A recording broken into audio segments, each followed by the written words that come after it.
Alrighty, folks. Again, hi, I am Cody. I'm your assistant commissioner and caster for XP League Madison. Super excited to be going right into the Fortnite Silver Battle Royales coming out ya for the first day of the regional matches. Gonna be exciting. We're first gonna come at you with the Eagles perspective, so we're gonna see how they do. We're gonna hopefully get in 4 rounds, but we'll see. We're going to try to get in as many rounds as we can within our time slot, so we'll see how they do. Without further ado, I'm not going to beat around the bush. Let's just get right into the first round coming from the Eagles perspective. Let's see how they do.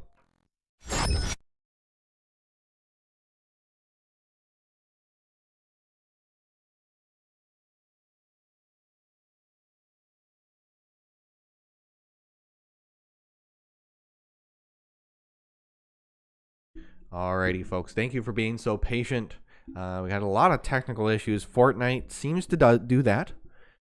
So thank you all for being patient as we're now watching Swifty, Nightmare, and LMG King dropping on in to the Fortnite match. We'll be right back as we try to figure out a couple other issues here.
Alrighty, folks. Sorry about that again.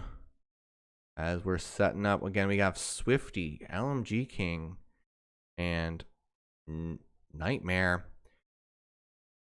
Fortunately, we are down a player. We would normally have MJ King as well, but just had other commitments apparently, and so they will be sorely missed. But the show must go on, as already we do see Nightmare.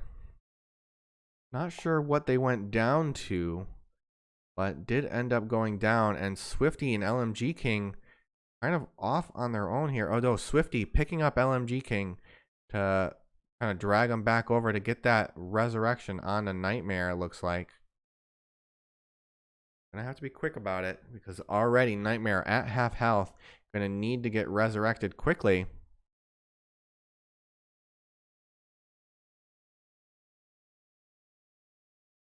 And there it is, folks.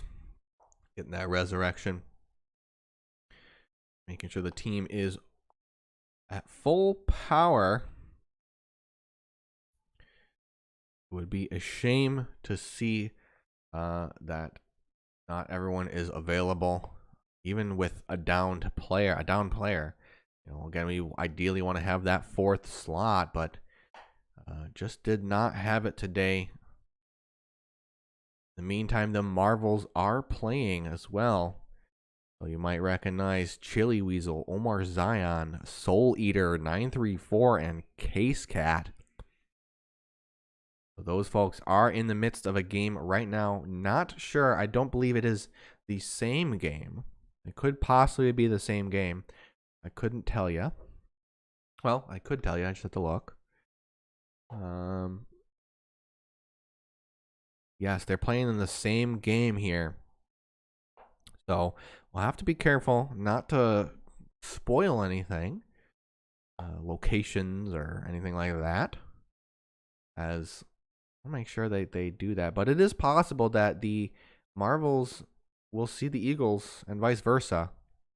And I guess we'll see how they're going to be able to duke it out.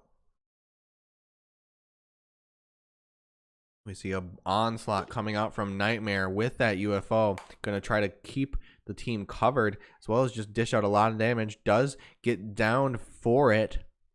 But Swifty and LMG King are going to try their darndest to keep them cover fired here, at the very least, so that they can try to push through. Swifty with the quick edits. Going to try to at least get some eliminations, get some quick pushes through. Going to get really close to this enemy, but does not have a shotgun. And because of that, it's going to go down pretty quickly and get eliminated. Nightmare is still down, hiding away, can get rezzed, but LMG King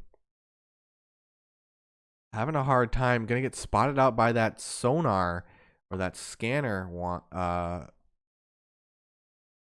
play. Oh, and with the shotgun getting aggressed on, it's not looking great. And unfortunately, Eagles are gonna play 6. I don't believe they're getting any eliminations there. So unfortunate there. We might be able to quickly swing on over and see what the Marvels are doing. And so let me update the Marvels stream here.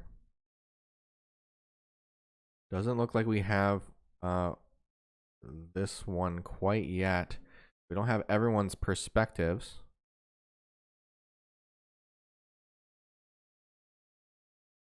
At the very least, we can see the Marvels coming through. Gotta fix their gamer tags here. Chili Weasel.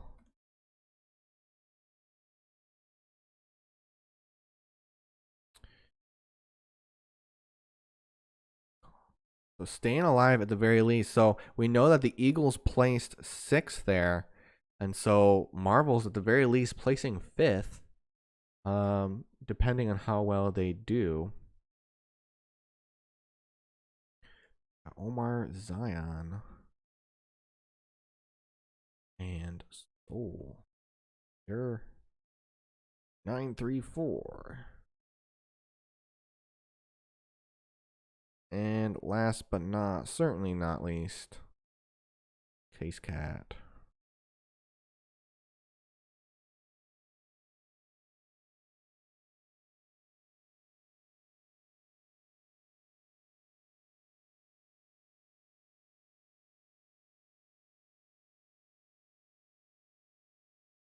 We unfortunately don't have the stream coming out for Chili Weasel. Don't know quite why. We'll see. The Marvels though, again, Chili Weasel, Omar Zion, Soul Eater 934, and Case Cat coming at ya. So they're at the very least able to survive long enough to get into this round here. Bringing it all the way down to, I believe, 5th. You have a full team of 4 now, as they're kind of getting set up, ready to roll. Possibly playing it pretty safe here. Going on through.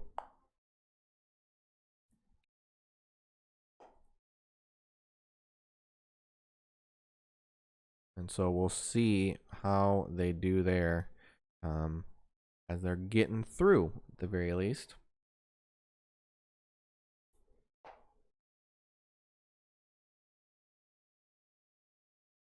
Kind of pushing up. Looks like they're playing don't see any playing outside the circle, so they're gonna have to push towards circle there. Soul Eater using that scan grenade, try to see if they spot anything out in that building. Firing some shots to try to get into that and see if they can spot anything out.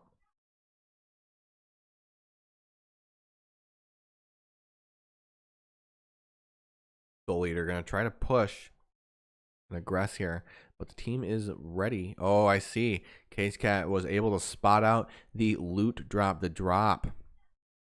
And so that's going to be very desirable to a lot of teams. And so we can see that using those scanner rounds to spot out some enemies, Case Cat getting a quick elimination, possibly even getting the down. That's a big deal. If you finish off a downed player, you get that kill.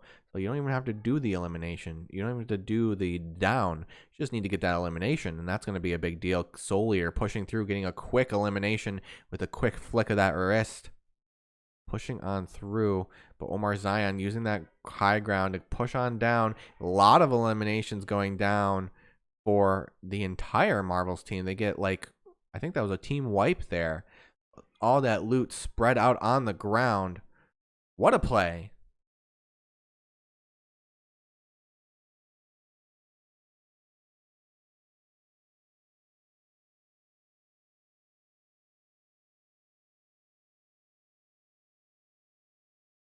So again, after that big fight, like they were able to swiftly eliminate a whole team. And because of that, gonna skyrocket them here. The Marvels looking pretty effective this time around. Electing to use that UFO that they won in the fight here, as well as with those ray guns. They looks like Case Cat driving that car though. Sorry, not car, UFO. It is damaged. We can see the smoke coming out, so they have to be extremely careful as they go through. Gonna drop on down here. Oh, maybe not. You can see the team is together, ready to roll, ready to rumble. Possibly spotting out another team. I'm not too sure.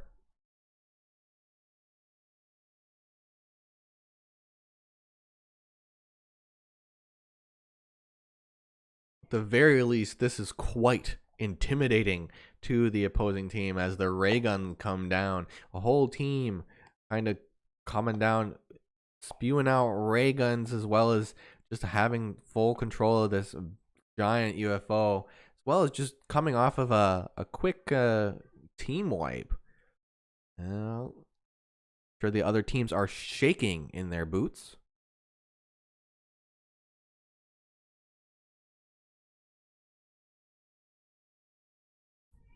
I can definitely hear from the other room a lot of good calls coming out from the team. As it does seem like the Marvels trying to keep up that communication and making sure that all the team is on the same page. We've given them as much practice as we can, but they never have too much practice, and you'll never have enough practice. So it's always good to kind of feel. It's good to know that they're still kind of feeling each other out, trying to see how the communication goes and how each other's play styles. But it looks like they're doing so quite effectively, being able to coordinate very well.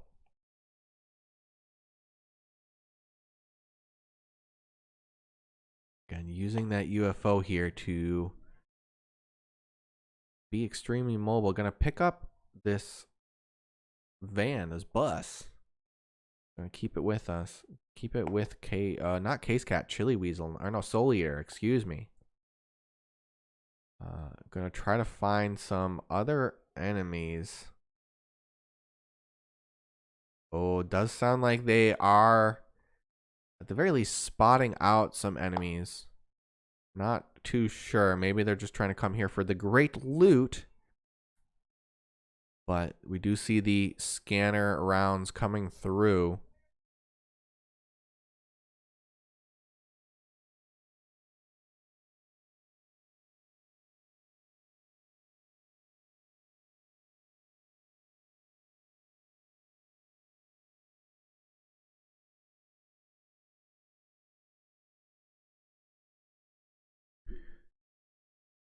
Ooh. Do see Soul Eater dropping on in with that that glider.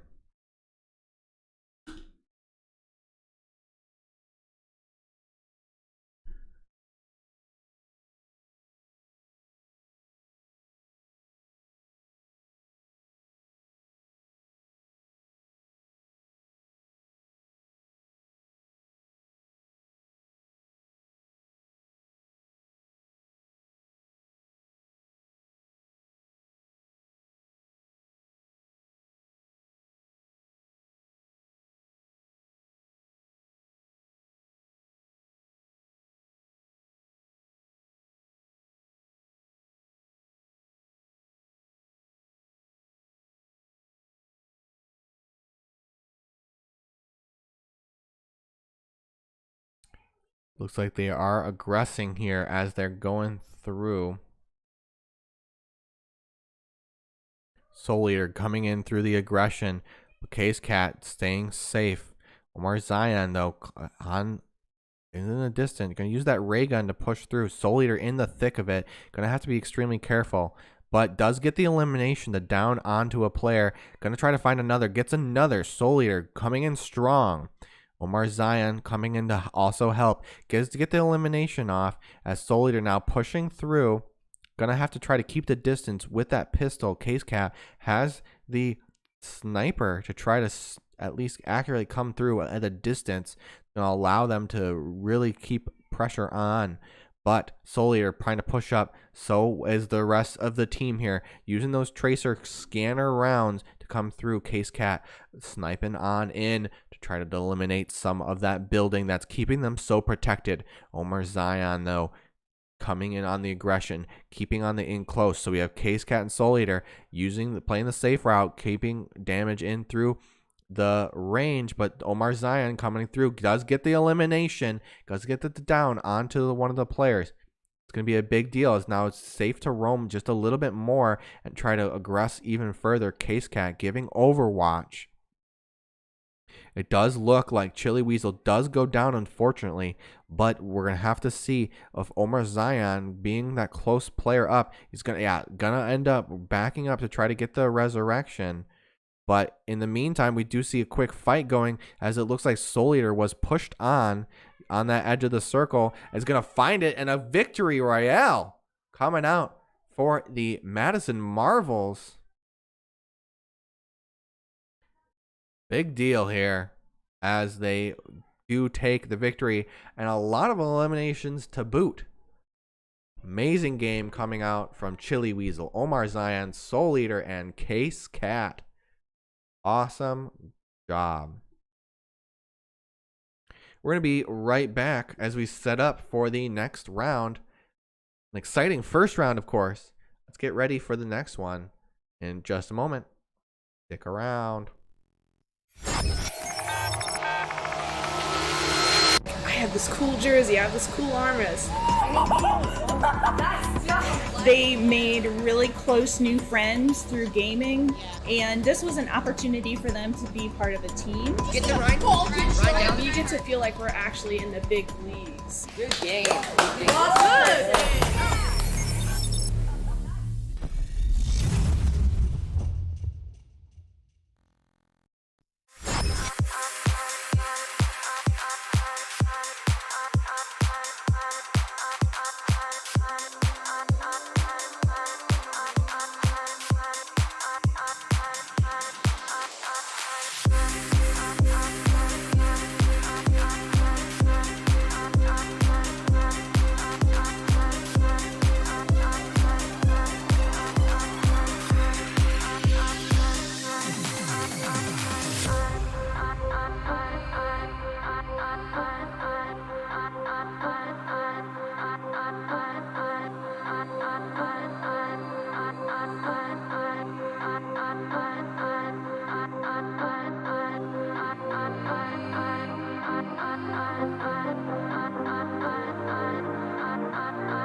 Alrighty, folk, it's Cody again, your caster and assistant commissioner, getting ready for round 2 of the Fortnite regional match, the Silver League. Getting excited. We did see the Marvels win that first round, getting a victory royale, as well as a lot of eliminations. I heard 21 points in favor of the Marvels. Eagles, though, going to try to come back and try to redeem themselves here in this second round. Again, points will be determined by the best round each day. So if the Eagles are able to get a better score this time around, that's going to be a big deal, as that's going to probably be one of their, going to try to keep beating that score, and it'll be our official score at the end of the day. We'll see how they do. For now, we're going to go see the beginning of the game here at from the Marvels perspective, see how they set up and see what kind of strategy they are getting into. So without further ado, let's go check them out, the Marvels here. See, we got them dropping in. Sounded like they went to retail. Getting all ready. Again, already has a car, Omar Zion does. But not quite too many loot, as they just now dropped in.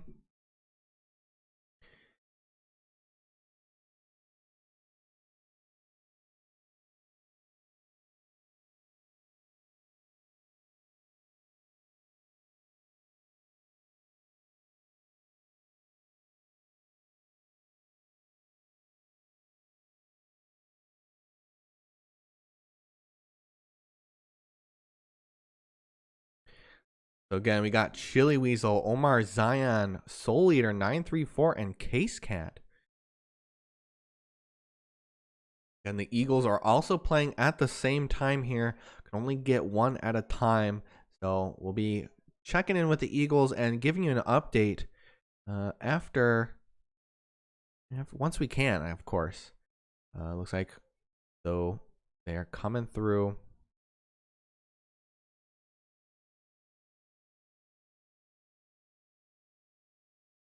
Marvel's getting some loot, making sure that they are getting all set up for another fantastic fight. And you're gonna need that metal, gonna need those stones. Oh, finding a cosmic chest here, and they're gonna try to open it up. See if they. I'm not too sure how they ended up opening it. The gold team, we did see the gold team open it. I'm not too sure. How, but they manage. You got to break it open somehow, and there might be a certain sequence or specific things that you need to find to break it open. So it looks like the team is gathered around to attempt to open this cosmic chest here.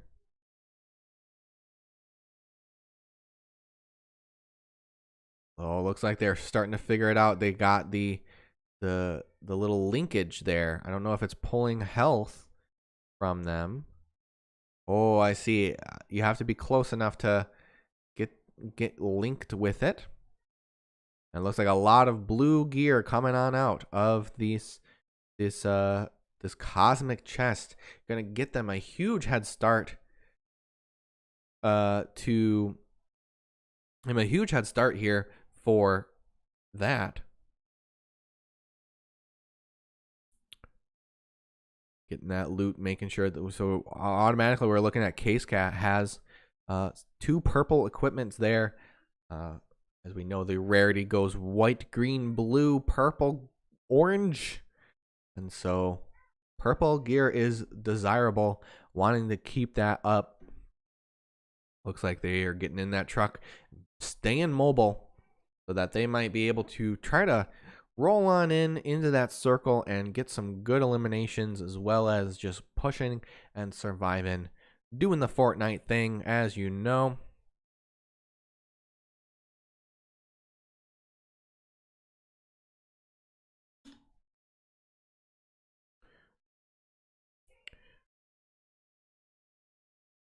Just seeing what they're on about here. So it looks like there's a ping. The gold beacon. I think that's a ping. Oh, finding out. That's it. Finding this UFO. It looks like there's players on that. Case Cat going to try to attempt to snipe them out. I mentioned this in the gold team. The very vulnerable positions there on that UFO. Chili Weasel going in on the aggressive, getting downed for it, but it does look like Soul Eater kind of getting elimination as well. Omar Zion coming in to get the pickup. Case Cat covering fire, but Chili Weasel and Soul Eater, Chili Weasel getting quickly eliminated for that elimination point, but Case Cat does, it looks like Case Cat, I missed it. Looks like they were able to get that elimination. Soul Eater is in a bad way. They do need to fight around this to get Soul Eater back up. Chili Weasel spectating again, so it's quick do this. And Soul Eater coming on through. Not quite there for the resurrection. Oh, I was wrong. Oh no, yeah. So looks like Chili Weasel is spectating now. Oh, an unfortunate swing there for the Marvels, placing 9th there, getting, I think, a couple eliminations. So that's going to be a big deal there, but not a victory royale. And so they're not able to top that off. So currently they're still going to be rolling in with that first place points.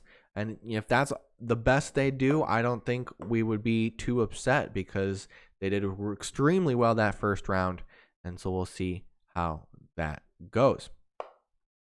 Let's now switch on over to the other folks on the Eagles.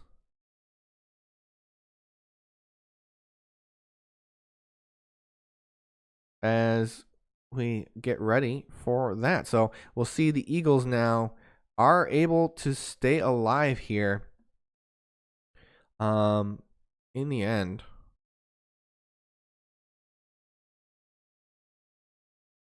the Marvels did go down, but the Eagles staying alive. Again, they are playing in the same round here. So Marvels placing 6th. The Eagles, at the very least, placing 5th here.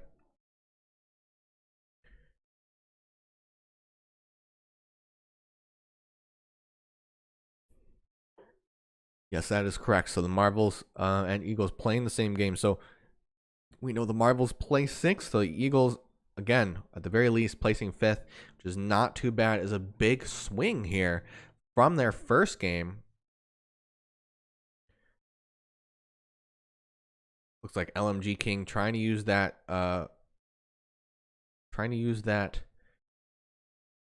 UFO to break open the cosmic chest. Looks like they are now starting to figure it out and trying to hit that open. Like Swifty getting carried by LMG King through.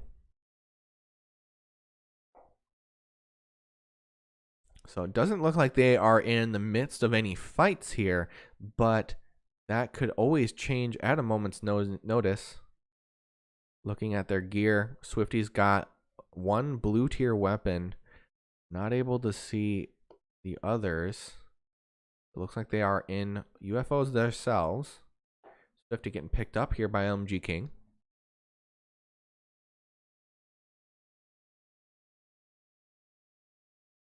But around these kind of towers, ooh, possibly getting shot at? Did I see that correctly?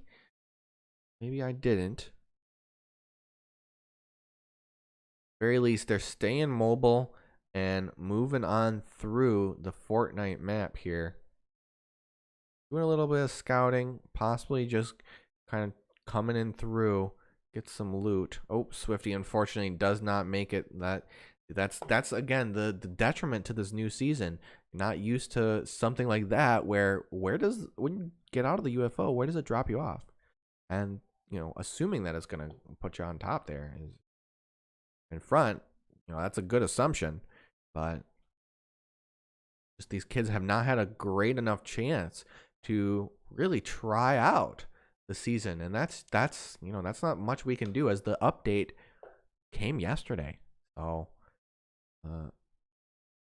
for those kids that kind of spent a lot of time playing games at home last night, I'd imagine I'm practicing for regionals, Mom. Let me in. Like, I totally get it. I totally get it.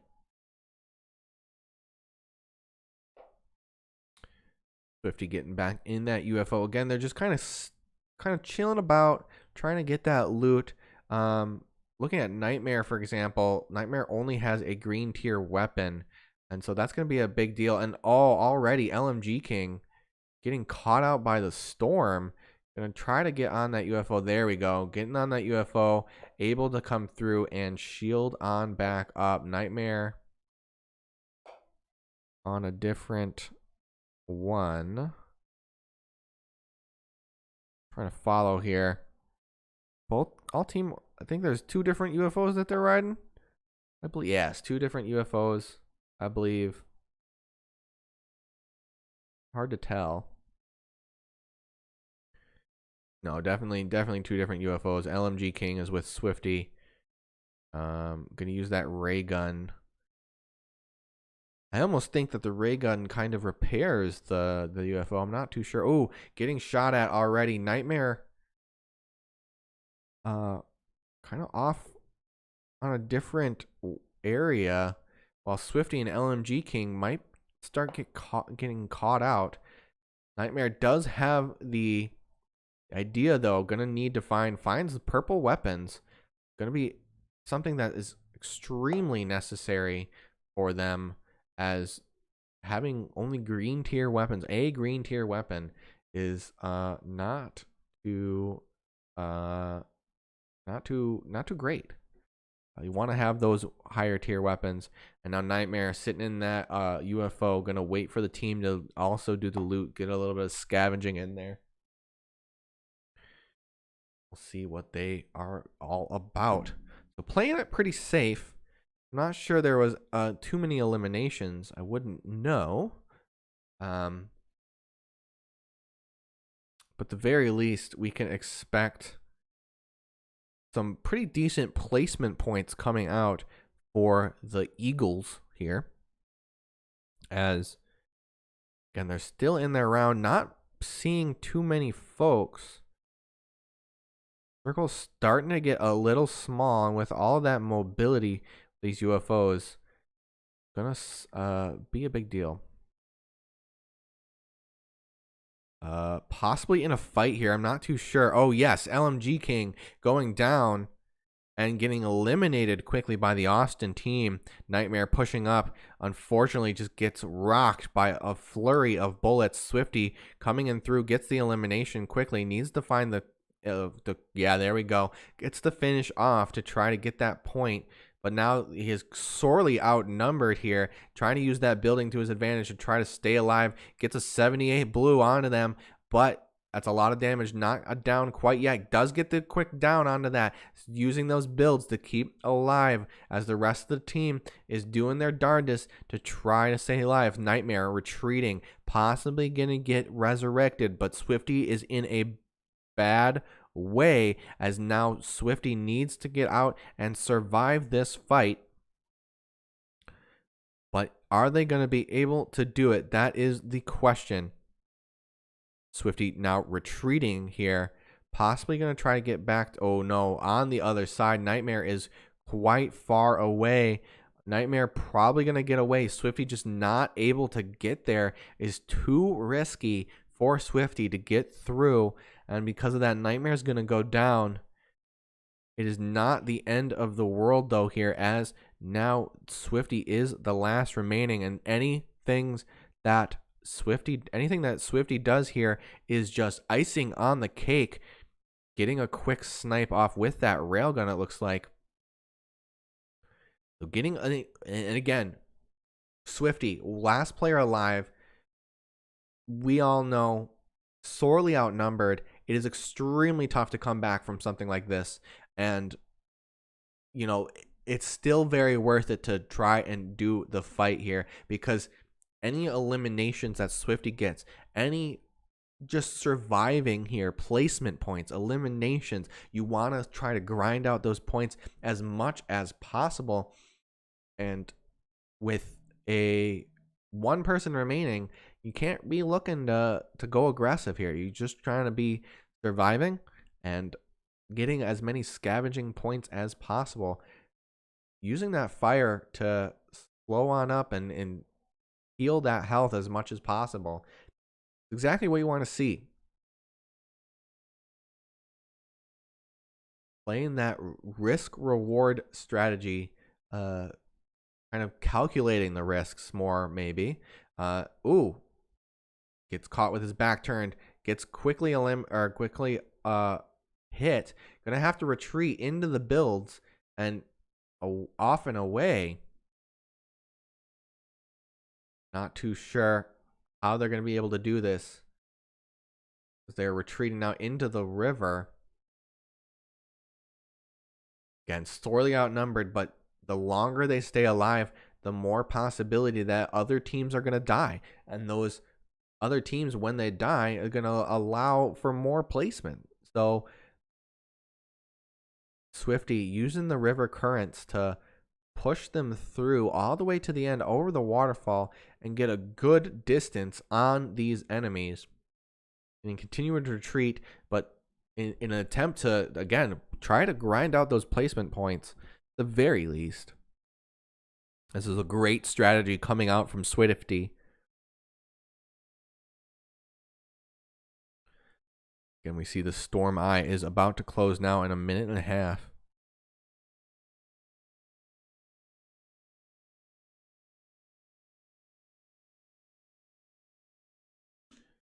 Start scaling so yeah, again, Swifty staying alive. This is exactly the strategy we want.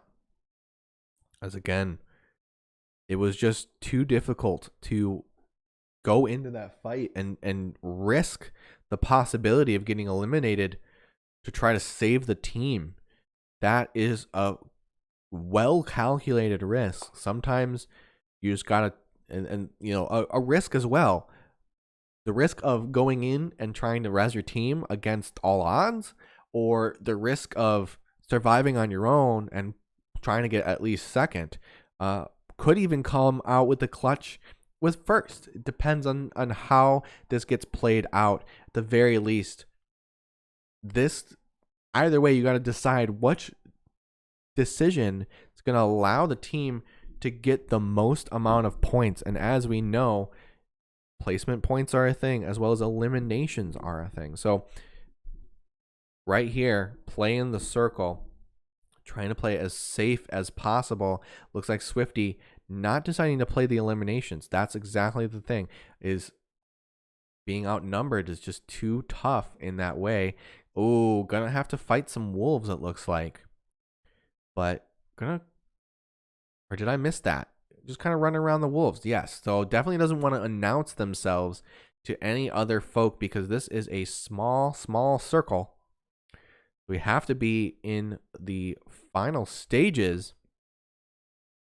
I'm not sure how many players are remaining. I'm sure you can see it on the screen there.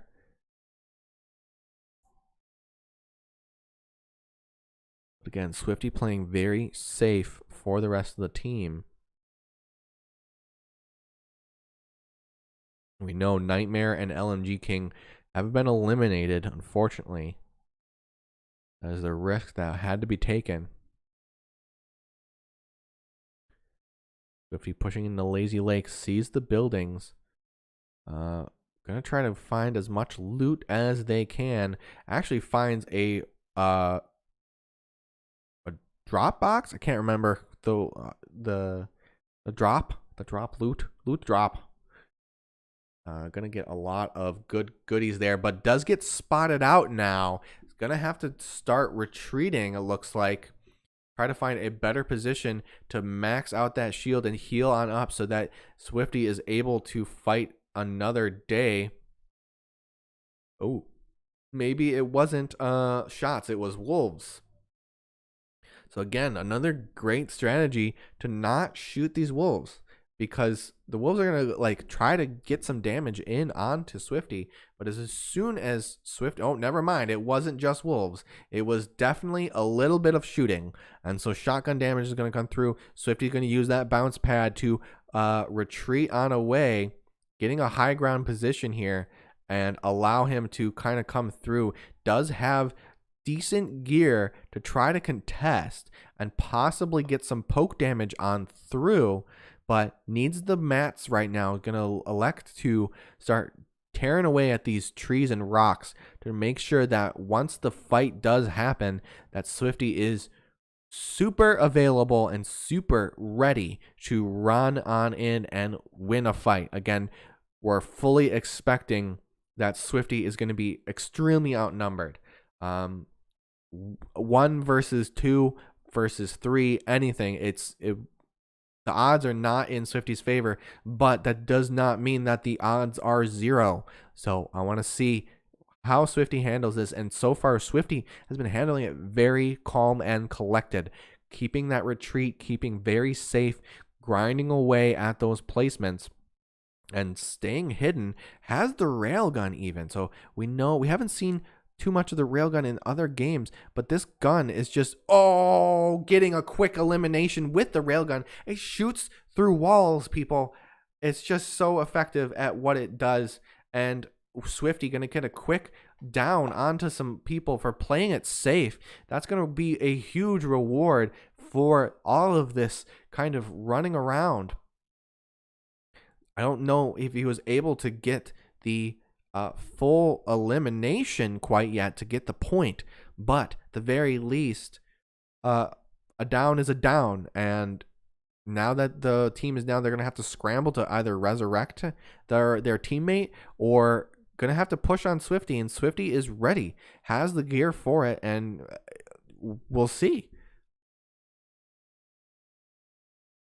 Can't predict the future, but again, Swifty playing it extremely safe. Gonna have to play the circle now. There can't be all too many folk here. Unfortunately gets caught out while prowling at another team. Another team was just there, and as you saw, placing third. That is not too shabby though. Getting in those awesome eliminations and placing third. Amazing play from Swifty and the rest of the Eagles, as well as the Marvels on their game. We're going to go see if we're going to get into a third round for you of the Silver Regional matches. We'll be right back as we set up for that. Stick around.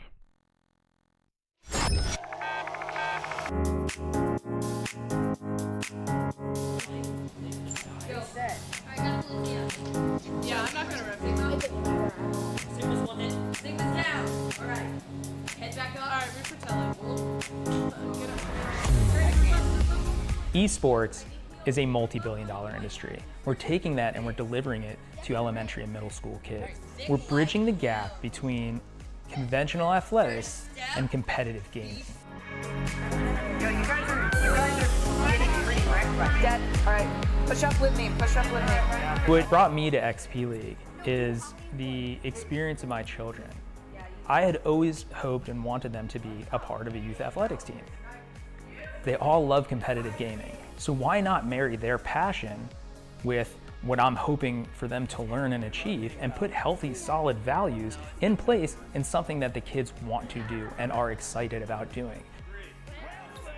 XP League allows kids who aren't interested in sports to gain that same coach-led experience that you would get playing hockey or baseball. And we found a way to deliver that as a business model that is not only successful for the kids who participate in it, but it's also successful for the franchisees who get involved. The first XP coin going out to Jason. Through a partnership with the Positive Coaching Alliance, our coaches go through a double goal certification. They learn not only how to work through the strategies of the different games they're playing, but they also work through how to impact these kids' lives in a positive way. They get to mark and highlight behaviors and attributes that will lead to long-term life skills. Focus more. Focus more. Focus more. Markers like to get to the point. They know if they don't touch it, it will be over, so they're going to trickle in one by one. And I promise, the team will hold by the Nomad. Fantastic play by Noah. And somehow, the Nomads actually hold off the point and force a third game. Unbelievable. Through a really exciting partnership with AimLab, we're able to offer something that is unheard of in this age bracket. We have kids working on the same technology that the pros are training to improve their skills. One of the really cool things about AimLab is the fact that you can compare yourself to pro players. This allows our players to be able to rise to the challenge and to be able to level up. Take out the mech. Got him. Nice job. Partnerships like Raven help separate XP League from all the other players in the youth esports industry. These kids wear their jerseys, the same jerseys that pro gamers wear, and they beam with confidence. She was really excited for the jerseys. She wears it often. As soon as we saw the one that he got, we all wanted our very own, and so we're getting our own jerseys for the family. He would never take off the jersey. Not only do we get the same jerseys that the professional gamers wear, they're also creating all of our custom logos for all of our teams. Raven brings the highest quality and creativity to the gamers of XP League.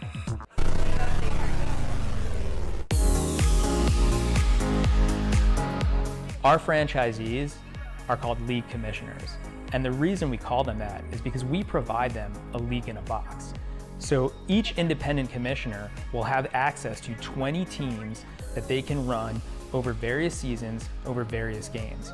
We've thought of everything for them. The objective is to make it as easy as possible to put this model together and make it successful. In your league in a box, you've got the partnerships with the manufacturers, We've got your coaching partners set up to train your parent volunteers.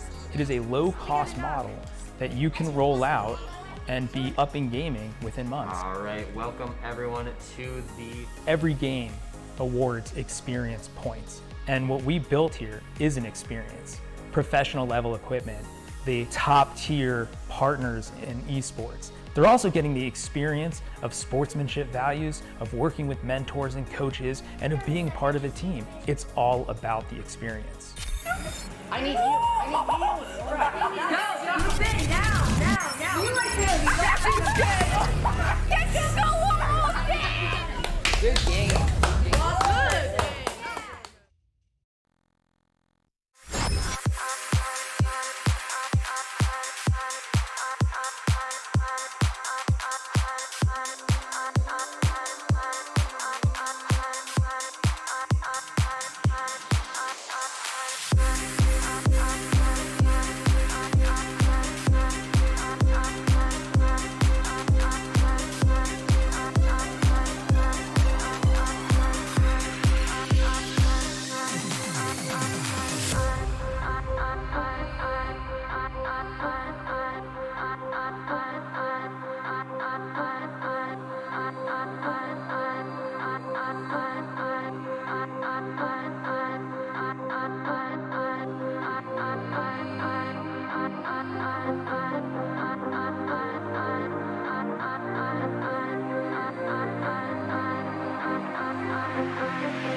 Alrighty, folks, welcome back to the third round of the Fortnite regional matches here for the Silver League. It's been a pretty much back and forth game. We had the Marvels get a victory royale in their first round, and then the Eagles placing third, not too shabby from both sides. We're going to go into the third round here, and we finished off with the Eagles. We're going to start back up with the Eagles' perspective and see how they do in the beginning. Maybe I'm jinxing it. Maybe because we were watching them from a distance that caused them some anxiety or whatever have you, and that's because that's how they lost the first one. We'll see. But at the very least, we're going to see the perspective of the game coming from the Eagles match. Let's get into it.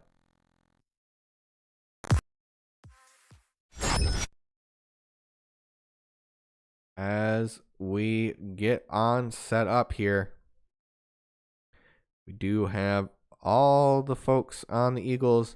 Again, Swifty, Nightmare, and LMG King just dropping in to the Fortnite map. Gonna start grinding away, as always, at those materials. Again, the Marvels are playing in the same round, so it is very possible that the Marvels and the Eagles will encounter each other. So that is a definite possibility. But we'll keep that in mind as we go in, as we saw the last couple times when one team gets eliminated and we go back and see that the other team is there. I mean, that's a big deal. As now we know that at the very least, the other team that wasn't eliminated has this great possibility of, well, we know what place they are at the very least and where they placed in.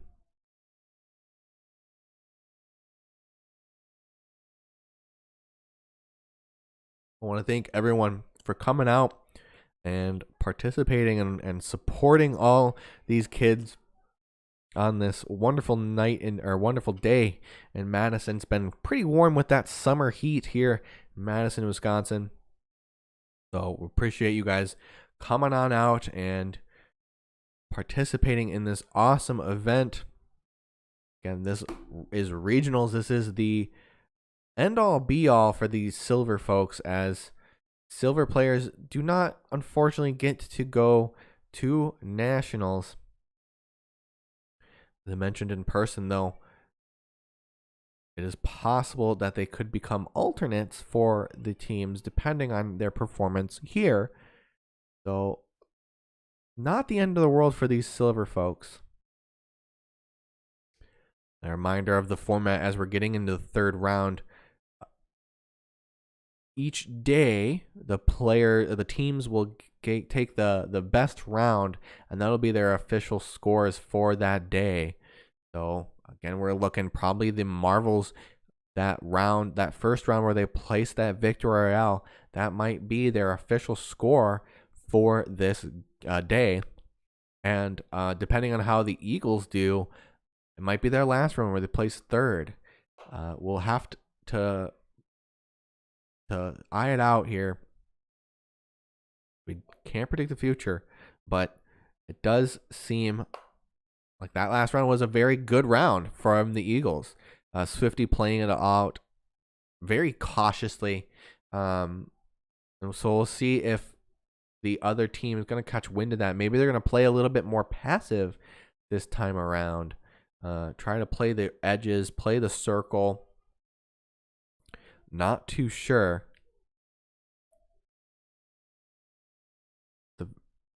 Now they're taking this cab on out to the next loot zone. Across this bridge.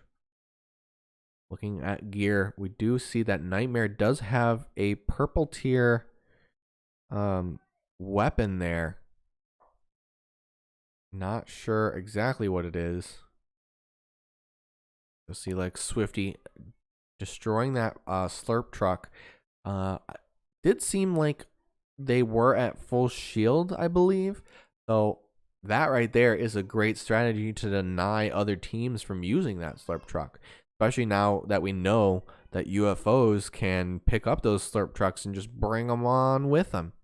And so that's a really, those slurp trucks now are probably going to be a lot more effective because you can just pick them up and take them wherever you like. And so you take that UFO down with it and take it to your next fight, and just demolish that slurp truck the next time you need it for a really quick replenish of shields. So for the team to eliminate and destroy that slurp truck before anyone else could use it, that is a great strategy and a great insight there, and future sight, I guess, maybe, from the Eagles team.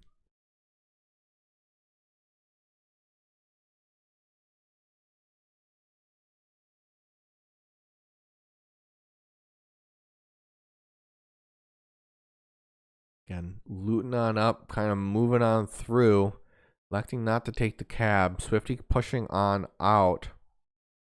Looks like they're trying to get that bounty. They're going to try to aggress on to that bounty that they were able to grab. Swifty in the thick of it, though. LMG King's close behind, as well as Nightmare. Nightmare, though, has to deal with some pesky UFOs.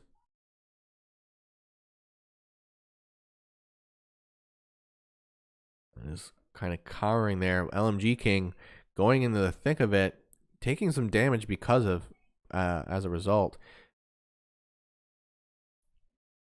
Seems that LMG King is getting. Oh, I see. Those are not NPC UFOs. Those are indeed players, I believe. And so that's going to be a big deal. Now, LMG King now pushing on through. Let's see if my intuition was correct in that they were players. Don't quite see it. So LMG King getting in that UFO now. Maybe it wasn't quite players, but Swifty, though, in a fight. So maybe it was as to come through, using that UFO blast to kind of knock it away and probably even help Swifty there with that mobility. Gonna push on through. Gets the quick. Ooh, there we are. Swifty getting the bounty completed onto that player, I believe. The big deal. Getting a lot of, I believe, currency, which is going to be allowed to trade with other NPCs. But this. Ooh, and here comes the next team, though. Swifty in the thick of it. Gets the quick elimination. The help of LMG King, it looks like. Nightmare in the thick of it. Gonna get healed on up with LMG King now in that UFO to kind of provide overwatch and scout out the area to see how many other players are there. But 2 eliminations at the very least in favor of the Eagles already. That's a big deal, as well as one of them being a bounty. Allow for better loot and skyrocket them through a much better position. Looking at the gear, Nightmare again has that purple weapon, as well as just an average blue tier weapons coming out from everyone. That's a great boon in their favor, as they now are able to take a little bit more risky fights, I believe.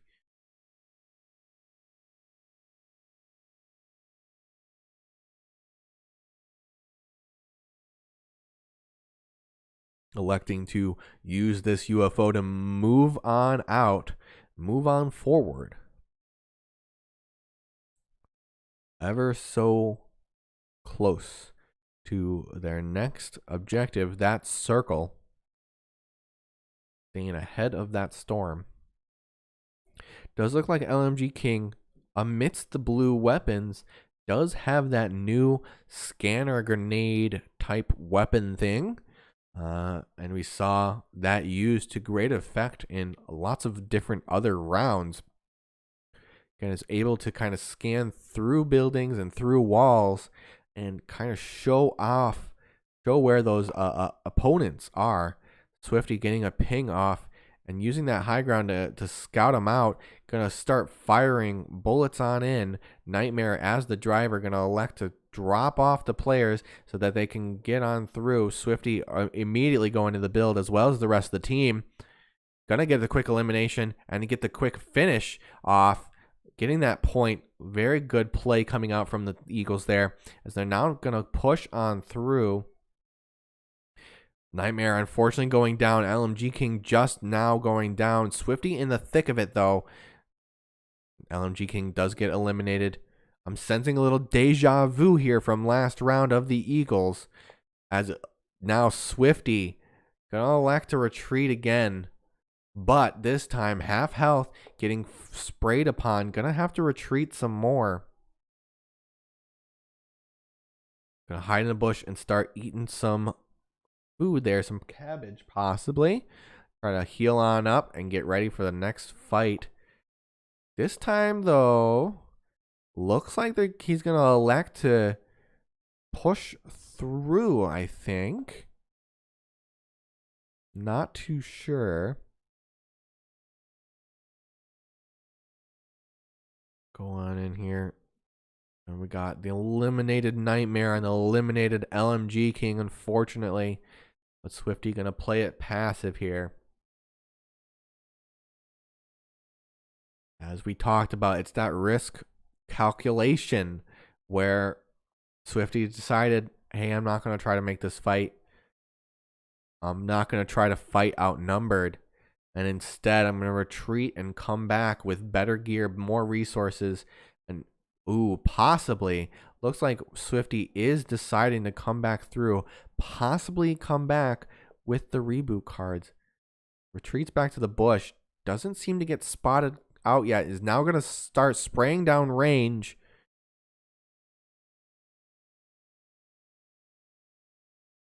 Going to use these bush and this tree for cover.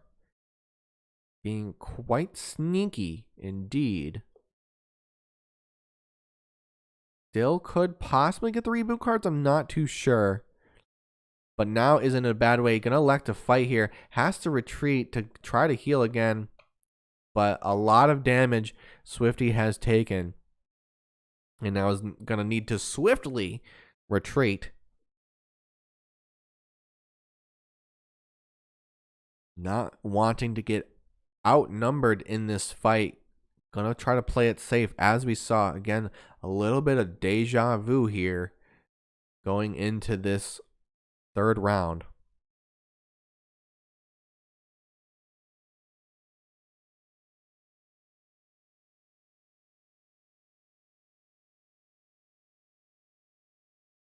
Swifty healing up just about a little over half health.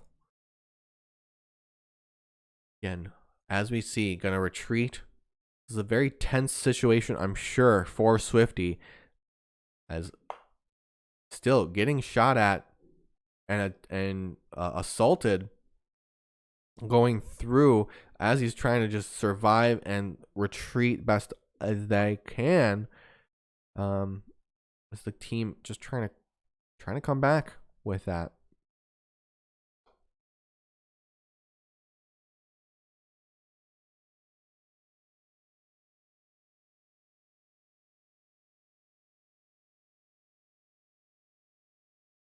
Use those builds to try to stay alive here. I like to drop on down using that cover of the bridge. Again, all the while trying to gain as much resources and use as little resources as possible so that you're whittling down the enemy's resources. They try to invest a lot of bullets, a lot of building to try to chase Swifty down, while Swifty is just kind of going around, minding their own business, surviving, of course, using those builds to survive, but at the very least trying to keep it going.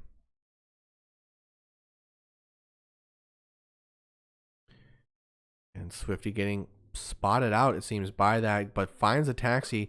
Gonna now use that taxi again to roll on out and taking a lot of damage. Gonna have to back out of that taxi and start the building process. Try to survive using that bounce pad to get into the air. I wonder if the other team even spotted Swifty, as he is on another whole nother island, a whole nother position, and is able to heal on up from a very low health point. And at the very time being is able to survive here.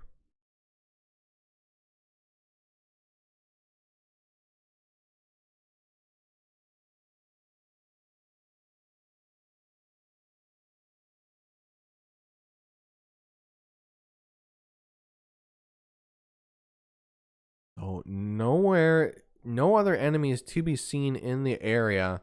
Swifty seems free to gather as much resources as he can, open up some chests, get that shield, as we know that he had to use a lot of shield and health packs to stay alive and be at this point.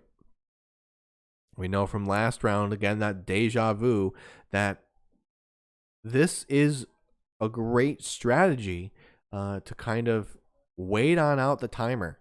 If you can, it's not a bad idea, right? The riskiest bit is to try to get into a fight because, again, being so outnumbered is just extremely tough in a squad-based game, especially considering multiple squads possibly coming down on you. Just a lot more damage output. You can think of one person dishing out 100 damage per second and another person dishing out 100 damage per second. Well, that's already twice the amount of damage that can be put out rather than Swifty. Even if Swifty has a better gun that can do 150 damage per second, that's still not 200.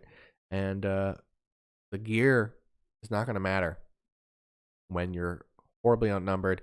So now Swifty playing it extremely safe and is going to use the terrain to his advantage to try and push up now, sensing that there's not much more running that can be done. Gonna need to start taking shots downrange, and what I believe could be scavenging some shots in. Gonna play on the very edge of this circle, gathering a lot of resources using that cover. Again, playing on the edge of the circle here so that they can survive best as possible.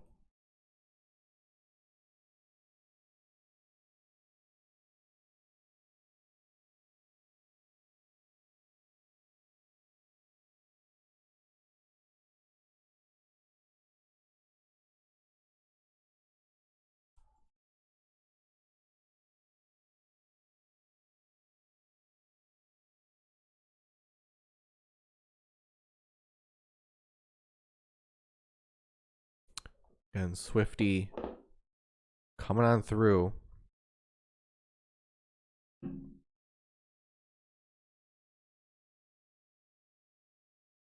Gonna start firing down range, trying to demolish the building as it's being built. Gonna get some damage down range as well. Gonna start aggressing, using that high ground, dropping down to push into the aggression, using that assault rifle to demolish some building. Getting through is looking tough for Swifty here. Does seem like he's gonna get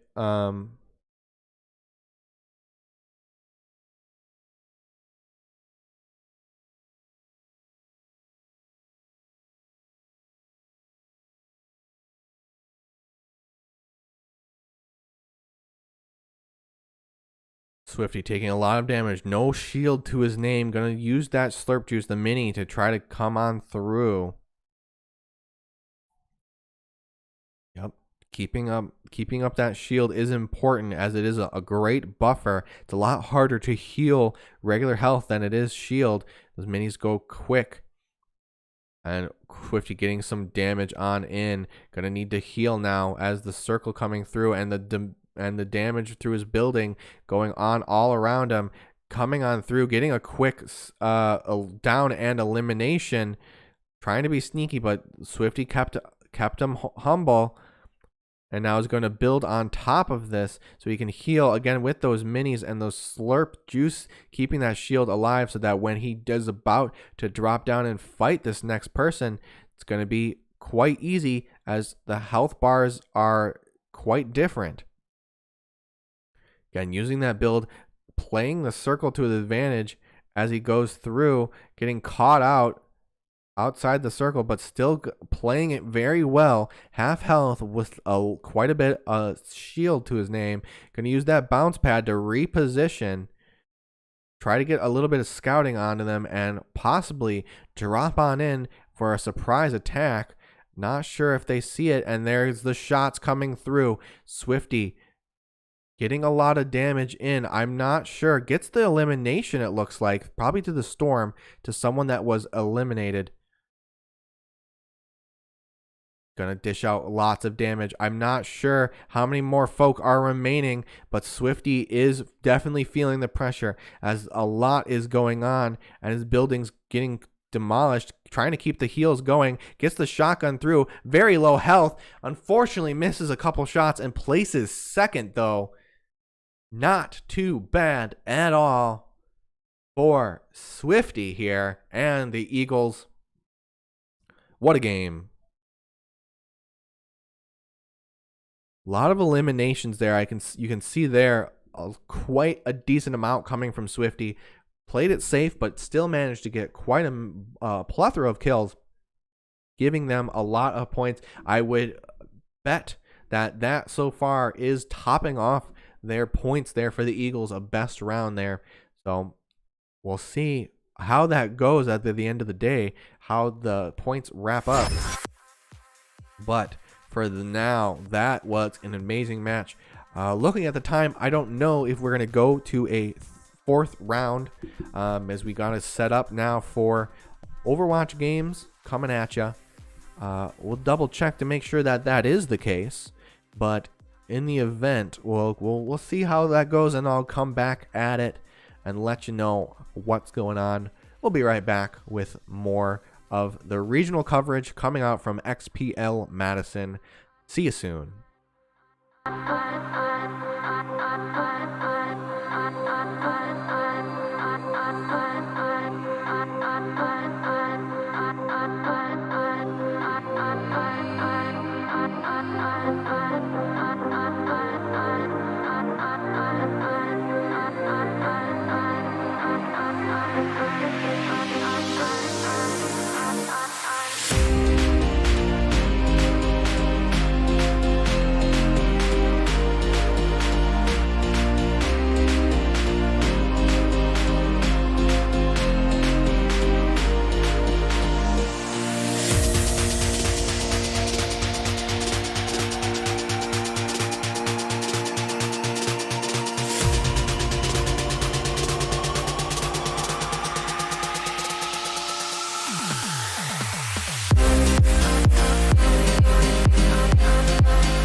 Alrighty, folks. Getting into round 4 of the silver matches here. We got the Marvels now coming at ya. Let me just fix that. Addison Marvels coming on through again. Chili Weasel, Omar Zion, Soul Eater, and Case Cat. Oh, already Omar Zion getting picked off by the Falls Church team. No team out in sight. Unfortunate for Omar Zion. Could possibly get picked up and rebooted, but that's a point up for the Falls Church team. Now the rest of the team going to try to push on through to maybe get Omar Zion's reboot card. But it looks like Chili Weasel gets caught out as well.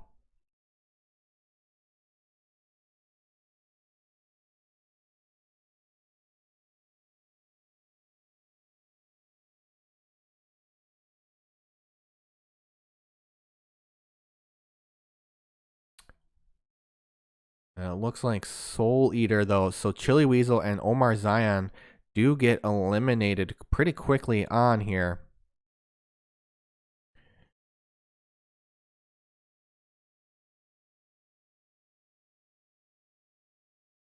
And so it's now just Soul Eater and Case Cat.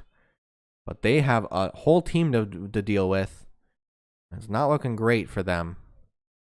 Soul Eater, though, keeping that tracking on, getting a lot of damage through, and unfortunately, both sides going down, placing 7th. I'm not sure they got eliminations. Not too great of a game there.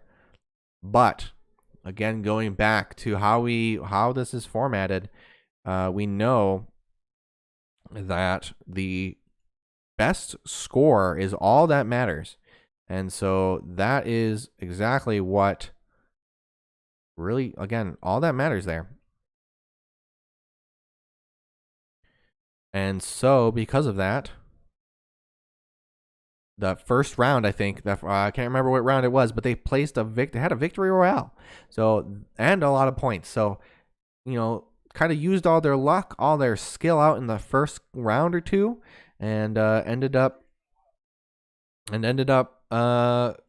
just not finding it in the last couple rounds.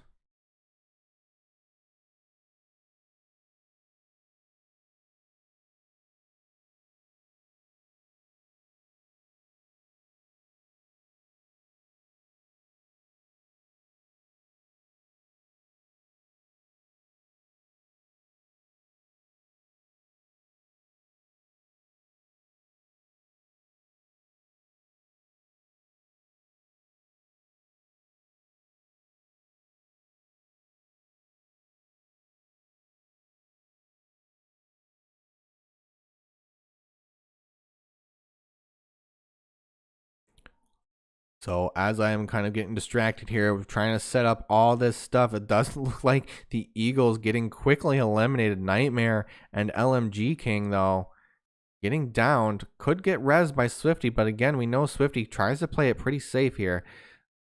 Is going to elect to push on down.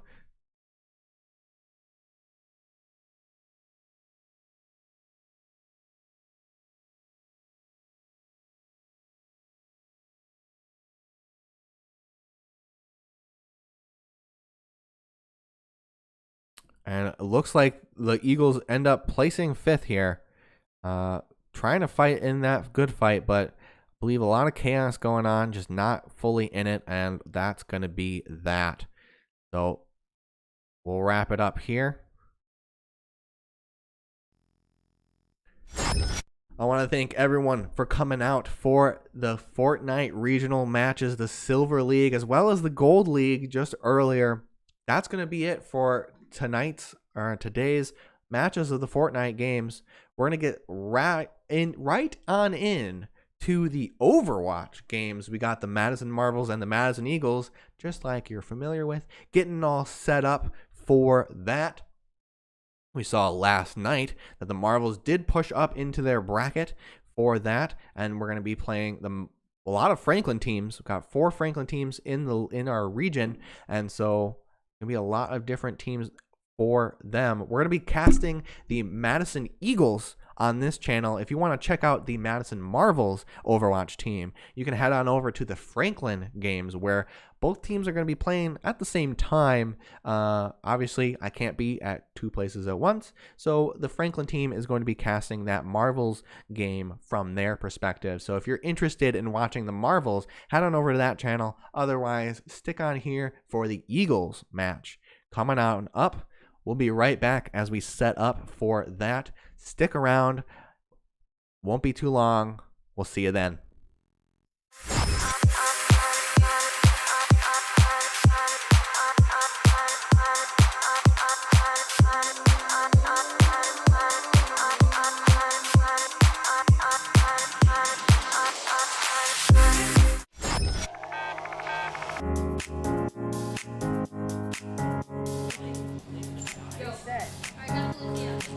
Yeah, I'm not gonna rip it. Stick this one in. Stick this down. Alright. Head back up. Alright, root for telling. Esports is a multi-billion-dollar industry. We're taking that and we're delivering it to elementary and middle school kids. We're bridging the gap between conventional athletics and competitive gaming. Yo, you guys are getting pretty wrecked right now. Dad, alright. Push up with me. Push up with me. What brought me to XP League is the experience of my children. I had always hoped and wanted them to be a part of a youth athletics team. They all love competitive gaming, so why not marry their passion with what I'm hoping for them to learn and achieve, and put healthy, solid values in place in something that the kids want to do and are excited about doing. XP League allows kids who aren't interested in sports to gain that same coach-led experience that you would get playing hockey or baseball. And we found a way to deliver that as a business model that is not only successful for the kids who participate in it, but it's also successful for the franchisees who get involved. The first XP coin going out to Jason. Through a partnership with the Positive Coaching Alliance, our coaches go through a double goal certification. They learn not only how to work through the strategies of the different games they're playing, but they also work through how to impact these kids' lives in a positive way. They get to mark and highlight behaviors and attributes that will lead to long-term life skills. Focus more, focus more, focus more. One thing is like to get to the point. They know if they don't touch it, it will be over. So they're going to trickle in one by one. And I promise, the team will hold 5. The Nomads, fantastic play by Noah. And somehow, the Nomads actually hold off the point and force a 3rd game. Unbelievable. Through a really exciting partnership with AimLab, we're able to offer something that is unheard of in this age bracket. We have kids working on the same technology that the pros are training to improve their skills. One of the really cool things about AimLab is the fact that you can compare yourself to pro players. This allows our players to be able to rise to the challenge and to be able to level up. Take out the mech. Got him. Nice job. Partnerships like Raven help separate XP League from all the other players in the youth esports industry. These kids wear their jerseys, the same jerseys that pro gamers wear, and they beam with confidence. She was really excited for the jerseys. She wears it often. As soon as we saw the one that he got, we all wanted our very own, and so we're getting our own jerseys for the family. He would never take off the jersey. Not only do we get the same jerseys that the professional gamers wear, they're also creating all of our custom logos for all of our teams. Raven brings the highest quality and creativity to the gamers of XP League.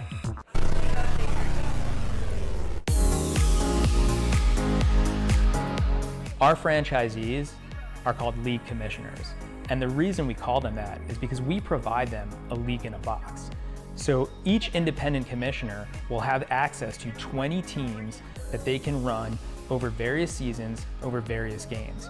We've thought of everything for them. The objective is to make it as easy as possible to put this model together and make it successful. In your league in a box, you've got the partnerships with the manufacturers. We've got your coaching partners set up to train your parent volunteers. It is a low-cost model that you can roll out and be up in gaming within months. All right, welcome everyone to the... Every game awards experience points. And what we built here is an experience.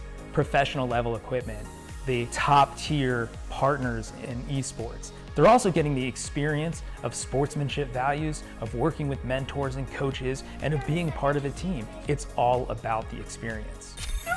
I need you. I need you. All right. No, you've been now. You like this. Good game. Good.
Alrighty, folks.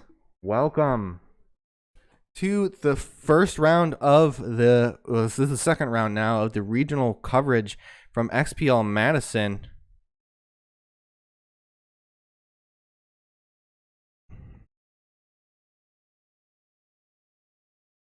We've got a great one coming out for you. This is the first match of the Eagles here, getting ready to roll.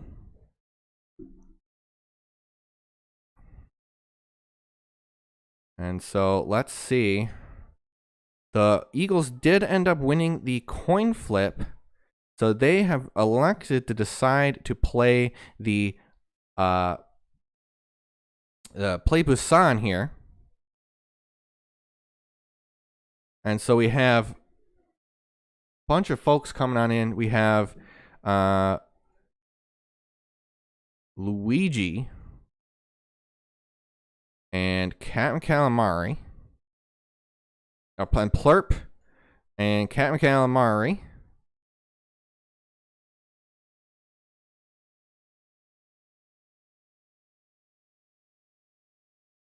and Waspies.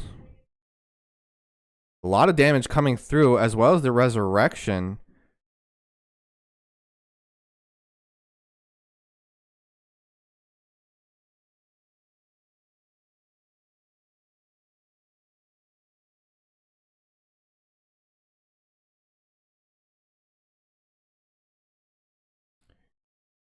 As we see that coming through, it does look like the Knights were able to get that objective captured.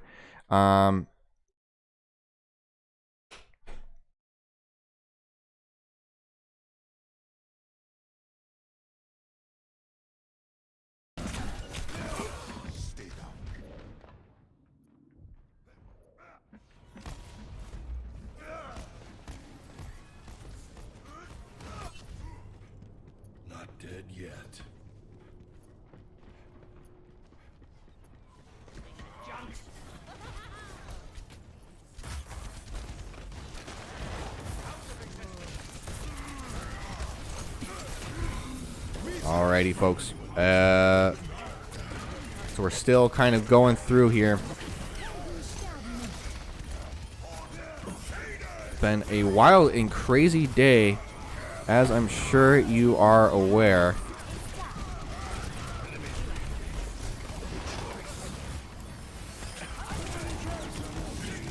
You know, sometimes the league. There we go. So hopefully got all the names correct, and now I can start actually seeing what the heck is going on, as the Marvels now coming back with a fury. 66%. Captain Calamari, though, has that attack visor, getting a lot of eliminations through, and it's going to mean a lot of great things for the Marvels, or the Eagles now, as they do end up capturing this objective and going into now this next fight.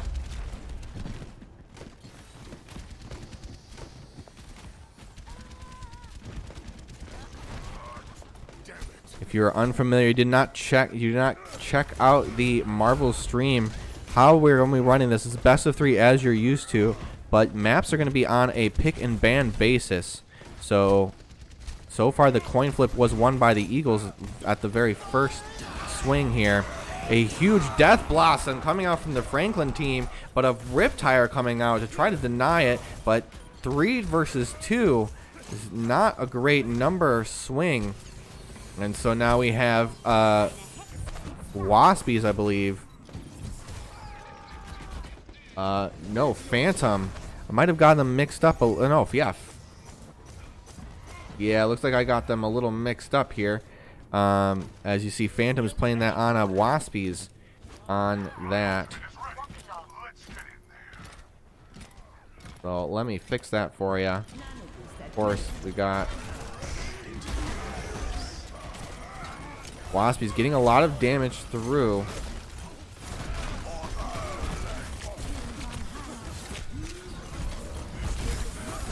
But is it going to be enough here, as it's coming on through, but going into overtime in favor of the Franklin Knights team here. I'm wondering if it's going to be enough. as Marvels do come out getting a lot of eliminations through and getting even a team kill in the overtime. Coming back, they're going to need to defend this objective with their lives, though, as it is now going to be a tough time going on through. So we'll see what they can do, but again, we saw a lot of great eliminations so far from the Overwatch Eagles team. You even see Waspies getting lifted into the air by that Ravidic Flux. Captain Calamari does come back with a Fury against that, but a lot of eliminations coming through. Waspy is going to find one on Misty, but is it going to be enough as the Marvels are, or the Eagles are dwindling here? That ultimate coming out from the Knights Mercy is going to allow for a lot of damage to be soaked up. The Marvels do come back from their respawns as a huge Earth Shatter comes out for Plurp, and Plurp's going to come in through, and the overtime timer's ticking away. Eagles are going to take the first round here on Basan.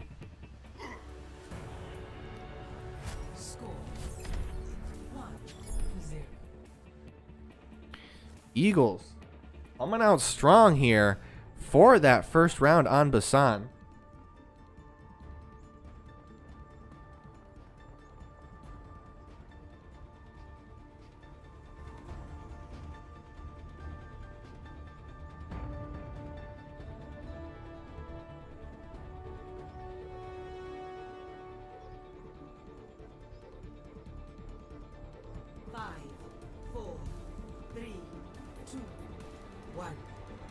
All right, they're getting right into the next round here. Ooh. Looks like we're skipping frames. A lot of internet usage here for the Overwatch teams. Both teams playing all hooked up to Ethernet, so internet is going pretty hard. Plurp coming in through with this shield, going to allow for a lot of damage to come through.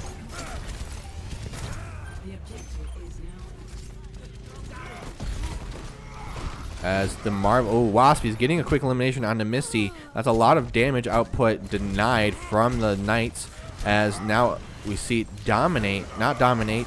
Number 7 is, I gotta keep track of all of this, Luigi.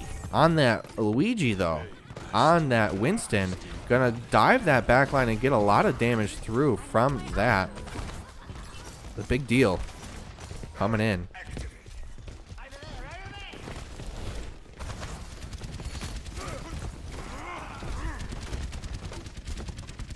So do see the retreat. The Eagles do have quite the position here with Luigi though as well, getting a lot of ult charge, almost getting up to it, and Plurp as well has the ult now, so ult could be used to push this back, but Luigi getting a quick elimination but getting traded off. Plurp finds the Earthshatter onto Liam Warwick, as well as the Mercy ult coming from the Knights. But a lot of trades happening. Plurp diving that back line does get picked off as the rest of the team, a huge Riptire coming through, getting 2 eliminations and even pushing back a lot of the team. But ults are coming online for the Franklin Knights, as now a lot of damage output can come through. A lot of back and forth here as the teams dish out and get eliminations. But while all this is happening, there is quite a bit of the percentage ticking on up. So as long as the Eagles can continue this up, they're going to be doing just fine and dandy here. We see Luigi out in the fray here, dishing out this damage on that ult, keeping the team occupied while the rest of the team keeps that ticker going and keeps that percentage up. 87 and 88 now percent here going into this round. The Reaper does come through, does get some eliminations, but is going to pay a hefty price with his life as the rest of the Knights now are coming through. It is going to overtime as a giant Earth Shatter comes through. I don't know if it's going to be enough, as now it's just Phantom on point, stalling best they can, as well as Plurp going to dive through with the nano boosted Reinhardt, though. That could be exactly what the Eagles need, as Plurp finds 2 eliminations, as well as is stalling out the point for the Eagles to come on back. Waspy is coming through, an Earth Shatter coming through, not able, just able to touch here as this Reaper is on point, but gets eliminated, and the Eagles take your first round.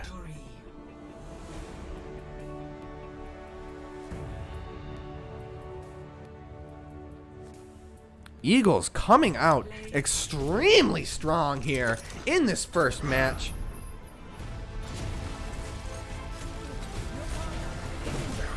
This last play here, Phantom nano boosting Plurp into the last fight, allowing Plurp to stay alive, allowing him to get a lot more damage through. Just a perfect play here in the end of that overtime there. Wonderful plays coming out from the Eagles. Again, coming in strong. Round 1 going to the Eagles against the Franklin Knights. We're going to be right back as we set up for that next round and get those picks and bans coming on through. In the meantime, we'll be right back as we set up for that. Stick around.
Alrighty, y'all, we're getting right into the next round. The Knights have elected to choose the Lijiang Tower as a map. So we're gonna have to be careful of some boopages coming from them. And we also made a super quick swap here. We've put in Dominate instead of Vexrus. So apologies there. Last round we had Vexrus on the last spot as that support. So apologies there. But now this should be accurate. We've got this going now here. So Eagles are on your right side here. Captain Calamari, Plurp, or well, Luigi, Plurp, Captain Calamari, Phantom Waspies, and Dominate. And so Dominate coming with the ball, trying to get the boop off pretty quickly here. Going on through. Does see the Waspies, does get the elimination off onto the Mercy from the Knights, and Liam Warwick does find the elimination of Plurp. Has to eliminate himself in the process, but a lot of eliminations going in the favor of the Franklin Knights. But Dominate on that ball, gonna dish out to get a lot of disruption here, and Junkrat Waspy is getting a lot of damage, getting a lot of eliminations, as well as Dominate coming through with that wrecking ball to dish out quite a bit. And with that, looks like the Eagles are able to capture this objective. Dominate going on through, getting 2 eliminations before like just coming on and demolishing here, dominating, if you will, as they come on through.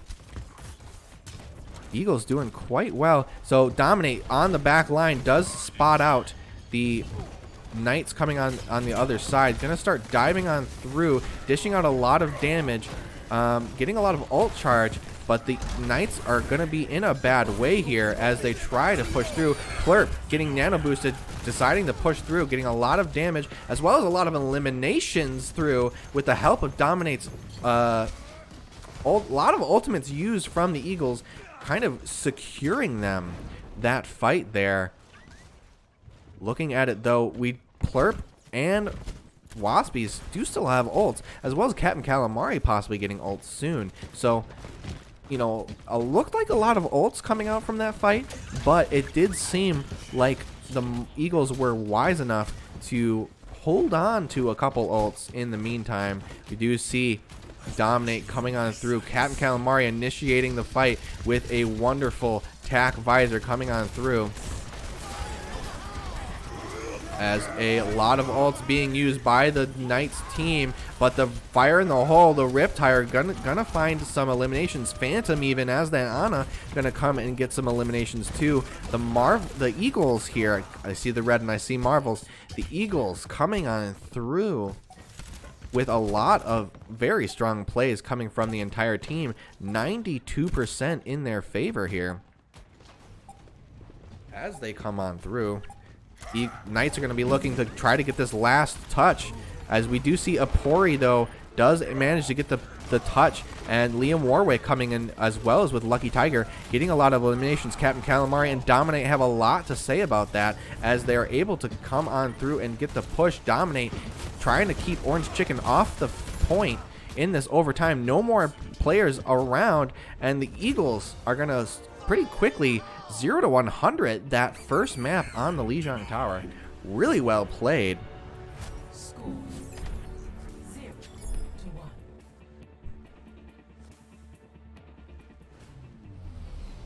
Ready for battle.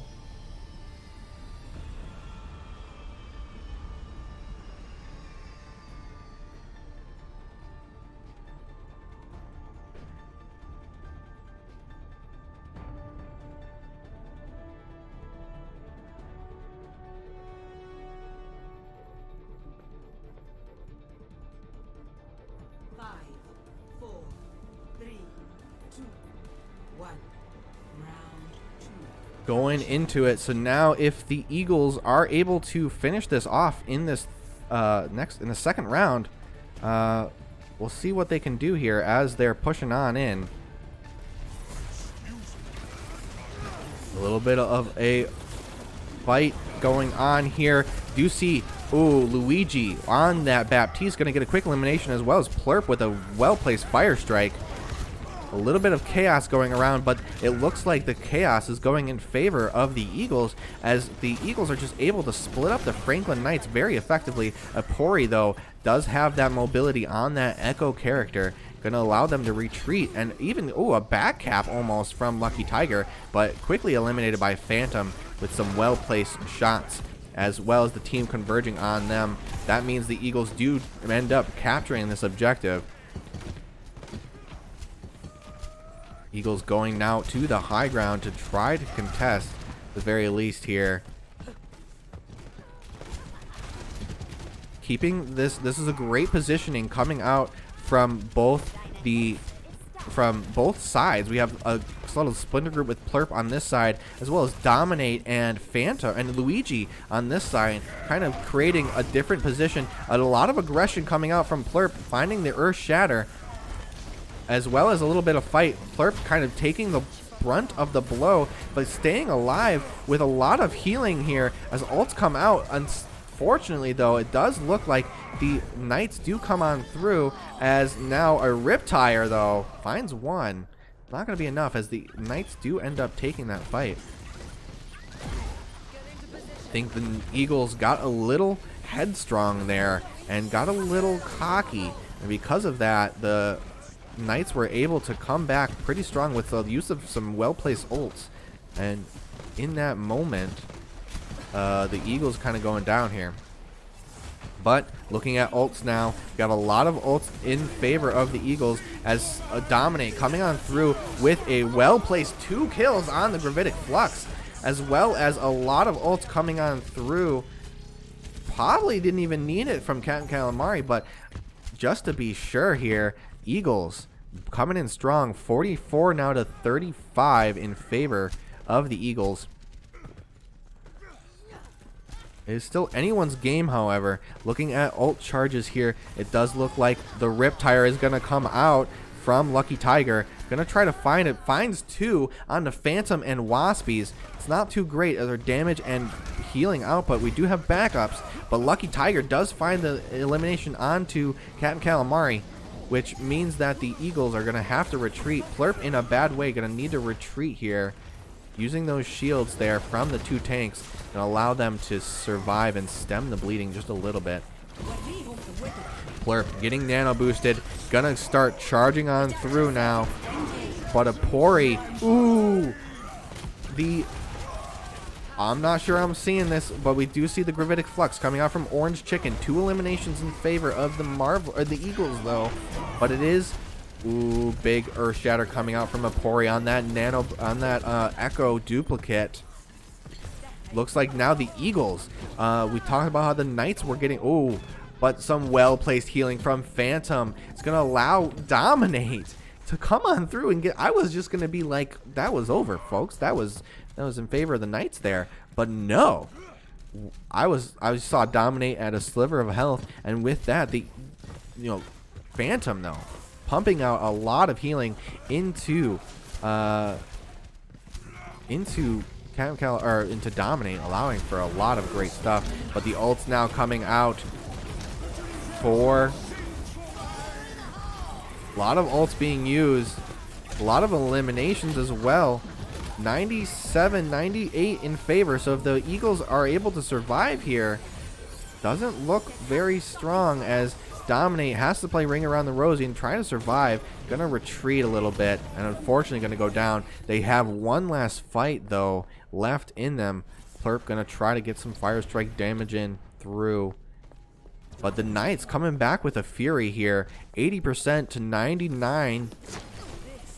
The Eagles are able to capture this objective and push on through.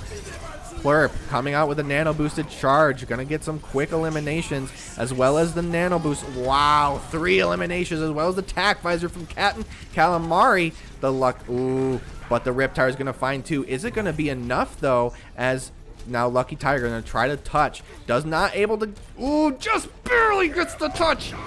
But the Earth Shatter gonna find it.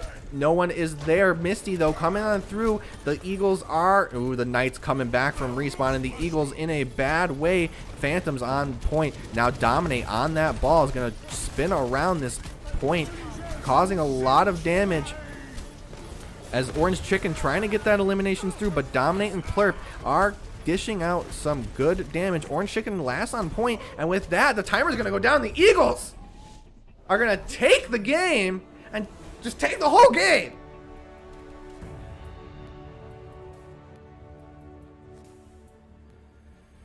Play of the game. A lot of great plays coming out from each of these folks. Coming on through.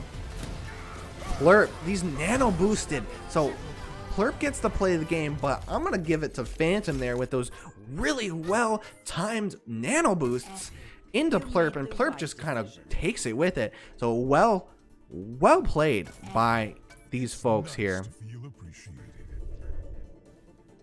That's going to do it for you. That's going to do it for this round.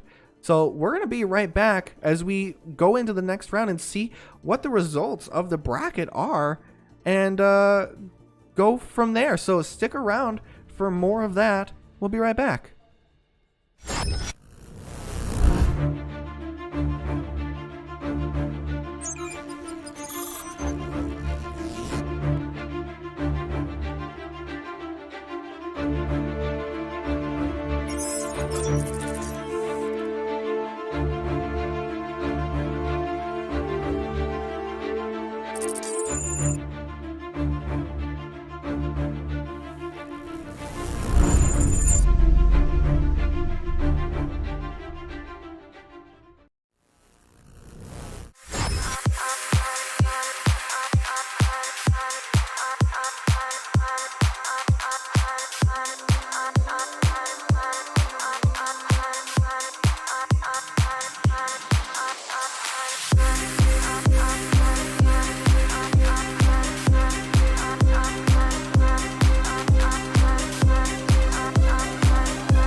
Esports is a multi-billion-dollar industry. We're taking that and we're delivering it to elementary and middle school kids. We're bridging the gap between conventional athletics and competitive gaming.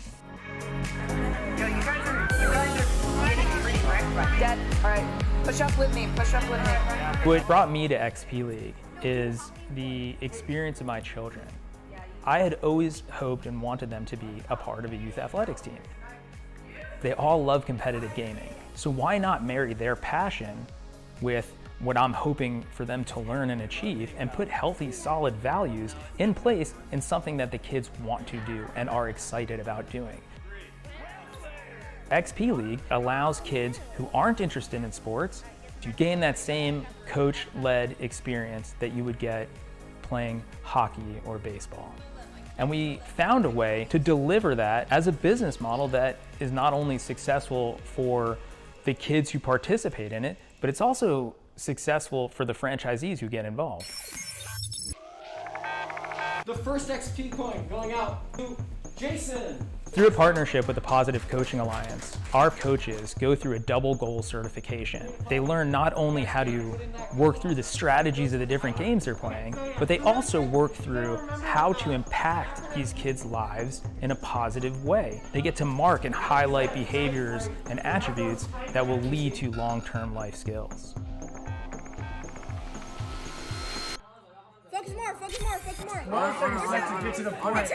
They know if they don't touch it, it will be over, so they're going to trickle in one by one. And I promise, the team will hold 5.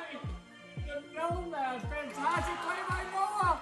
And somehow, the Nomad actually hold off the point and force a third game. Unbelievable. Through a really exciting partnership with AimLab, we're able to offer something that is unheard of in this age bracket. We have kids working on the same technology that the pros are training to improve their skills. One of the really cool things about AimLab is the fact that you can compare yourself to pro players. This allows our players to be able to rise to the challenge and to be able to level up. Take out the mech. Got him. Nice job. Partnerships like Raven help separate XP League from all the other players in the youth esports industry. These kids wear their jerseys, the same jerseys that pro gamers wear, and they beam with confidence. She was really excited for the jerseys. She wears it often. As soon as we saw the one that he got, we all wanted our very own, and so we're getting our own jerseys for the family. He would never take off the jersey. Not only do we get the same jerseys that the professional gamers wear, they're also creating all of our custom logos for all of our teams. Raven brings the highest quality and creativity to the gamers of XP League.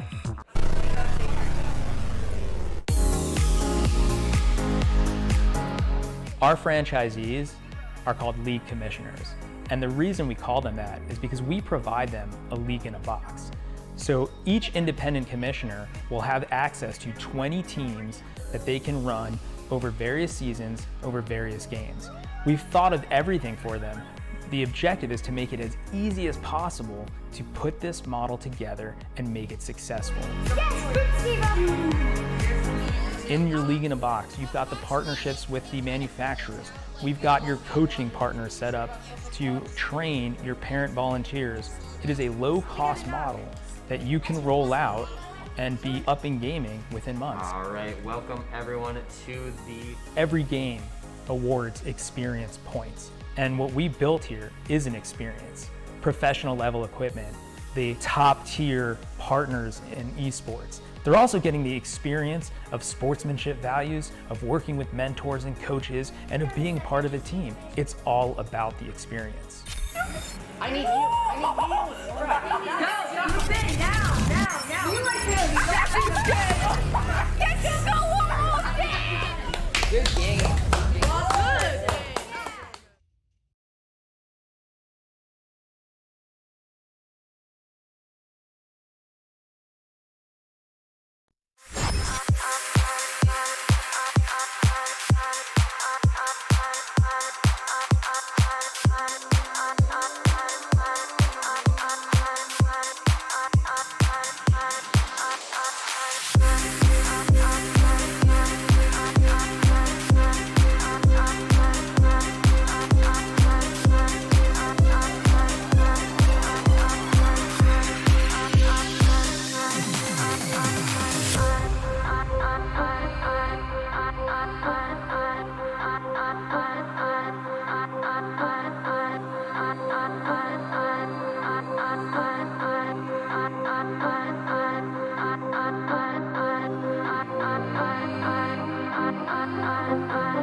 Alrighty, folks, let's just get in here.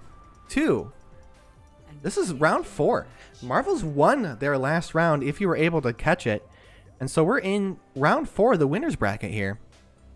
Marvels are going to be ending up playing against the Monterey Kraken, a team we know is quite effective at this game we call Overwatch. Marvels did win the coin flip and decided to pick Lijiang Tower for their first map. Pretty popular one here coming on in. And coming off of this, Marvel's winning 2 whole games, coming on through, looking to possibly get the third. Going to be quite exciting. And I know for a fact this game is going to be one heck of a ride for you. As insane as it's going to be here. If you're not familiar, we got Ghost, we got Lunar Eclipse, we got Frost, Jagged Placebo, Lab Rat, and Dreamer coming at ya. I might have gotten the names. Oh yeah, they're all completely mixed up. 1, 2, 3, 4, 5, 6 instead of 5, 6, 4. But we can kind of remember at this point. Embe Gold, though, getting a lot of really quick eliminations. We know... Excuse me. Already, Marvel's kind of going down pretty quickly to the Kraken here. We know, just generally, look at these great picks. Creative, getting a quick pick off onto Ghost. Mechanically, the Kraken are just a really strong team. team. And so the risks that the Marvels are going to take have to be extremely calculated, because they're not just going to be able to win duels just off the top of things. They have to be extremely careful, as there's a ball diving in their back line. Marvels do end up getting some quick picks and do end up capturing this objective. Do have to push back against that anti-nade. The res does come out onto Lab Rat, I believe. Sorry, Jagged Placebo. Jagged Placebo. Lab Rat is your Reinhardt. Jagged Placebo is your McCree. Dreamer is your Lucio. Frost is your Ball.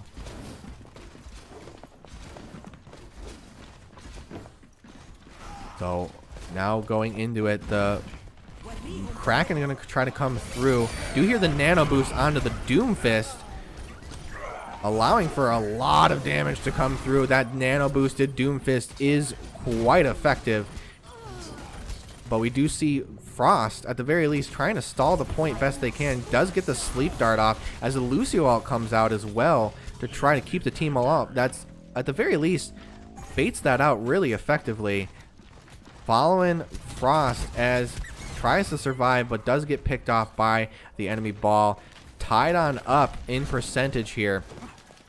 Marvel's getting ready to go. Probably going to wait a little bit for Frost here, but at the very least, going to have to be very careful. Yeah, here comes Frost now. They're going to be able to push on through. The ult comes out from Lunar Eclipse to keep them through. This is a great initiation. Sanji does go down, as well as the minefield coming out from the Kraken team does eliminate Frost really quickly, but Lunar Eclipse comes in with a really clutch res here as the ult does keep coming through.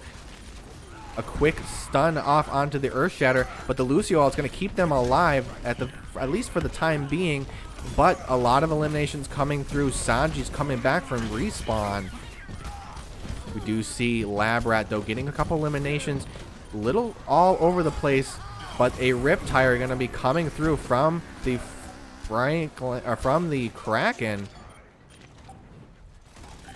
Does get denied, so no eliminations, but 95% the Marvel's gonna need to touch here as the great minefield comes out, but the shield's gonna eat up all of those mines from that, but no shield to be used.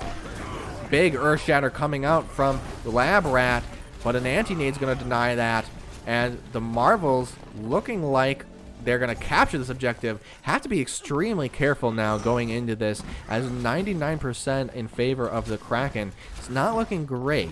It's 90. If the Kraken are just able to kind of come on through, at the very least, for this one thing here.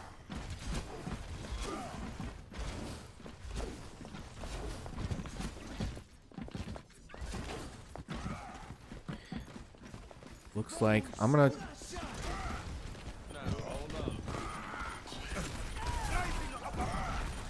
A lot of eliminations though coming out from the Kraken. It's not looking too great for the Marvels here, as a lot of eliminations coming through. It's up to Frost now to try to survive, and quickly does get eliminated. And with that, it's gonna be hard. Oh, and we do see Jagged Placebo trying to touch, but just barely from Ghost. Marvel's just not able to make it in time at the end there. And because of that, the Kraken, so many teams. Kraken are able to come out on top for that round.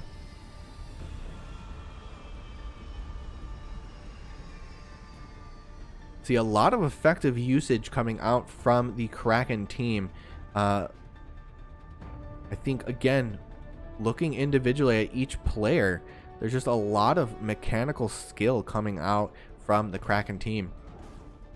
And because of that, they're winning duels, they're winning fights. The Marvels need to come back and just kind of take advantage of their openings as they go through. And so we do see Jagged Placebo switching on over to Sombra to try to get some picks off.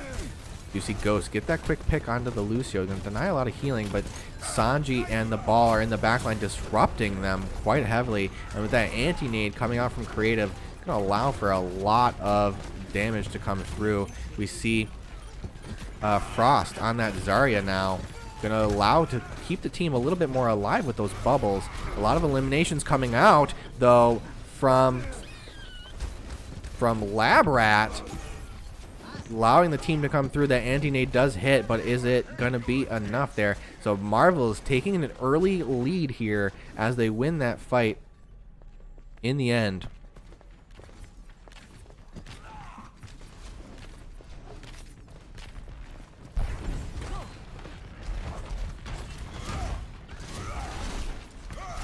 You see, we have seen Lab Rat here trying to keep the team up, trying to get that poke damage through, and the ball coming on that backline as well as a Lucio.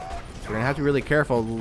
Earthshatter coming out to deny the aggression, but Lab Rat's in a bad way as as Jag Placebo does get the elimination off, as well as the Lucio ult to keep the team alive and keep them fighting, but the Mercy ult as well. It's gonna be extremely hard for the Knights to or the Kraken to try and fight back with the 2 ult usages.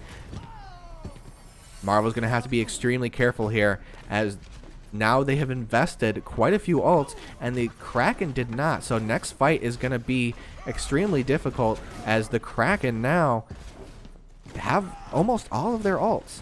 So we'll see how many they invest into it. You know, it's a kind of a mind game here, as to Nano Boost ult into the minefield. Gonna retreat here. Gets 3 ults out. Ooh, and the Graviton Surge, though, gonna allow for a lot of damage to come through. We did see a lot of ults being invested from the Kraken, but the Marvels played it extremely well there, playing extremely safe, knowing that the ults were gonna come through, and because of that, backed up, didn't allow for it. Oh, and a huge Fire Strike, and it's gonna come in too! Oh! And the Earthshatter, they're gonna take that objective! 100-0, that one! Extremely well played by the Marvels. I was gonna say mind games. They played it so well there. Holy moly. I'm just kind of taken aback there. That was professional level play almost. They really read it through.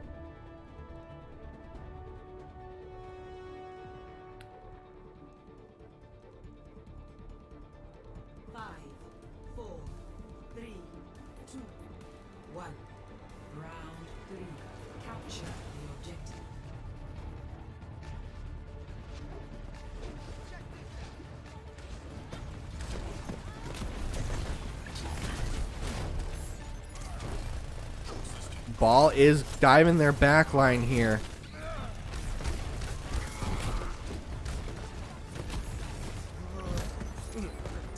But a quick elimination from Frost. Team is staying up. The Mercy does go down quickly to Ghost. Team is sticking together. The Kraken are about to capture the objective. Lab Rat pushing on through. Team trying to touch the point at the very least. Does get the resurrection off, but the team is dying out in the fight here.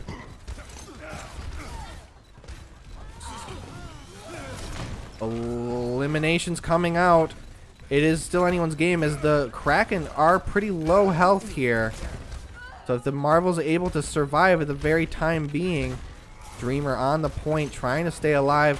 Frost has to retreat. Looks like the team is gonna have to elect to retreat here.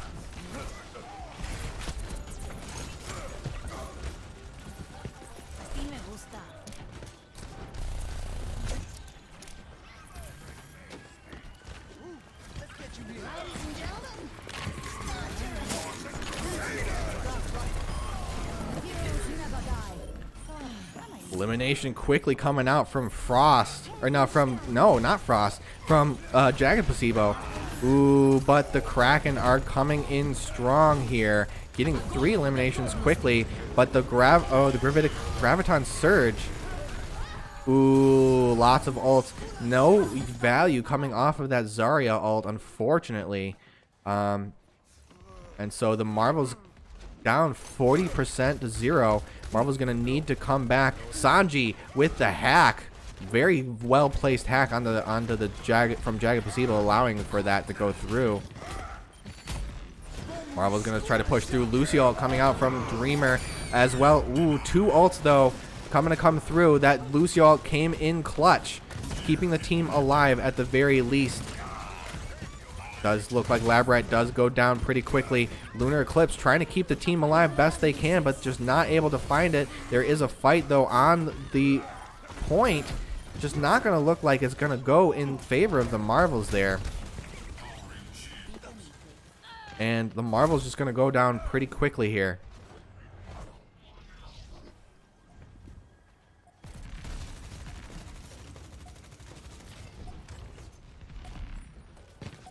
Looking at the timer, 88%, 90% almost in favor of the Kraken. Reptile going to be coming out from Ghost. Going to find Sanji. That's going to be a big damage dealer going down. Now the Marvels trying to push in through the point, touching the point. Deuce. Oh, but a 4-person Riptire. That is not going to be too great here for the Marvels. Now they just need to survive best they can, and unfortunately, it's not looking like they can. And the Marvel's going to lose the first round as the Kraken take that first game. Holy moly. Play of the game. That was a tough one. From the high of winning that first round, or that second round, it was looking good for the Marvels, but this, again, we saw a lot of the fights just going in favor of the Kraken there. Just not able to make it happen there. And with that, that's going to be the first game, the first map there for you. We'll be right back. I'm going to do a quick settings here. I know it's kind of a little bit of a slideshow over here. We're going to try to fix it. Try to fix it here in the meantime. No worries. We are aware. We'll be right back as we set up for the next round and try to fix that.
Alrighty, folks, we're coming back at ya.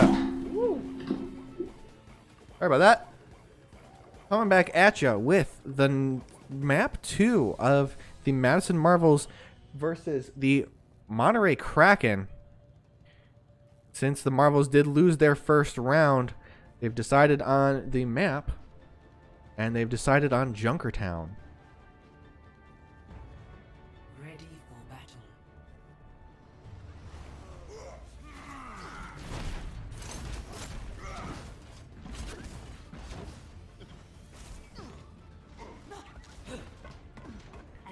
Apologies again if the stream is a little choppy.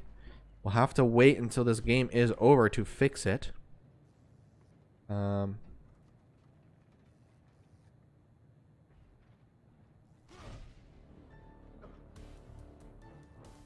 Marvels, and there's a lot of strategy involved in the map picking and banning, and because of that, exactly what we're seeing here. So let's watch the Marvels. Gonna go around the side. Does get a quick sleep dart out onto that as the ball diving their back line, using the buildings as cover here. Gonna try to get onto that high ground as, ooh, we do see the Sombra getting a quick pick onto the ball. Reaper coming on through too as well as they catch out the Reinhardt out of position a little bit, and the ball does get rezzed off, but the Marvels coming and rolling, calling out shots it seems, and able to really come through and get a lot of picks. And because of that, they're going to push that payload. Ooh, sorry about that. Push that payload quite effectively going into this Junkertown map. Kraken coming on back through. You see some switches going through. Dreamer on that Diva. And we see, ooh, we see Jagapasipo on that Ana. So some awesome plays here. Looks like the Monterey team are gonna, ooh, Sanji getting picked off quickly by Ghost. Ghost gonna come onto the back line. Looks like the Monterey Kraken are gonna try to initiate the fight here, but it does look like, ooh, with a big Earth Shatter, it's gonna allow for the teams to come through with the ult coming out from Lunar Eclipse as well. Allow for the team to come through. Almost 5 minutes on that clock there. It's a big deal. As now the Marvels, oh, maybe a misclick. Maybe a misclick. Oops, the ult comes out. We see that Ana on point from Labrat. Gonna keep the team alive. Nano Boost coming through onto the ball. Is it gonna be enough? Ooh! The EMP does try to come through on Frost, but not going to find anything. The fire in the hole, the Riptire, going to find two and stop the Marvels dead in their tracks here.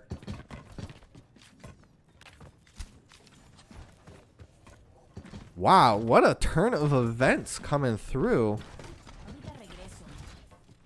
Marvels had a lot of momentum. Let's hope that that momentum will continue to carry. As they go through. Marvel's regrouping here after a almost team wipe. Sanji does get quickly eliminated by that Reaper on Ghost. 2 eliminations now, 3 coming in favor for the Marvels. That Junkrat last on point. Now Ball trying to dive through. Gonna get aggressed on by Dreamer. A little nasty sleep dart coming through. Ghost going on in against that anti-nade is going to be a big deal. Does get the kill onto Creative though.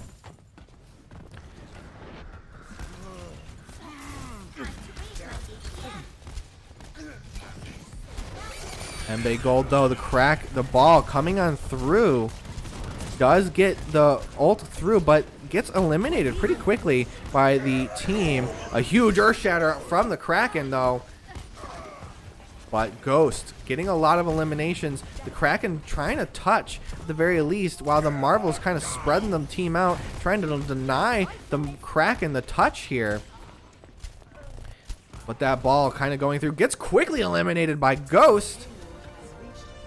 And that's going to be that.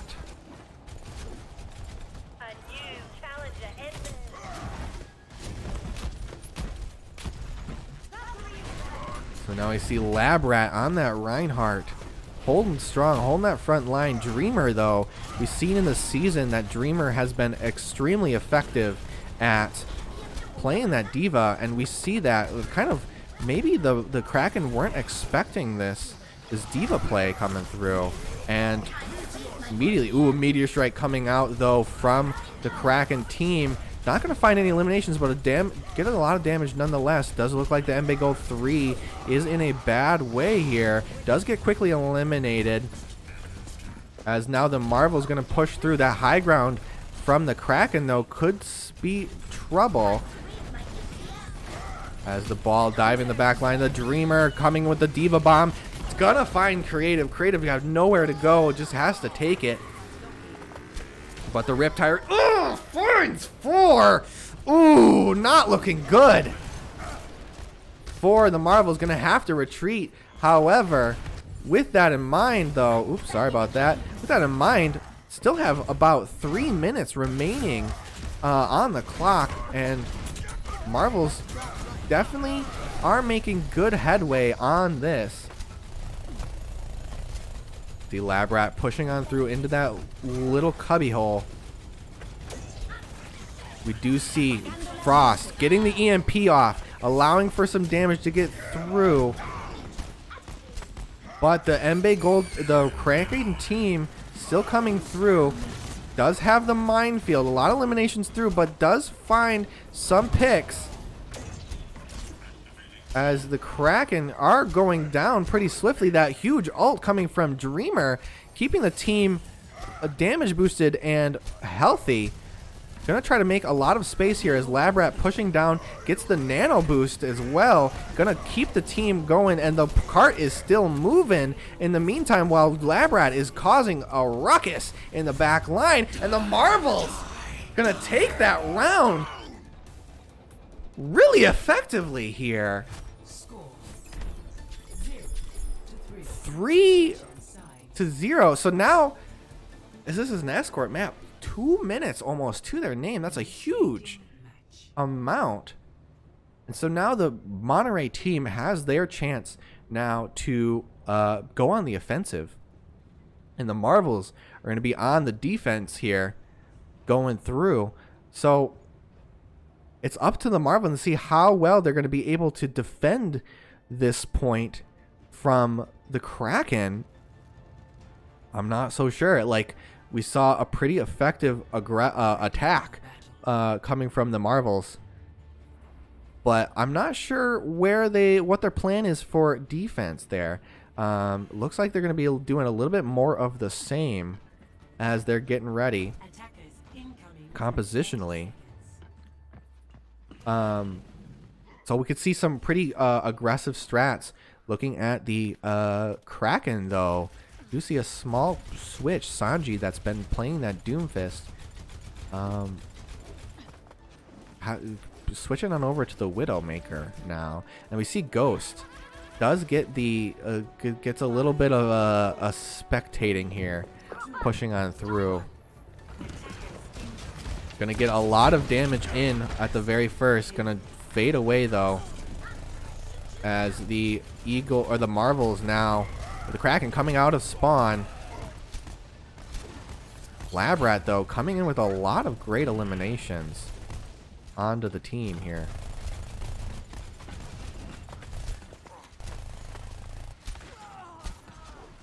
Not much going on too much here. Sanji now picking McCree. That could be a big deal against a Reaper or a Sombra, someone that's very mobile, or even a D.Va. That stun grenade has proven to be extremely effective. Sanji now, yeah, getting that elimination on the Ghost as that Reaper. But so far, knock on wood, does look pretty stable here, as the Marvels have to back up just a little bit, but are still holding strong at the very moment. Oh, a misplaced nano boost onto Baby D.Va. trying to get that onto the Reinhardt. Great res coming out from Lunar Eclipse to keep that momentum going as the the huge Earth Shatter is going to find a lot of eliminations, and this Reinhardt is sorely out of position. Ball trying to come in to try to make something happen, but I don't know if it's going to make it. Marvel's holding strong. Knock on wood again. It was a little bit of a misplay where I still even heard the little groans a little bit. Oh, dang it. Missed it. Kraken now grouping up. But the EMP gonna deny any push, and now the momentum from the Kraken just completely fell short.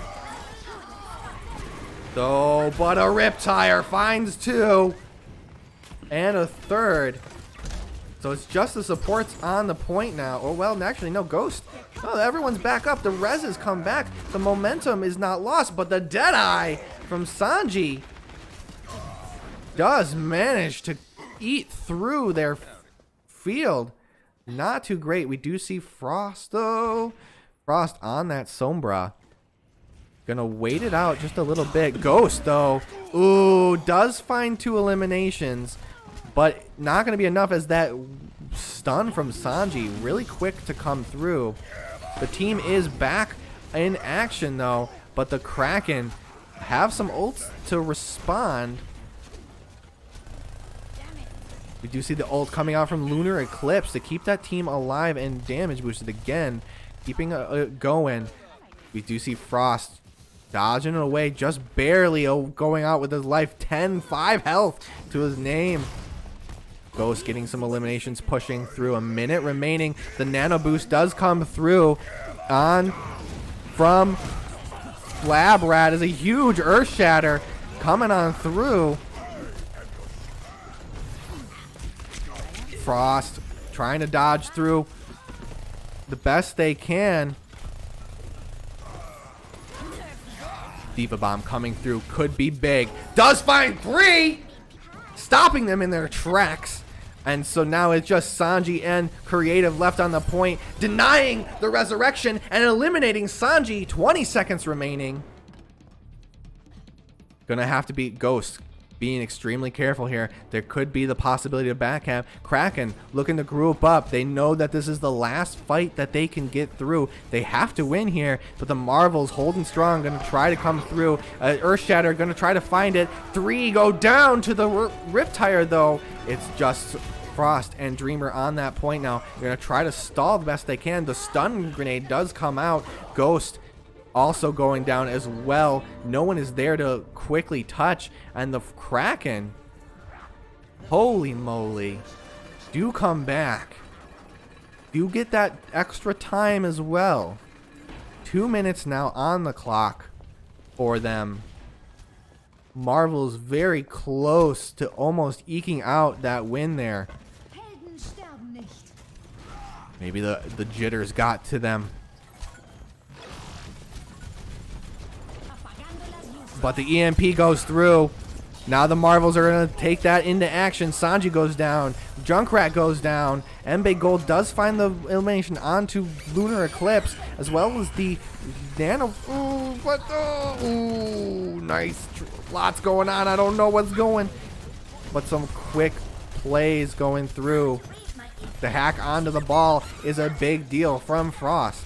Denying the mobility and everything from Ball. Clearing away those minefields, healing back up, getting ready for the next fight.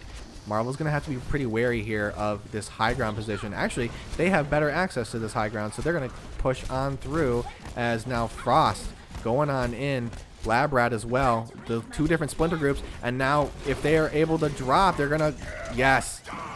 Oh, but the Earth Shatter with the Death Blossom and finds 4. I just can't. Oh, I can't get it all. What a great coordination coming out from the Marvels. 2 ults used, but at great effective use here. They do. Oh, does look like Jagged. Placebo does spot out the Reinhardt. Sneaky trying to get that last touch. Again, the Marvels need to be very careful here, as it is possible for the Kraken to really come through just like they did that last round. Now they do have to push it quite far. However, it's going to be quite, the Marvel's going to be ready this time around as a Diva Bomb goes through. Gonna find one onto the Ana as well. Ooh, I did see Ghost get quickly eliminated with that stun grade from Sanji. But the Junkrat on point. Gonna try to stall best of possibly. Sanji goes down. The Riptire comes out. Does find the Lab Rat, as well as the Ball, finding a couple quick eliminations, but the Ball is able to touch. We do have Lunar Eclipse and Dreamer last to touch here. The Marvels are coming back from respawn. They just need to deny them from getting all the way to the checkpoint in this overtime point. The Lunar Eclipse trying to get in there, doing the best they can, taking a lot of damage in the meantime to try to keep the contest. The EMP does come out though, and the Marvel's gonna try to come back. Solberg going down, Frost going down. The Nano Boost coming out though, dodges the Earth Shatter.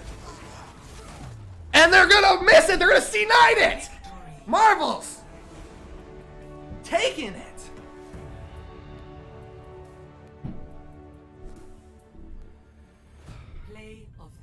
Holy moly, folks. An amazing play coming out from Dreamer, finding 3 with that one Diva Bomb, stopping him dead in the tracks.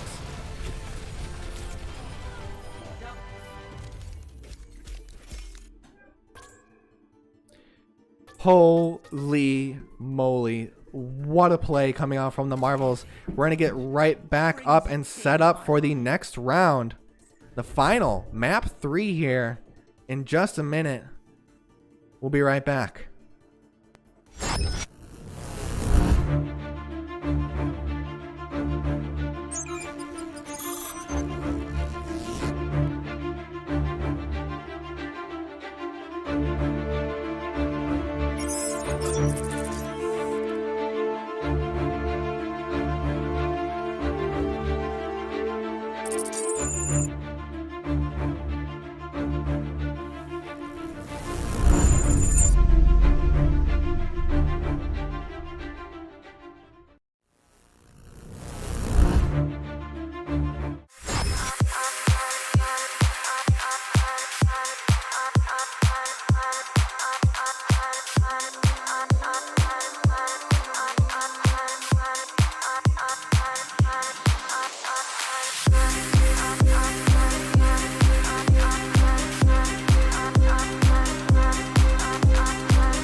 have this cool jersey, I have this cool armrest.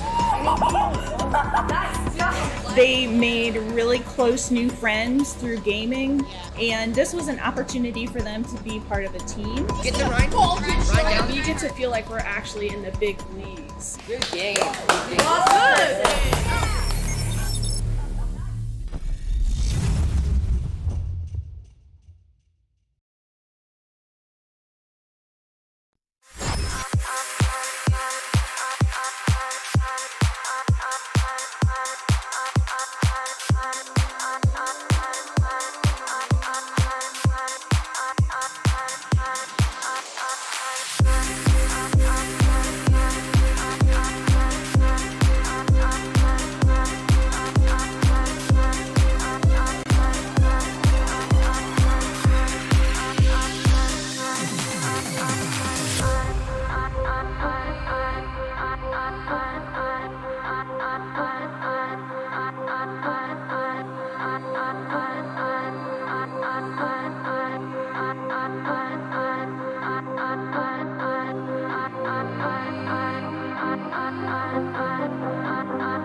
Alrighty, folks. We're going into map 3 of the Madison Marvels versus the Monterey Kraken. Oh boy, what a match. Kraken take first round. Marvels take second round. And now Marvels get to ban, and the Kraken ended up picking Nepal as the last map for you here. What a ride it's been, folks. I don't know what to say. It's literally anyone's game. Kraken putting up such a great fight against the Marvels, but the Marvels coming on through as well. It's really tough to see anything. I have no idea. I have no clue at all. So we'll just leave it up to the game here. Marvels coming on through. Headset on. Marvels kind of eating through a lot of damage there. The Kraken are on point. It does look like the Sombra trying to get a little pincher maneuver on that. Just not able to find it as the back line does come through. The point does unlock, and at that point now the Kraken Marvel's gonna start pushing on through now. The pin off into the Diva does get eliminated though. The Marvels now on the blue team are lighting up the kill feed as Sanji in a bad way now. Resurrection comes off. Alrighty, folks, that was a pretty decent fight. Looking at ult charge now, we do have Labrat and Lunar Eclipse do have their ults coming on through.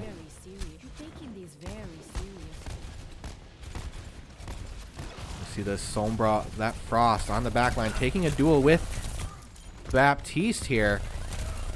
Does have to retreat, keeping the Baptiste out of the fight and allowing the Marvels to push on through unhindered without any lamps. But we do see that quick lamp coming through. Meteor Strike coming down. Well, getting a lot of picks, but is just Dreamer on the point. Gonna try to stall best they can.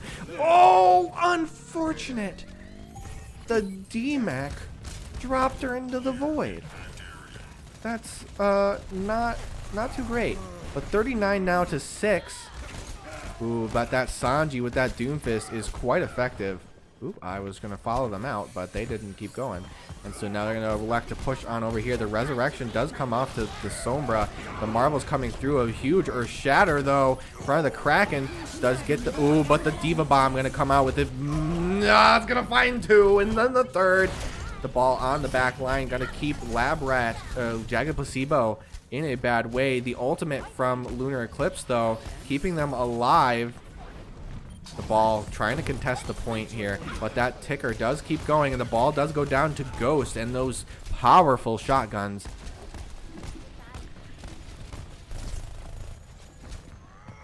Now Marvel's now stabilizing here in this first match here. So this first match, this is the third map. Kraken regrouping to try and push through. Oh, but Frost trying to take a duel, but unfortunately does lose it out, and that's going to be a big deal. The Nano Boost does go on to Labrat as he's charging through, gets the lamp through, as well as an elimination onto the Baptiste, as well as some other eliminations. Ooh, what happened there? A swing of the hammer gets rid of a Riptire. But the Kraken, though, coming in strong, do manage to capture the objective and leave the Marvels in full retreat. We do have a couple ults, though, coming on through. We see Ghost does have that Death Blossom here. Gonna look for possibly some kind of sneaky Death Blossom. We're gonna follow him out as he's now going through. The Death Blossom comes out, finds 2. The Lucio ult's not gonna find it in time. The Earth Shatter though does come down. Doomfist gonna try to find some eliminations, but the ooh, well played coming out from. Well played here from them. Marvels are contesting the point. There's 2 left on the point. The Reinhardt does go down. The rest are coming through. The ult coming out from the Baptiste, gonna dish out a lot of damage through that window, and does manage to find Ghost. Shield does go up as the resurrection comes out. Oh, never mind, it gets denied. Just Sombra on point, 89 to 82 now. Gonna have to be extremely careful. Frost in a bad way does go down as soon as I try to check in. Marvel's going down here. They need to win this fight here to try and come through. 93, 94% now. Marvel's gonna start rolling on in. The the nano boosted Reaper though. Gonna try to find a lot of eliminations. The Diva Bomb going deep as it finds 4! Is it gonna be enough though? 89, 90%. They need to keep the Kraken off the point. 99%. We as the caster know that there's a Lucio on the back line. As the... What? He doesn't even touch! He didn't touch! What happened? What the... The Lucio didn't touch! I was... The Marvels take the round! That huge Diva Bomb! I'm dumbfounded, folks! Holy moly! I am not sure what happened in the commotion. I don't even think the Marvels were aware. Their life hung in the balance of that Lucio. And it just didn't happen. I have no words, folks. This is what you came for. These crazy situations. This is regionals. This is it, folks. Frost playing the edge. Oh, I need to catch my breath. Oh my gosh. Dumbfounded here. The huge hack onto the ball is going to deny a lot. The Frost does get eliminated, but is quickly rezzed off. But Lab Rat does get eliminated from that Junkrat, dishing out a lot of damage through those shields. Marvel's not looking too great here of the fight. They're losing the fight, but they're not lost the fight, as they now do need to retreat. But creative on that Moira. We haven't seen the Moira so strong here. Is able to get a lot of burst healing and a lot of burst damage through. Well, maybe not a lot of burst damage, but at the very least that burst healing, as well as just a passive output of damage, as the Marvels need to now be aware of that on the support side of things. They need to be aware and try to, the very least, try to dump as much healing through this passive damage that the Moira is putting out.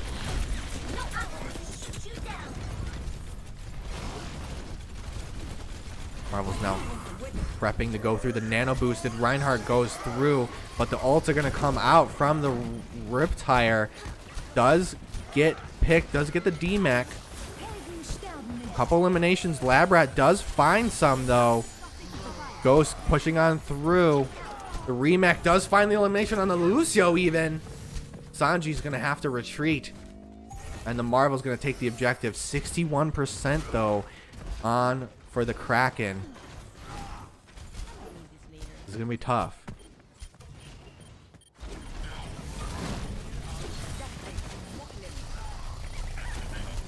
Now the Marvel's going to try to chase down this ball a little bit. The Lucio ult does come through, but Lab Rat with the shatter. Couple shatters. Death Blossom finds 3. A lot of trades going through though. Sanji, just Dreamer on the point. Sanji and this Embe Gold 3 on the whoa, does find the elimination with the punch. But Dreamer able to stall at the very least. They haven't captured the objective quite yet back. And unfortunately not gonna get that touch. They do. Ooh, big MP out of nowhere. Lab Rat does get caught by the Junkrat thing. Ooh, but the nano boost keeps him alive and heals him all the way up. Lab Rat coming through, clearing away those minefields, but getting super picked on. Does find the elimination with the Diva Bomb. Sanji though on that backline, causing a whole mess of trouble. Gonna come on through. Dreamer does get the Remake out, but Ghost on that Junkrat now, switching on over from that Reaper. Gonna find 2. and push the team out. 92% now, the Moira ult coming out to try and stop the Marvels in their track, but does get quickly eliminated by Ghost and those grenades.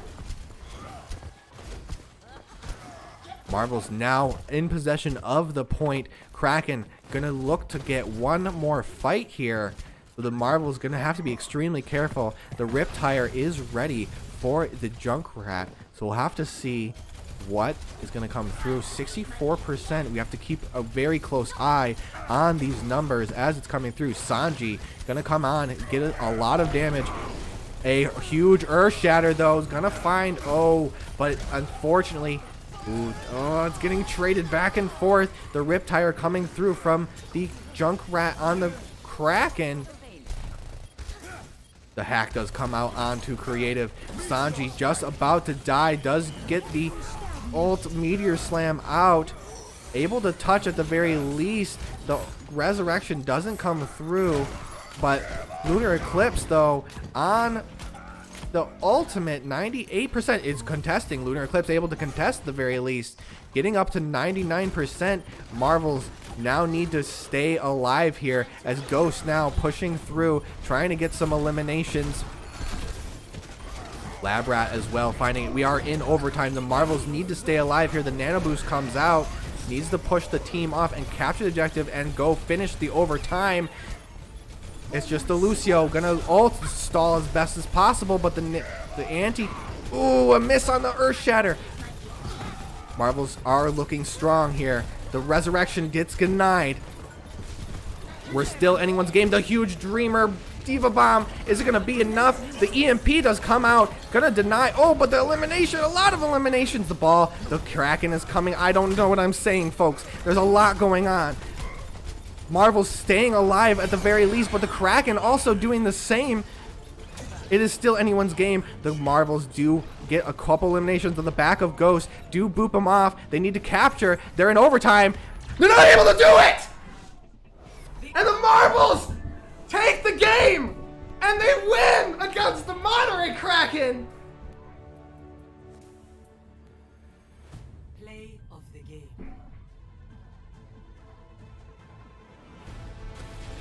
I'm telling you, folks, the Monterey team, we've known from the entire season that the Monterey has been such a contender in the season. For the Marvels to come out and win in a third map, folks, I am speechless.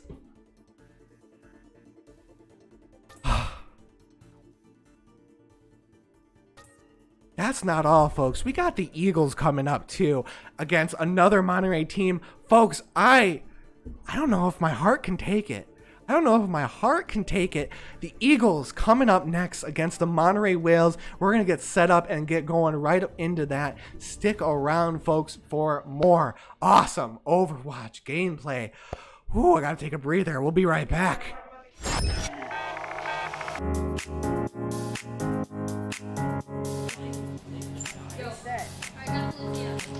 Yeah, I'm not gonna rip Sigma's one hit. Sigma's down. Alright. Head back up. Alright, root for telling. Esports is a multi-billion-dollar industry. We're taking that and we're delivering it to elementary and middle school kids. We're bridging the gap between conventional athletics and competitive gaming. Yo, you guys are getting pretty wrecked by me. Dead. Alright. Push up with me. Push up with me. What brought me to XP League is the experience of my children. I had always hoped and wanted them to be a part of a youth athletics team. They all love competitive gaming, so why not marry their passion with what I'm hoping for them to learn and achieve and put healthy, solid values in place in something that the kids want to do and are excited about doing. XP League allows kids who aren't interested in sports to gain that same coach-led experience that you would get playing hockey or baseball. And we found a way to deliver that as a business model that is not only successful for the kids who participate in it, but it's also successful for the franchisees who get involved. Alrighty, folks, I have Dreamer and Frost here from the last round. I'm gonna try to keep my voice so I don't get picked up. Just say hi first of all, and like, how do you guys feel after that match? Like, what is your feelings right now? God, I'm literally sweating. The overtime was so stressful, especially when the enemy ball got the mines on point. But I think the highlight was definitely me comboing the EMP with Matea. Yeah. What about you? How are you feeling? I honestly wasn't sure if we were gonna win. It was like really like close, and so stressful. I was like, I could hardly tell what was going on. My ears need a break. Yeah. Definitely a lot of feelings, a lot of whirlwind emotions here. I know I'm in the same boat. My heart is pounding just with the rest of you here. So I can't even think straight right now. You guys, let's do what. So you said your favorite play. Do you have another favorite play? Let's start with Dreamer here. Do you have a favorite play of that match? Probably when we were losing the point on Junkertown, and I got a 3K bomb with like on my. There's like no one else there, and we won that point. So stressful, and it was like, ah. A lot of clutch ultimates in the game. Yeah. All right, yeah. So I mean, let's bring that back to we said like you guys were coming into the game nervous about how to play against the Kraken. Like, what do you have to say like of the Kraken going into the final rounds? I know this is like the second to final round for this tournament. Like, how do you think the Kraken did for one, and like how do you think they're going to be doing in the next rounds? Like, what is your thoughts on the Kraken there? I think they're still a really solid team, and I have to give a lot of credit to Sanji, their Doomfist, for his dedication to the character. I think they're still gonna do pretty well and do pretty solid, but I think their downfall was not being able to adapt to the Sombra and Diva switch.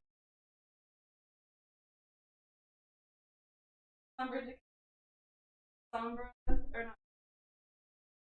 Sombra to counter the well as the, and I don't think they only changed once from a creature. They just couldn't adapt.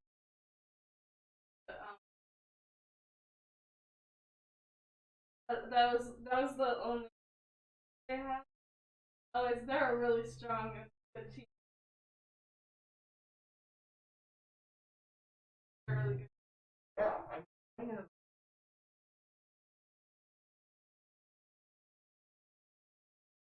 Yeah. And then when you guys kind of came back in that next next round, it was like, oh my gosh, what's going on? Yeah. There's a whirlwind there. And that's also the first game we've played in the regional tournament that's gone to game 3. Not to brag or anything. No, you guys are worked really hard to get to this point. We like the last couple weeks, if that has been any say, you guys have been doing practicing. I've seen you guys on the Discord practicing constantly. So like at this point, you're going into the final rounds. Yeah, you can brag a little bit. Yeah. Especially you guys that have started in like you guys were part of our first season. If y'all remember that first season, you guys didn't win a single match. Yeah, that was awful.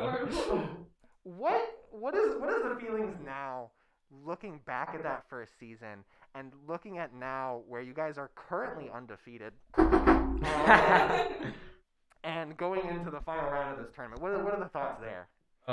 Well, this is to be like in a big esports tournament has been one of my dreams ever since I really got the game 5 years ago. But looking back on season 1 of the original Marvels, I think, well, we all know how that went, but definitely good lineup changes, you being a great coach, and a lot of just improvement and focusing on things we can improve. We've gotten really well at this point. Considering you have won a lot of matches, I think it is safe for me to say that you guys are going to nationals. Yeah. Like, the odds are forever in your favor. You guys are definitely going to nationals, I think, at this point. I hope I'm not lying to you, but at the very least, what does it mean to you guys to go to nationals? Like, what is that? Like, we're looking forward to that in August, but like, what is that to you guys? It's like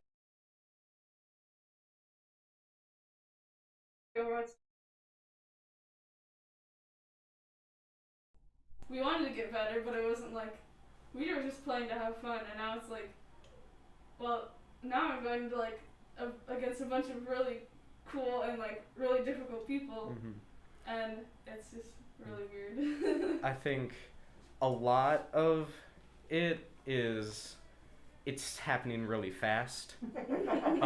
So we started not winning anything. I was like, oh, should we keep going with this? And then Matea coaxed me back into it, and the next few seasons went really well. Then regionals, we win a game. Nationals, we're going to North Carolina, just like that. Yeah.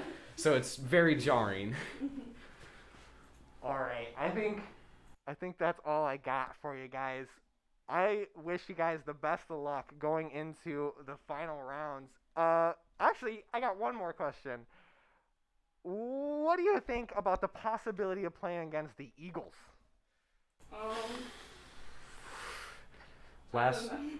Last game we played was really close, and they have some pretty good players, especially their Batiste. But I don't really know how to make a full assumption yet because that was 5v5, so it was a little iffy. Well, we'll have to see how the Eagles do in their next match. I guess wish you guys best luck in the final brackets. Any other closing things that you want to say as we wrap it up here? I don't know. Thank parents or anything like that? Spin to win. Thank you, Tracy and Judy, for taking us every single day and getting us ice cream like every week. Awesome. So we're going to wrap up that interview there. Thank you again for coming. We're going to get set up for the Eagles match coming right at you in just a second. Tune in for that. We'll be right back.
Esports is a multi-billion-dollar industry. We're taking that and we're delivering it to elementary and middle school kids.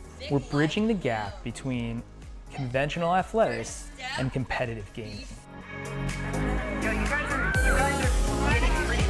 Dead. All right. Push up with me. Push up with me. What brought me to XP League is the experience of my children. I had always hoped and wanted them to be a part of a youth athletics team. They all love competitive gaming, so why not marry their passion with what I'm hoping for them to learn and achieve and put healthy, solid values in place in something that the kids want to do and are excited about doing. XP League allows kids who aren't interested in sports to gain that same coach-led experience that you would get playing hockey or baseball. And we found a way to deliver that as a business model that is not only successful for the kids who participate in it, but it's also successful for the franchisees who get involved. The first XP coin going out to Jason. Through a partnership with the Positive Coaching Alliance, our coaches go through a double goal certification. They learn not only how to work through the strategies of the different games they're playing, but they also work through how to impact these kids' lives in a positive way. They get to mark and highlight behaviors and attributes that will lead to long-term life skills. Focus more, focus more, focus more. One thing is like to get to the point. They know if they don't touch it, it will be over, so they're going to trickle in one by one. And I promise, the team will hold 5. The Nomads, fantastic play by Noah. And somehow, the Nomads actually hold off the point and force a third game. Unbelievable. Through a really exciting partnership with AimLab, we're able to offer something that is unheard of in this age bracket. We have kids working on the same technology that the pros are training to improve their skills. One of the really cool things about AimLab is the fact that you can compare yourself to pro players. This allows our players to be able to rise to the challenge and to be able to level up. Take out the mech. Got him. Nice job. Partnerships like Raven help separate XP League from all the other players in the youth esports industry. These kids wear their jerseys, the same jerseys that pro gamers wear, and they beam with confidence. She was really excited for the jerseys.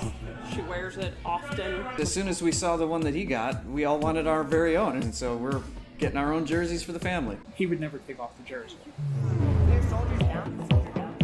Not only do we get the same jerseys that the professional gamers wear, they're also creating all of our custom logos for all of our teams. Raven brings the highest quality and creativity to the gamers of XP League.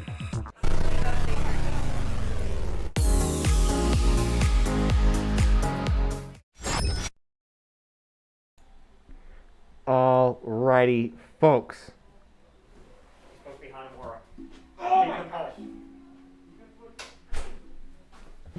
Gonna reset this match. Hang on one second, folks.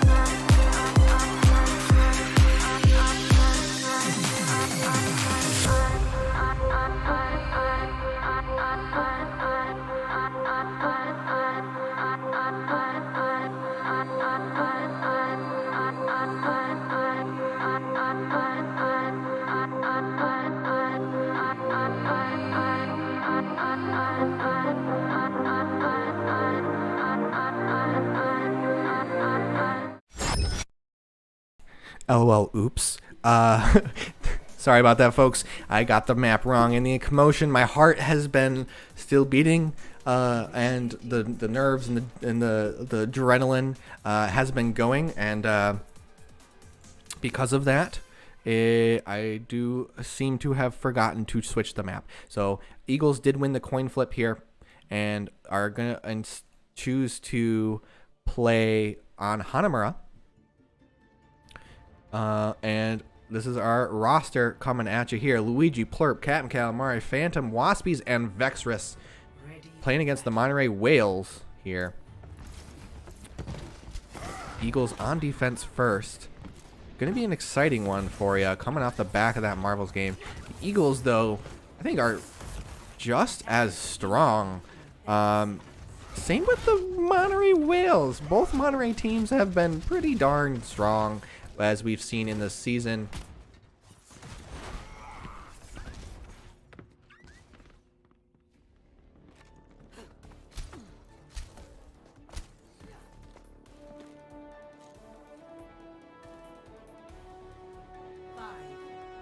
Plurp getting ready. Great rock coming out from Luigi. Trying to keep the whales now. I was about to say Kraken. Humble. Getting ready to go. So whales coming on through, getting ready to roll. Nice fire strike coming out from Plurp to get that ult charge. Plurp holding strong. The whales though coming on through. Getting ready to roll. Plurp does get the quick elimination onto that Symmetra. They try to get the teleport through. The monkey gonna dive out, but it's not gonna be too big a deal as Captain Calamari now is gonna handle it. Gonna follow this monkey out. Oh, missed him. Where'd he go? Where'd the monkey go? Oh man. Monkey hiding. That's a silly monkey.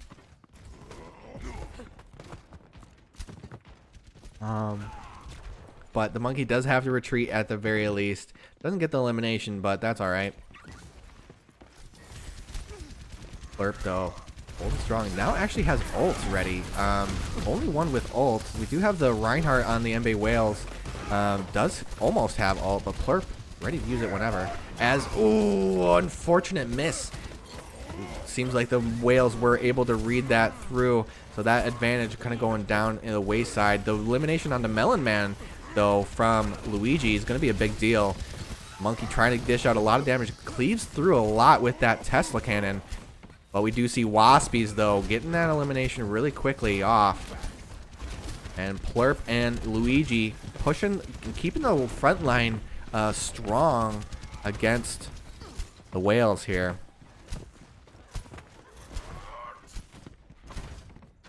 You know, I'm going to have to remind everyone, because the Eagles, again, looking quite strong. 2 minutes in.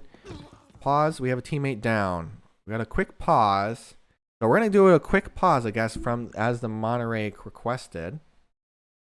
So we're going to quick check the make sure that and we'll see how they do.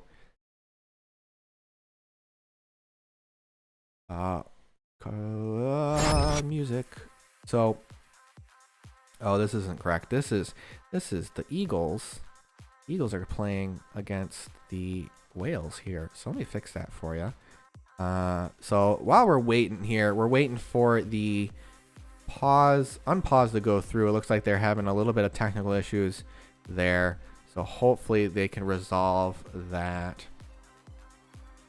We do have a schedule though, so we'll have to try to keep an eye on that. If the Eagles are looking strong at the very least right now, if they win this match, they're going to have to play against the Marvels. And from the words of our wonderful coach, Matt, my heart's going to break when you guys play. Because, as we know, match is going to have a winner. And we can't pick favorites. Yo, we can't, it's going to be really tough. It's going to be really tough. But automatically, Eagles kind of holding strong. That Winston getting really well picked off by Captain Calamari. And Plurp and Luigi, though, playing that tank line, are quite effective at making sure that that front line has been never breached. Double shield is really good at that, where you just set up a line and a defense phalanx, basically. And with the help of another support coming from, I believe, Vexrus, that's just going to mean that the Whales have a hard time pushing through the shield wall. And so, you know, my Whale's going to have to try to find something here. So, I mean, not much else to say here because the Eagles, and Marvels, I'm kind of, you know, knock on wood here. Kind of lucky we haven't had to deal with a losers bracket quite yet. Knock on wood again. I said quite yet. So, I mean, the bracket's pretty self-explanatory there. So, just kind of looking it through. I want to appreciate everyone out for coming and sticking with us for so long. The match is going a little bit over time here as we're getting through. So, again, I appreciate everyone for sticking around and being so patient. We'll be right back as I'm going to double check with them to see how what can be resolved here as they're going through.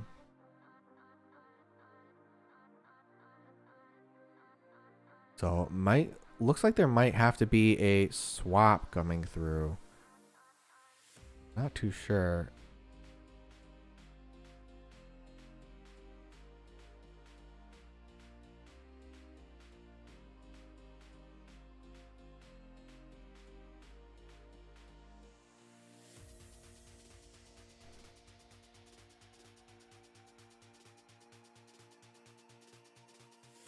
Okay.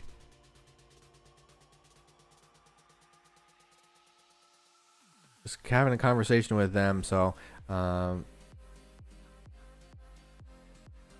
looks like alrighty. So it looks like we have a quick swap.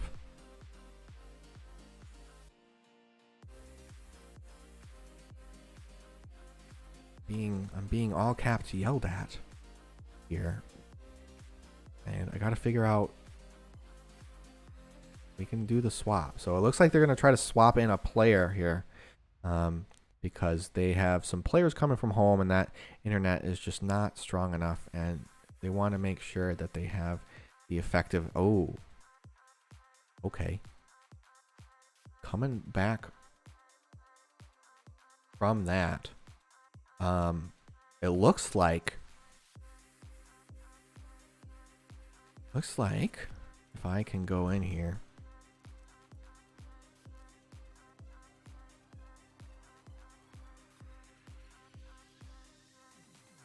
we will need a swap for next round and map is what I'm getting.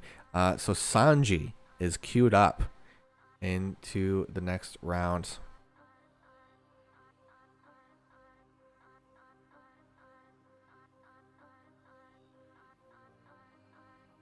All right, we're gonna get ready to go then. Unpause match. 3, 2, 1. Let's roll, folks. Coming in from that, so the unpause going. Looks like they did resolve some issues. Talking about a possible swap next round. Again, the Sanji going to possibly coming through. Captain Calamari does initiate the ult, but Melon Man does find the quick elimination out. The resurrection comes out to save Waspies, getting that damage through. So a lot of ults come out. Plurp does find a couple eliminations. Phantom getting caught out though. Plurp kind of getting caught out. Gonna try to find the charge. Unfortunately missing. Not very maneuverable here. As the Eagles now. Looks like Plurp does get quickly eliminated there from the. Ooh, that pause, I believe, just kind of stopped all momentum of the Eagles. And so that's going to be a big swing, though, for the Eagles there, as the Whales were able to now capture this round. So setting up for the next pint. Now, Hanamura, though, is...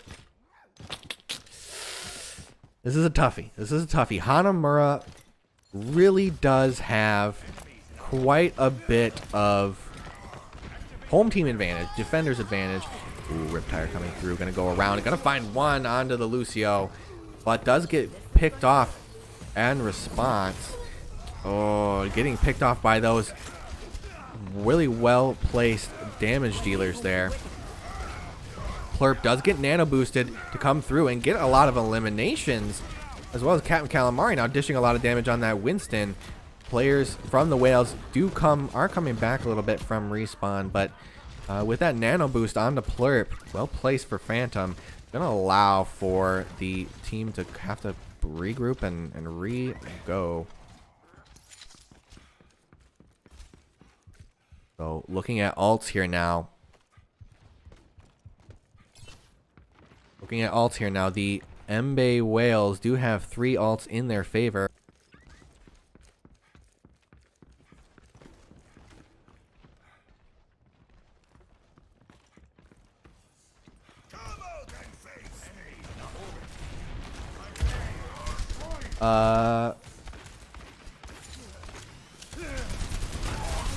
So now the Eagles now starting to fight. Luigi getting 2 eliminations off the top of that. The lamp is keeping them alive though. The Winston diving on up, getting Waspies in the process, as well as getting that ult through to knock them off of that high ground and push on through. Sea Serpent getting that elimination not before the ult or the resurrection does come through.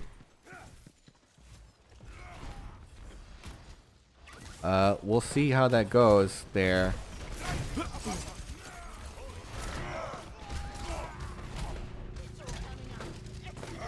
Plurp coming on through to charge on in, knocking off the Reinhardt off the point.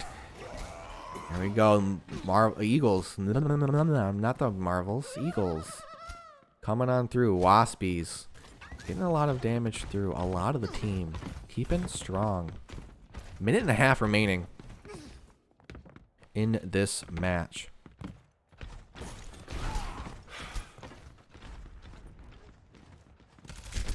Captain Calamari getting some good poke damage through. So again, minute remaining. The Eagles holding strong. Oh, there's a bunny outside the window. And Captain Calamari holding a really strong position here. But that high noon from the back end is going to find him. But Plurp with the Earth Shatter going to stop the momentum of the team there. 60 seconds remaining coming from the announcer lady. The ultimate coming out doesn't manage to get the heals onto Plurp, and the resurrection too far there, not getting the res off. The Whales are doing okay though, as Waspies though coming in with those great eliminations, finishing off those last 2 folks. Plurp, holy moly, Plurp, did you just see that, folks? He charged against, that was, I'm a little dumbfounded there. That was a really well placed charge. Plurp saw the Doomfist punch come through and reacted quick enough to counter that off. Well played by Plurp. Captain Calamari with attack visor gonna dish out a lot of damage for free, as well as Luigi getting a lot of damage through. Plurp though, holy moly, support's keeping them alive, and that's going to be all she wrote for the first round for the Eagles. Oh my gosh, it's red, white, yellow, blue, purple. Whoa.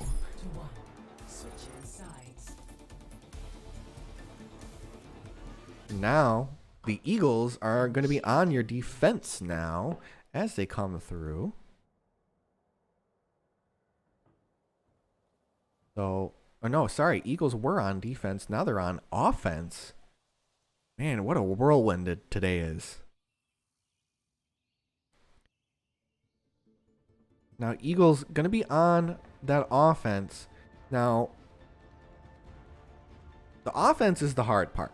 The offense is the hard part on this map, as it's just extremely difficult to... As that second point, as we saw from the Eagles kind of held it pretty well. But we've seen in other matches that there's a lot of tough things going on with that respawn point. If you're not able as an attacking team to as a team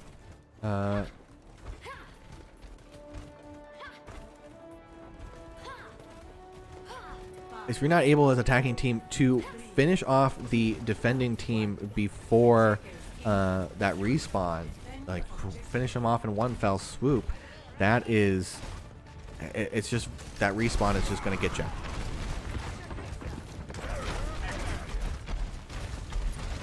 We're following Plurp now. On out. Into the attack, getting a lot of good damage through. A May wall is going to stop them dead in their tracks, but give them a little bit of time to regroup. That damage boost coming out from Vextress is a big deal, as well as the healing nade. Plurp does get charged, but it's going to charge right on back as the Eagles coming on through. Sea Serpent in the back line. They have to be aware of the Sea Serpent. Kind of slithery snake.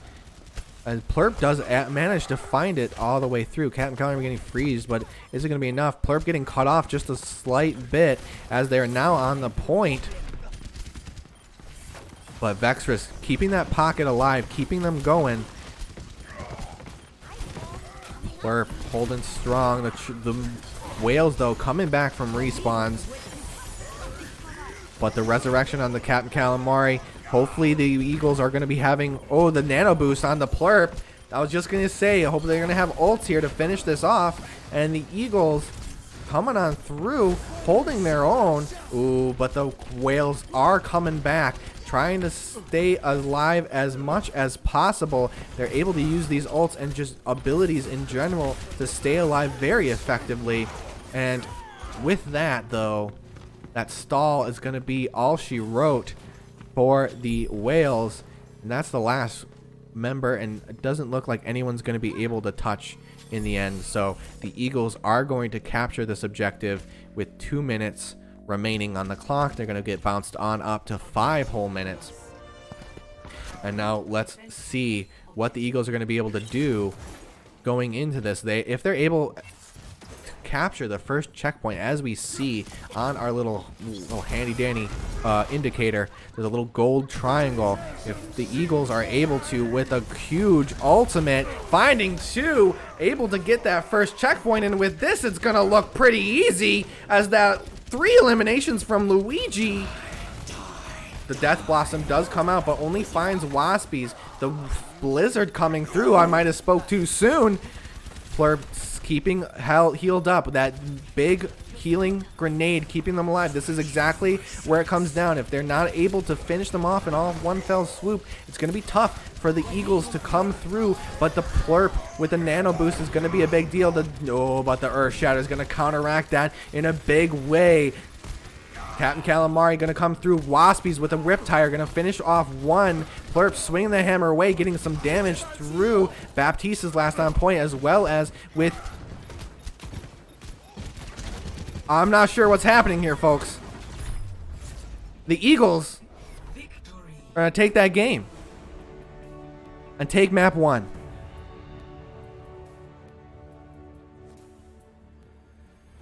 Play of the game. Coach stepped on Wi-Fi. Big sad. That must be what that is there. I'm not sure how to rule it. We'll have to check in with judges or HQ. But with that, we're going to go into the round 2 pretty quickly on.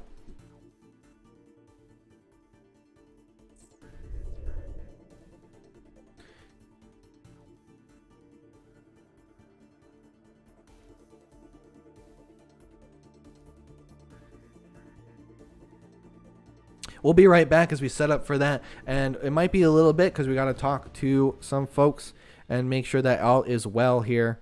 We'll see. We'll be right back. We'll see how that goes. Stick around.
Alrighty, folks, we're going into map 2 here of the Madison Eagles versus the Monterey Kraken. I've been talking your ear off all day, folks, so thought it'd be a good idea to get an additional voice in on this. So I want to introduce here. I'm Bennett. I am a coach for XPL Madison, and I'll be here to take some pressure off Cody's voice. I really appreciate it.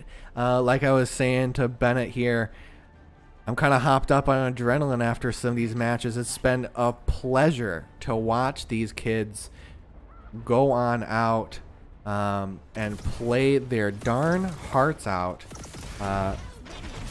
But it's still been a long day, and my vocal cords probably gonna tear by the time I get home.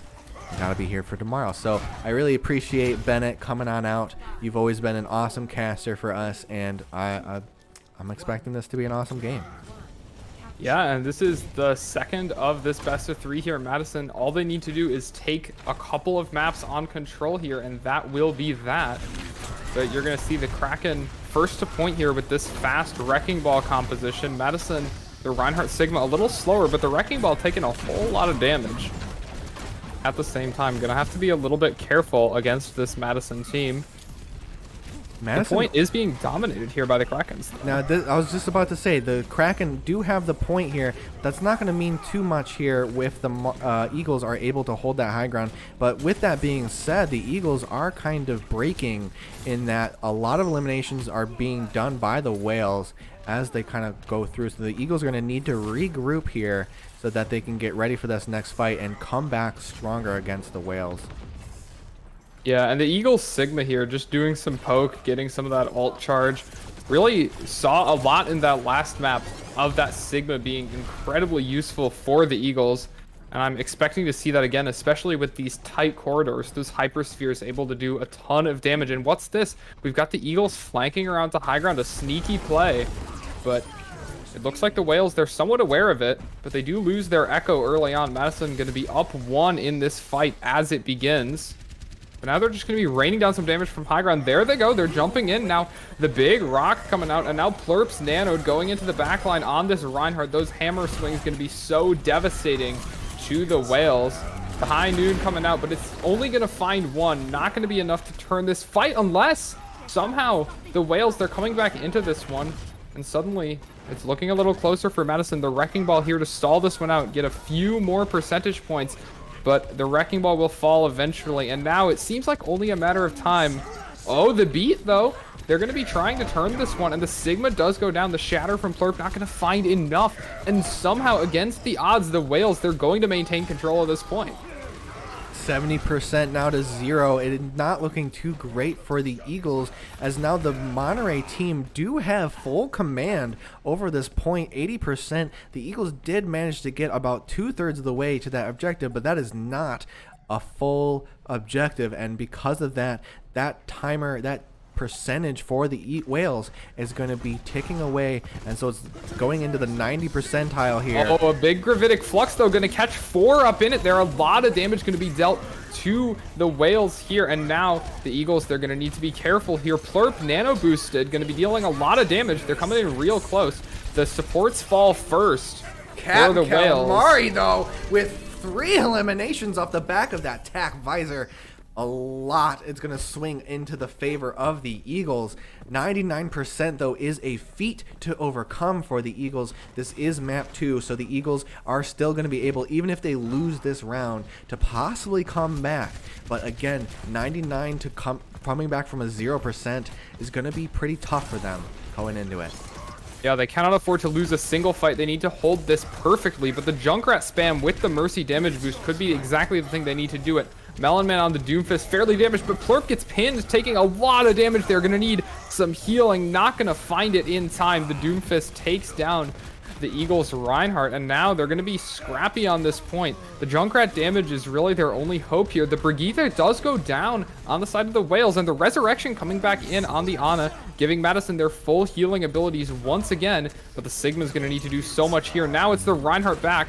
The High Noon doesn't find anything, but the Slam does. The Whales get Plurp on the ground, and that will be this round being cleaned up by them. They will take the first point of Lijiang Tower here. Amazing play off the top of that map 1. I was almost sure that the Eagles were going to take map 2 just as easily, especially given that well, I guess that's kind of the nature of these picks and bans. The Whales were able to pick their choice of map, and Lijiang Tower was it. And you can see they are extremely used to Lijiang Tower and have used that map to their advantage, where in the first map, Eagles were able to pick, and that might have been just the advantage that they wanted for that first round. So we'll have to see. Now at the same time, we are going into the second round here, and Control Center is maybe one of the weirder points on the entire Control map type. This garden point much more normal in terms of its wide open space, and that could really benefit Madison here. The Whales losing their Wrecking Ball early. Madison, they do lose the Ana, and the picks have gone really both sides here. Both teams losing some pretty key elements, and it could still go either way here. Captain Calamari on the Reaper is going to have a big job to do, though, to keep Madison in this fight. The McCree for the Whales is going to be doing so much damage, and Captain Calamari will be forced to use that Wraith form. Just get out, just reset. The first point control will go over to the Whales, but Madison, they're right back into this one. Got to be careful with that Doomfist. Both teams do. Extremely careful with this Lucio that's been finding a lot of value off the top of this ridge, as well as this Wrecking Ball. It does get slept off by Phantom, but is it going to be enough as the team now needs to converge on that? The ball does get the shields out. Oh, but dropping into the pit, gonna have some trouble getting back up, and in the meantime, Madison can rush. The Wrecking Ball is forced to fall, and now just a few members for the Eagles remain. That will be some quick cleanup for them. I want to point out this quick pick from Captain Calamari to switch on over to the Bastion. Now the Bastion, oh, I guess we're going to pause for some reason. All right, but the Bastion. Yeah, so like we know Captain Calamari has proven to be pretty effective in that Bastion. I don't know how it's going to work here in Lijiang Tower, but yeah, especially without a Lucio. Bastion is a slow hero, gonna need to get set up over a long period of time, and I can see Madison, I mean, they're pretty much poised to take this point. All they need to do is kill one Lucio, and certainly during this pause, they're noting the Lucio on their screens, they're discussing how they're gonna take him out, and that I'm sure that'll happen within a second of the unpause. They can all just do it like that. Madison will hold the point initially, but if they ever lose the point, I don't see how Bastion gets into a spot to retake. Bastion can be great at defending, but it might be a little tricky. All right, we're gonna get right back into into this map, getting that unpause here. And the Lucio just keeps riding, stalling out this point as long as he can, but that won't be all that long. Plurp with a quick backhand of that hammer, swinging on through. So now the Eagles do now have a possession of that objective, and this is where now a Bastion, I think, can be quite effective. They're going to dish out a lot of damage from range and deny a lot of sight lines for the Whales here, just like we see. Yeah, and look at Captain Calamari just sitting on that point, the Reinhardt shield in front of him. The Wrecking Ball can try to do damage, but the Wrecking Ball, oh, those mines might be a little dangerous for him, though. The Bastion does get disassembled just like that. A big shatter, though, finds 3, and Plurp's going to be nano, dealing massive damage into this Whales composition. The Reinhardt's going to be having some trouble for them, but he will get healed up. The rest of them, though, not so lucky. The Lucio drops early, but it's just Plurp left, and not going to have unlimited health here. The Doomfist will be the one to take him out. And now, Madison's Doomfist is trying to stall, but that'll only last for a little bit. And this point is going to be captured over any moment now by the Whales. Finally, Madison's Doomfist will fall. They get 49%. Just shy of that halfway mark, and the ultimates are really starting to swing into favor of the Eagles. They have 4 on their side. Madison, they have that Graviton Surge, could be a fight winner, especially if they can find early picks like that. Really nice work from the Zarya. Now the Whales, they're going to be looking at low healing. Captain Calamari finding one off the back on that Melon Man. We do see the McCree from the Whales going on the back a big line, shatter for Plurp. Really doing a great job to find the enemy Reinhardt, and the enemy Ball looking low on health as well. Both tanks dropping, and they're going to have no staying power in this fight, the Whales. The Brigitte going to try her best, but she will not be lasting long on this point against the Reinhardt, unless actually she manages to take down the Reinhardt. Plurp maybe just needed a little bit of healing there, and somehow, some way, the Whales will hold on to this point. 90% and counting. Madison, they're in desperation mode. Who's even going to be able to touch this point? It's unclear. Nobody really able to get through here, and map 2 will be just going to the Whales just like that. Not sure what happened there in the end, as the Eagles, Captain Calamari and crew just needed to get on point as the ticker was going away 99%, and they just didn't, maybe they didn't see the percentage going down, and they just weren't able to get anywhere near the point to try to contest it, and that just kind of goes the way of the Whales there in the end. But that is only that is map 2 of the, right? That's map 2. Yeah, that's map 2. We're So, 1-on-1. 1-on-1. Next map's for all the marbles. We're gonna be right back as we set up and make sure that that's all set up for them. Looking forward to more of that. Oh, we're gonna get right into it. So I'm gonna relay this information here to my team, and we'll be right back. Stick around.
Alrighty, folks, we're coming back at you with map 3 of the Madison Eagles versus the Monterey Kraken. This is the deciding vote coming in at you. The Eagles looking to try to win this one to possibly play against the Madison Marvels in their next round. It's going to be a tough one, folks. Yeah, absolutely. And Kings Row, what you could really not pick a more exciting map to decide it on. Kings Row's dynamic. It's got it all. It's got these long-range hit scan sorts of spaces. It's got these close, tight quarters. It has got really whatever you want. And with the Monterey Whales first on the attack, Madison are going to need to be ready to adapt to whatever. It looks like the Doomfist Reaper sort of thing coming out here could be a real dangerous for them. Those Doomfist punches have been able to take out vulnerable supports over and over again. That was one of the huge deciding factors in Lijiang Tower, the last map that the Whales were able to win. Madison, meanwhile, they're switching on to something a little bit new here, the Winston. Something we've not seen in this series yet, at least not to my knowledge. Yeah, we did see the Winston coming out from the Eagles, not this match against the Whales, but last match against the Franklin teams. I think this is a great pick, like you said, the backline getting dominated by the Doomfist and the Reaper against the supports, and that Winston's going to be highly mobile to come back and support those supports whenever need be. I think that's just exactly the kind of thing that we need, as well as the McCree pick coming out from our new player Dominate is going to be swapped in instead of Captain Calamari. Oh, that's a big res onto the Winston. Getting the Winston right back into the enemy team is going to be able to harass the support backline. You see the Baptiste dropping to that Winston melee, and the offense of the Monterey Whales falls apart all off the back of that amazing Mercy play. Now, they've got the Reinhardt left, but the Reinhardt alone is not going to be able to do a whole lot. Plurp does get pinned, takes some damage, but the healing should be there, and almost the Shatter ready as well for both Reinhardts. It's going to be really a deciding factor in this next engagement. Who can get off that Shatter, stun the enemy team? And at the same time, Madison building up to a number of other key ultimates. On the other side, the Monterey Whales, not so much. I'm not seeing as much in the ultimate department for them. The slam from Plurp, it gets delayed and it's not going to find anything in the meantime. The Whales will find a slam just onto Plurp, but that could be enough. No, the nano boost keeping Plurp healthy and in this one. Really nice work from Phantom to keep Plurp alive here. And meanwhile, the Winston just harassing the Baptiste. In the end, it's going to be Phantom who'll get that final blow. But it looks like the Doomfist will be what gives the edge in the end to the Whales, excuse me. But no, the Winston, gonna get shut down right away there, and this looks like first point. As we said, that diving in the backline of that Doomfist just completely annihilated the supports in the back.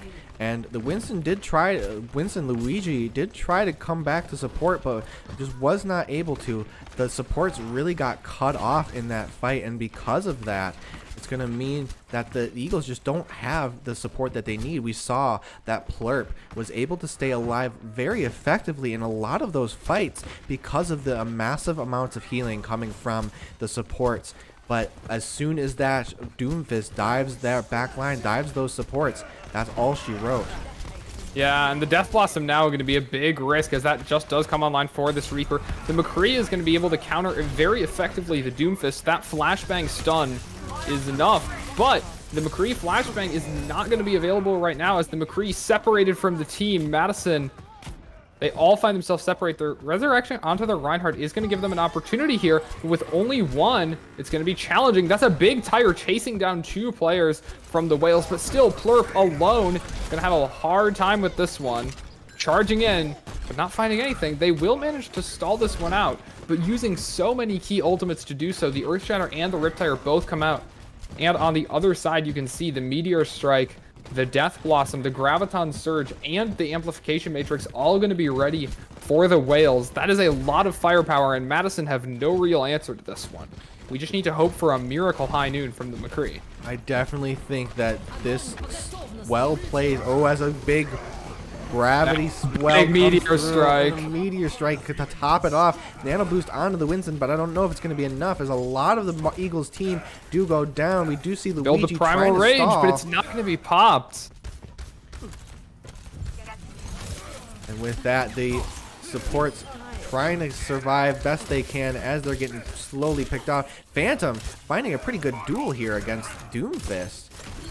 Yeah, Phantom picks off the Lucio, and actually just one shot from picking off the Doomfist as well. Phantom finds 2 in that impossible situation, and that could make a massive difference here. The Lucio just now coming back from spawn, it's going to leave Madison actually up in this fight for just a moment, but Plurp needs to be kept alive, and that's going to be very difficult without the Ana. The Mercy healing is simply not going to be enough, and you can see the Whales, they recognize that, they chase him down, and that will be second point going to the Whales.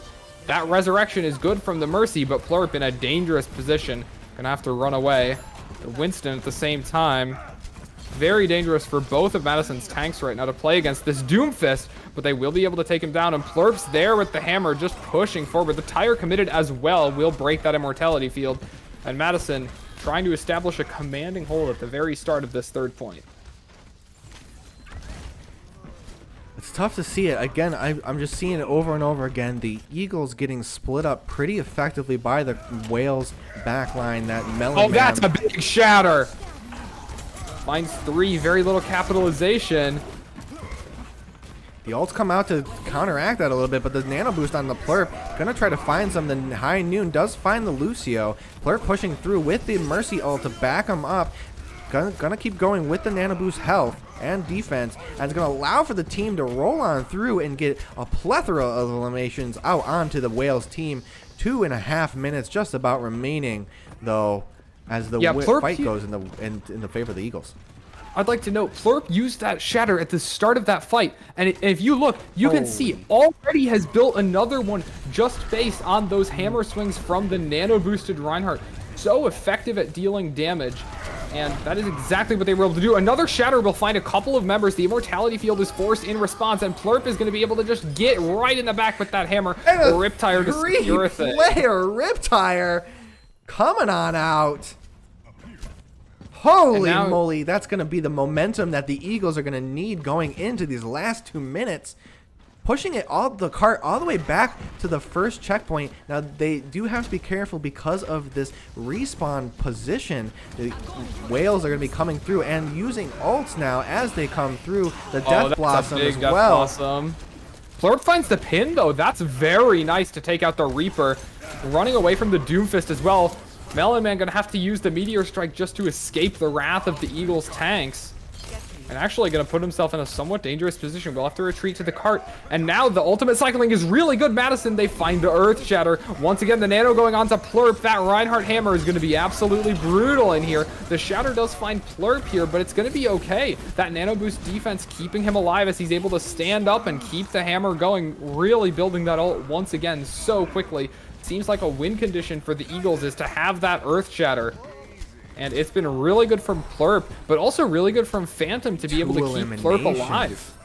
2 eliminations coming out from Phantom. Phantom, kind of a sleeper agent here, dishing out so much healing. But and right there, just getting 2 eliminations, that's such a big deal for a support to dish out that much healing, but also get quite a few eliminations. That's not something we've seen a whole lot of in the XP League.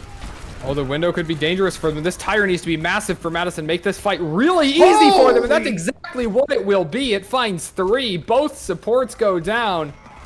And that's going to be the Whales right back to spawn. They're going to have one more chance at this. And what ultimate are they going to have? The sound barrier, but that doesn't keep them alive for long, especially not against Winston's Primal Rage, which is coming up in just a moment here. 20 seconds remaining. It looks like the Whales are grouping up for one last final fight as the Winston now diving in, trying to keep and disrupt that backline much as possible as the Lucio beat does come out, like you mentioned. And the Phantom in the hole, but not before he gets the nano off. That's perfect. And Plurp's Shatter is going to be so reminiscent of this map as a whole. The Deadeye finds 3. And now it's going to be just the Reaper left. And can we talk about that nano from Phantom? Gets booped into the hole by the enemy Lucio and uses the nano on Plurp as he comes out, as he falls into that hole. He's dead. He knows it. But in his last moments, he's able to get that nano off, giving Plurp the damage and the health that he needs to get right back into the enemy backline to get that shatter that puts everybody on the ground for the Deadeye to then immediately find 3. The team play from all 3 of those players on the Eagles to have that amazing result cannot be understated. a lot of great individual plays from each of these players, but a lot of great team play coming from the whole dang team. That is looking great. Sure, the Whales were able to capture that first point and push it to the first checkpoint, but I don't know. It's still looking like anyone's game. I think the Eagles do have a good chance going into this attacking phase of the map. We do see a quick pick from Dominate, switching on over to that Widowmaker. Yeah, that can open up the first point very easily. The Widowmaker, especially, there's no response to this Widowmaker. I mean, the Doomfist in theory, but look at where the Widowmaker is able to play from. Look at those high up spawn doors. The Widowmaker can just sit up there and take shots, and what can the Doomfist do about it? There's no way for Doomfist to get that high on the map, so Widowmaker is going to be completely uncontested, and if she finds a pick right away, that could be the end of point one. We'll see if they are able to get that pick through. Looking for the picks here. And the Reinhardt brawl in the front as well could be really dangerous. Plurp, we've seen his power with that hammer, and he's going to be getting right onto the point. Unfortunately, though, Phantom dropped by that Doomfist. Plurp is not going to have the healing that he needs. The Resurrect onto the Winston will do some, but the Winston is not going to be able to stand alone. They're going to have to wait for their teammates. The Reaper, though, getting very extended into Madison's backline. The bubble from the Zarya keeping them alive just long enough to take out Madison's McCree. And now Madison's Winston in a little bit of trouble here, building the ultimate charge very quickly, though, and actually isolating the Zarya from the enemy team, doing some damage, but the Doomfist will make his life a little difficult. Now, though, the Nano Boost and the Shatter, those are the ultimates that Madison have relied on, and both of them are just creeping up above 50%. That pick onto the Baptiste is amazing. Phantom with that Biotic Grenade, very impressive. Plurp getting right onto point now. Does get pinned by the enemy Reinhardt, though, and will fall. The Resurrect already used for Madison. Plurp's not going to get back into this fight, but the anti-grenade is huge, and the Riptide is even bigger, finding both DPS from the enemy team. The Whales, Reinhardt finds that pin, and now it's the Nano Boost. Doesn't pin anybody, and now it's going to be the Winston for Madison. That's going to be where the Nano Boost goes for them. And the Monterey Whales Reinhardt going to be very low on health, going to go down there before the Immortality Field can be deployed.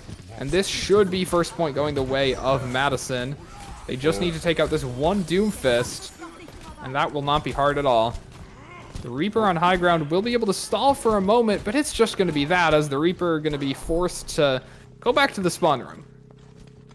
Amazing. I was wondering when the Eagles were going to be able to group up and make something happen, and it looks like that is when they do. Able to really group up and just push on through, stay alive. The ult onto the Winston, the Nano Boost onto the Winston while he's primaling. I think that right there was probably the play that took it to the end. That Winston has such a massive health pool and is then buffed by the Nano Boost to allow for less damage to come through and more damage to go out. It's just a great combination coming through. Oh, the Death Blossom in the back, though, is going to catch two of Madison's backline. That's going to give them a lot of trouble. The tanks are left, but for how long? Without the healing from the Ana, it's going to be very difficult. The Ana does get resurrected, though, and now the Winston can be kept up here. The Primal, you can see, it's almost built up again already. But that Shatter is going to be committed, maybe unnecessarily, by the Whales. They're going to be doing more damage to Madison, sure, but Madison, they still need to group up. Plurp, without any healing, they're going to be half health here. Plurp needs to be careful. And the anti-healing grenade is just going to make that official. No healing will come through, but Plurp going into the backline anyway. The High Noon is going to do a little bit of damage, but not going to find any eliminations thanks to an Immortality Field coming out from the Baptiste. The Graviton Surge catches Plurp, and the Meteor Strike's going to go right into it. Plurp gets nanoed, though, and now that hammer could be devastating for the Whales. This fight just doesn't end. Both teams are just committing resource after resource to it, even when it may be unwise, but the Winston for Madison is going to help clean that one right up. The Reaper is behind them, though, and do they realize no Death Blossom available, so it's not going to be that much of a danger. And now Madison, slowly but surely, they'll push this one forward, and now the Primal Rage and the Earthshatter are both available. I want to point out an amazing play coming out from Fanta. We've seen the Nano Boost coming out extremely well But I believe, if you didn't know, the Nano Boost, if you're Nano Boosted, you go back up to full health. You get healed by the Nano Boost, as well as the buffs that it supplies. So Plurp was at a pretty bad situation where he was very low, but because of that Nano Boost, kept him in the fight and kept him going. Wrecking ball. The wrecking ball just gets knocked into the void by that primal rage, and that could be the ice. That could be the icing on the cake for Madison, as it's going to be very difficult to get back into this one without your tanks. The Whales now staggered here. They're going to get one elimination, immediately resurrected as well, and all of Madison's players going to be here. It's just the Wrecking Ball trying to hold for the last moment, but the Wrecking Ball takes so much damage in this situation. Madison, all they need to do is take that one down. Now the Amplification Matrix is going to come in. The Whales do have a chance here, but Madison, they still have so many resources. The Slam comes in, taking Madison's tanks onto the ground. They're so low on health. Phantom has the Nano Boost. Going to need to find an opportunity to get them back into this fight. The Reaper goes down. That's a lot of the damage gone for the Eagles. Plurt pinning in. The Nano Boost is applied, and now that hammer is going to get to work. You can see it's done this so often. The Deadeye just doing a little bit of that extra damage, and everyone goes down. Madison will take the series and take Kings Row. That was map 3, right? Sure was. Sure? The heck? Pretty sure. Was Plurp, my dude, coming in. That was that Nano Boost from the grave from Phantom. You can see in the kill feed, Phantom went down, but it didn't matter. That Earth Shatter just enabled the entire team to stop that final push. The power team of Plurp and Phantom, those Nano Boosts were always on point. The aggression from Plurp was always on point. Such a group. Folks, I am devastated, quote unquote devastated, to let you know that the Marvels are going to be playing the Eagles for the final match of the series. Both teams went undefeated today. Both teams have gone completely undefeated. Coming out of the woodworks, I will be honest with you folks, I did not believe I would see this day. I was for sure thinking the Eagles and the Marvels were gonna win one game at most, or for them to win all the way to the end and play each other for their last match. I am stupefied. I am dumbfounded here as we're getting into the final match, round 4 of the Overwatch Gold regional matches. I want to thank you all for coming out. We'll be right back as we set up for the final match of the Marvels versus the Eagles. Thank you, Bennett, for coming on in and casting with me. Yep. And I'll be back tomorrow. Seeing you then. See you folks soon.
Alrighty, folks, we got a quick interview coming out for you. We got two virtual players. We've got Plurp and Phantom.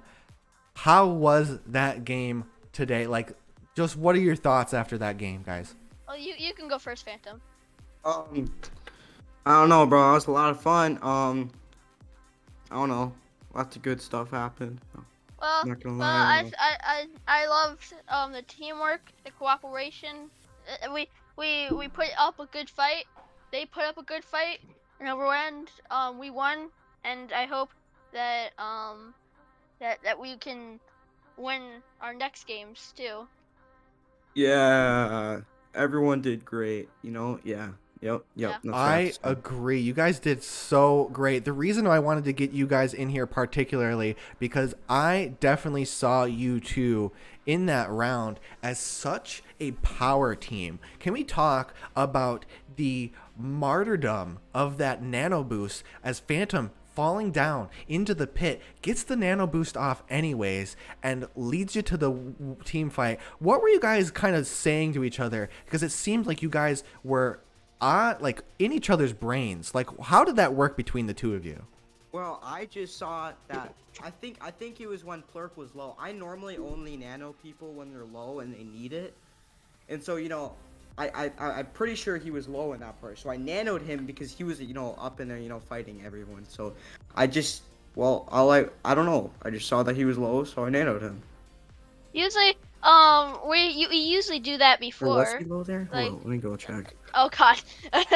But yeah, we had that planned out, like, because with the nanos, because I'm used to getting nanoed a lot sometimes, so I'm used to the beefy type stuff. So when I know that I can deal around like more than 100 damage, I go in, and I know when he nails me, I go straight for the healers, so that they can't get heals off. Yeah, bro, kill those healers, man. Just kill them. What an amazing play from both of you guys. How do you think the Whales did? Like, they're going to be going into the final round here. They're officially going to the losers bracket though. But like, how do you think they did against you guys? What was like some of the trouble spots? In the beginning, we thought that, yay, we're gonna win. But then when in the between, we got just mildly destroyed.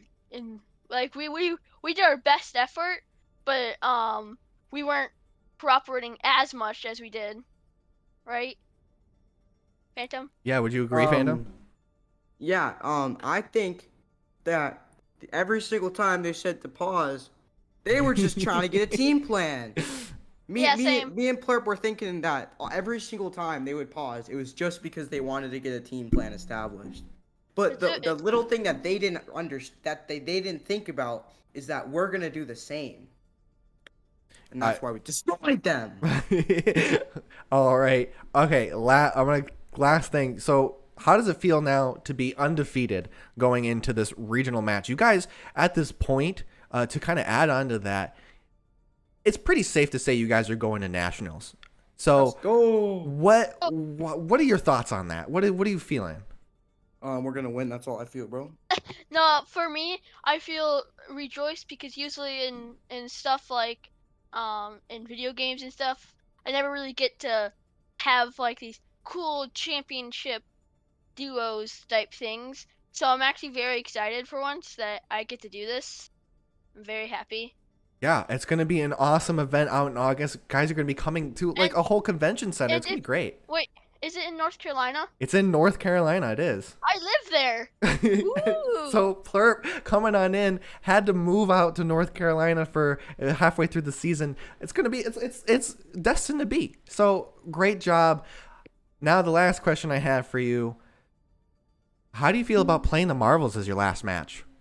Well, first off, I feel okay because we played them twice. I was on Marvel's team and Eagles team, so I mean, I hope we win, but I mean, I don't really feel like anything else. Before I was like, oh my god, we get to face the team that's been together for like the first year, and now I'm just like, I played with them.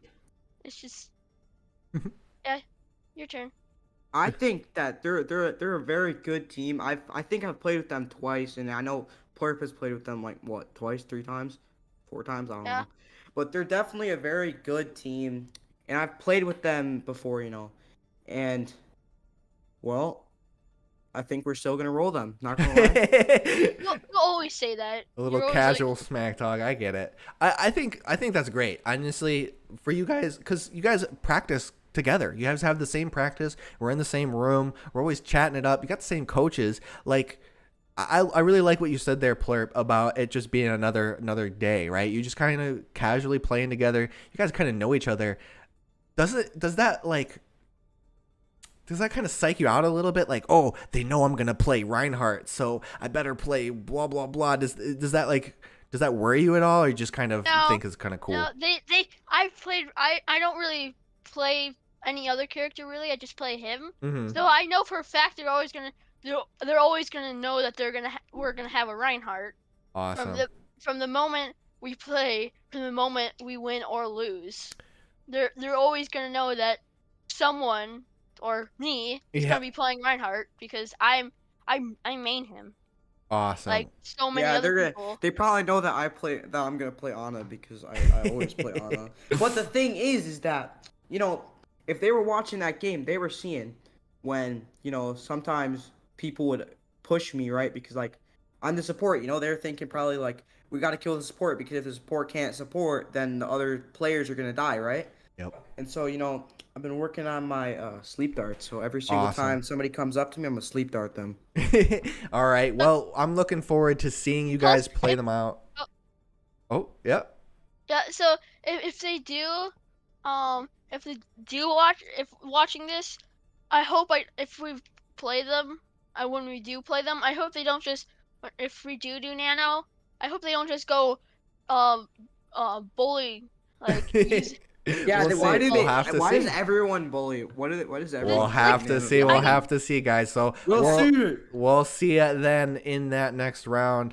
Let's put you back with your team here. So that was Phantom and Plurp. A great interview from them. Looking forward to seeing them play against the Marvels coming on up real shortly. We're going to get set up for that for the final round of our winners bracket against 2 undefeated teams. Casual Saturday for us here. Thank you all for coming out. We'll be right back with more awesome Overwatch gameplay in just a sec. See you soon.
Yeah, I'm not gonna rotate.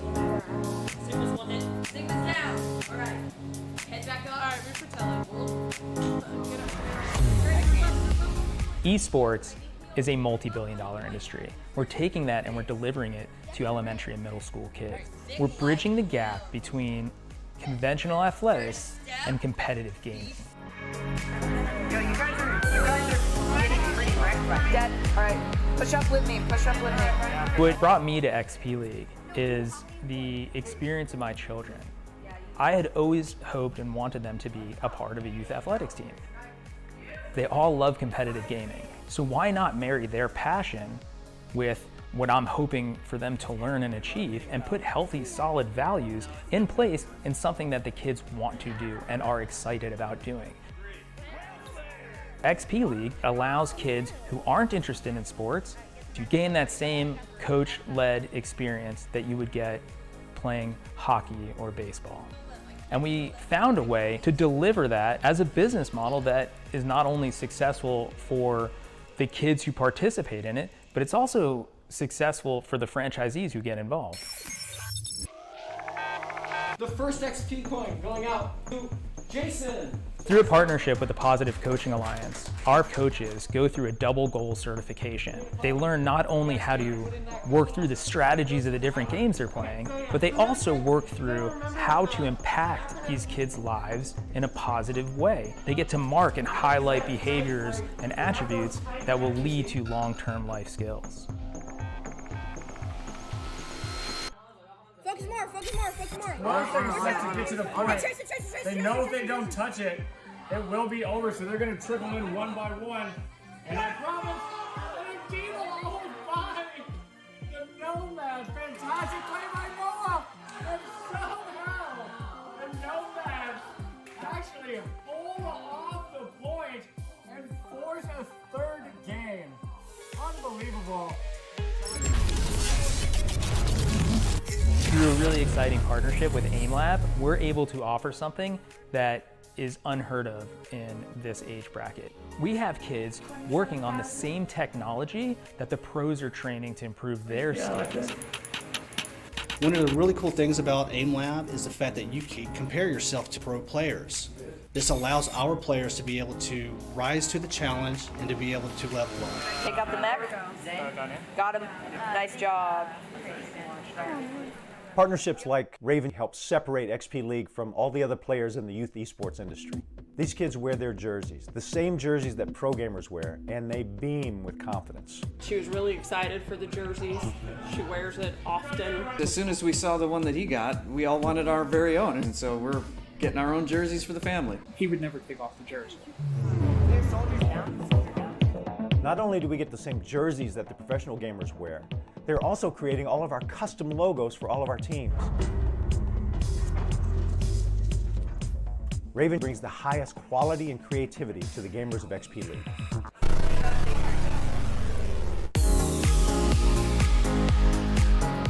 Our franchisees are called league commissioners. And the reason we call them that is because we provide them a league in a box. So each independent commissioner will have access to 20 teams that they can run over various seasons, over various games. We've thought of everything for them. The objective is to make it as easy as possible to put this model together and make it successful. In your league in a box, you've got the partnerships with the manufacturers. We've got your coaching partners set up to train your parent volunteers. It is a low-cost model that you can roll out and be up in gaming within months. All right, welcome everyone to the...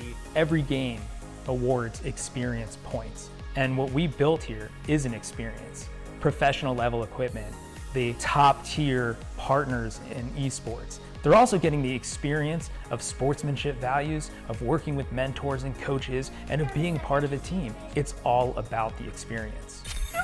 I need you. I need you. Right. Go. Spin. Down. You like this. Get to the wall. Good game. Good.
Alrighty, folks, we're getting into the finals of this tournament bracket.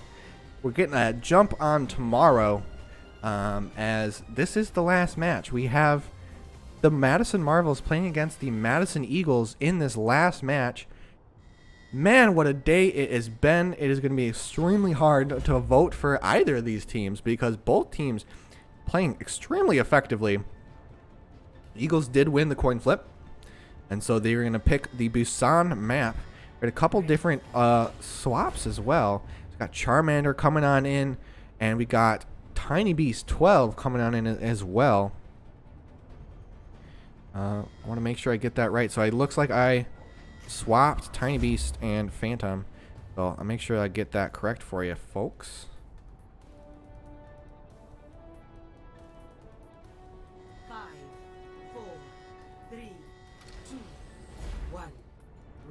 As we're getting ready to roll on in. And hopefully they don't go behind me as I try to fix their names here. Oh, there you can hear them.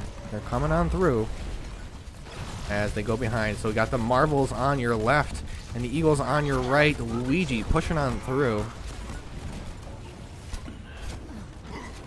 Looks like the Marvels electing to take the point as it's just about to unlock in 3 seconds. Dreamer, though, pushing on through with that Diva, gets the elimination on the Plurp. But is it going to be enough? The Resurrection does come off with Vexrus on the Plurp, allowing Plurp to come back through. The big anti-nade onto the team from Phantom. It's going to be a big deal here. And it looks like the Eagles coming on through very strong into this round. Dreamer still able to stall as the point does go open to the Marvels here, and they're able to get at least 20% through as they stall the point until the Eagles are able to win that fight and push on through. The Luigi coming on in with that Tesla cannon, going to cleave through that defense matrix that Dreamer is able to put on out. Just not able to. Oh, as the ult comes out from Luigi, gonna come on through. Plurp gets the nano boost, as well as a lot of ults being invested on the way of the Marvels. Eagles getting a lot of eliminations as a result. And it looks like the Eagles are able to come on through and win that fight, keeping the Marvels down here.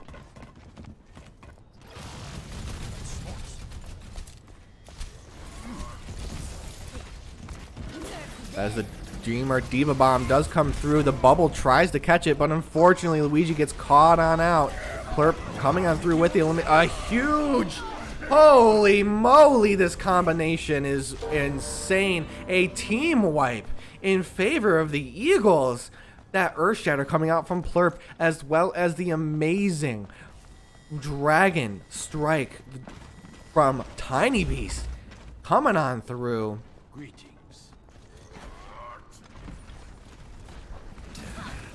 It is not looking great for the Marvels here, as now Ghost coming on through with that Ghost Man Reaper. The ult does come out from Vexrus, dishing out a lot of damage as the damage boost comes through. Dominate coming on in, getting a lot of eliminations, but Ghost coming on through with the Death Blossom only finds one though. Those shields keeping them alive. Plurp getting the elimination, and Dreamer on that Zarya just gonna try to touch in the very end, but it's a very low health. And the Eagles, Marvel's nowhere to be seen. The Eagles taking that pretty well off here. Score 0-1.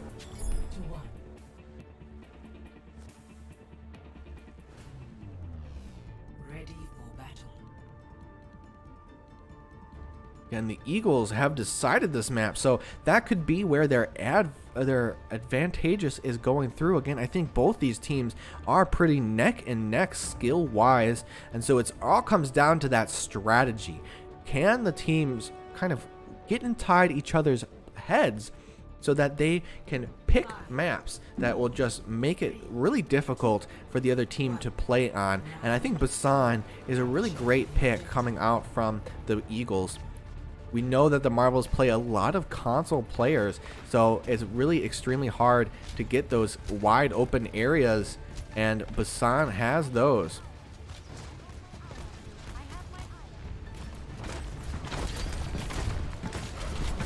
The Tiny Beast dishing out that great damage as that Hanzo dominate. Coming on through, finding Ghost pretty quickly here. Plurp as well with a well-placed fire strike.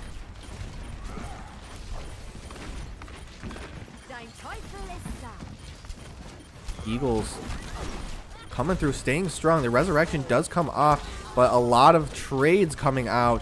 Does look like the Marvels do have to retreat a little bit here, as not Waspies, but Charmander also getting a couple great eliminations off on that Junkrat. Really well played, but it does look like the Marvels were able to survive long enough to make it so that they can take that fight and no longer stall the point and actually capture it in the end.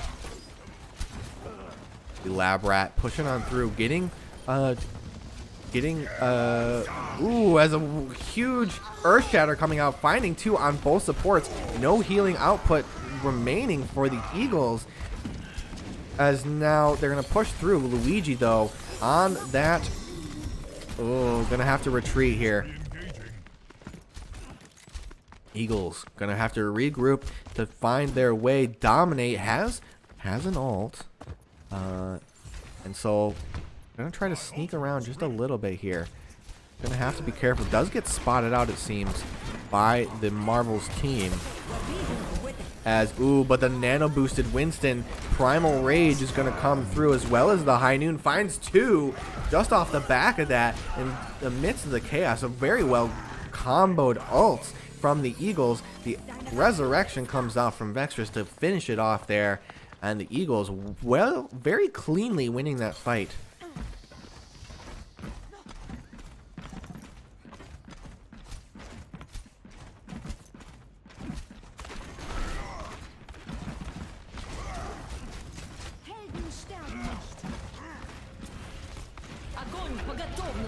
Ult coming out from Dreamer.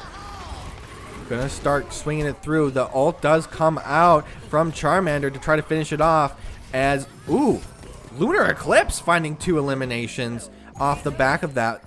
Holy moly. Great play coming off from Lunar Eclipse, getting 2 eliminations in the thick of it.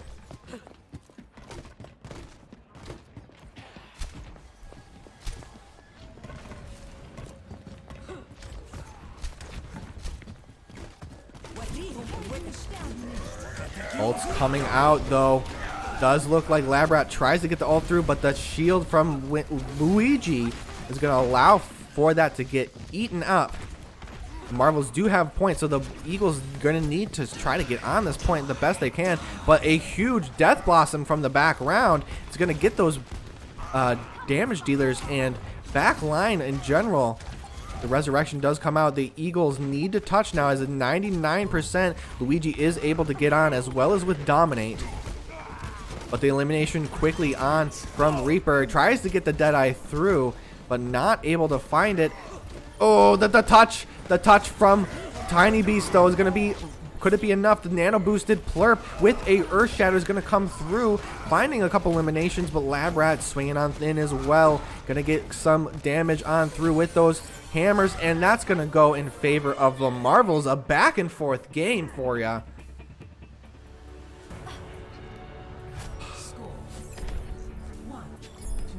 Gonna be tough, yo. This is gonna be tough, folks. I don't know what to say anymore.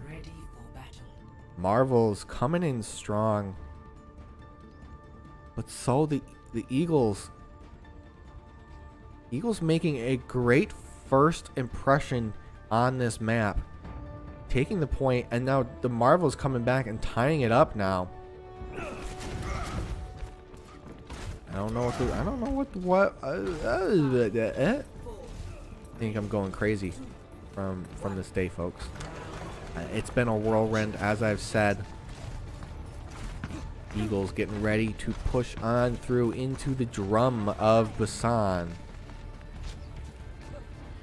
Now this map being open is very advantageous for the Winston to come through.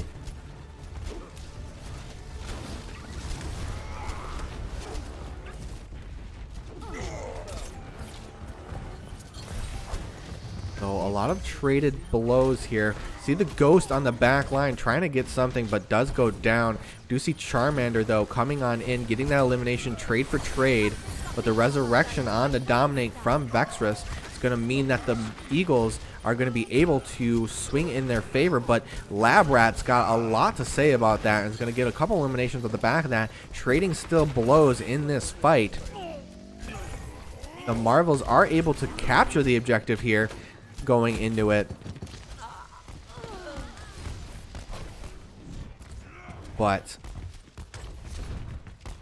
I'm not sure what else to say about that. The Marvels did capture the objective and ended up winning that fight. But again, I think it was anyone's fight there. There's a lot at stake, and I think the nerves are getting to everyone as it is a back and forth match here.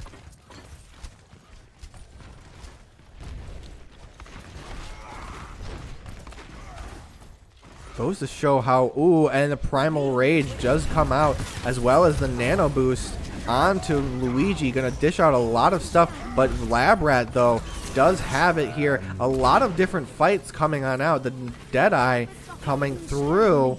Resurrection. The Eagles able to capture the objective in the fight. Going to be a big deal as the Dragons coming through. Not going to find too much, but it's going to mean that the Marvels need to move around it, and that's going to split them up even further. Marvels still are capturing the objective at this point, but Plurp is on it with a huge Earth Shatter. Going to come through and finish off the Marvels as they win that fight, and that's meaning they're going to capture this objective. Well, they're going to hold this objective and keep on ticking away at those percentages.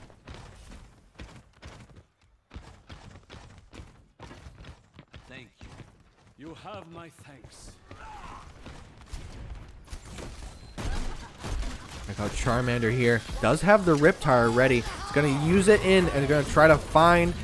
but with a juicy Graviton Surge is going to come on through and allow for a lot of eliminations. On the back of that, Ghost coming in with that Reaper, getting 2 more eliminations, and the Eagles are breaking away and have to retreat at the very least. Or fall to their lives. Swinging it right back. 50% to 50%. It's a swingy game here, folks, as they go back and forth between the Marvels and the Eagles. Goes to show how great our coaching staff is to balance such awesome teams between the both of them. Eagles getting ready to push up. Plurp is going through, but Ghost has the Death Blossom to remove that back line.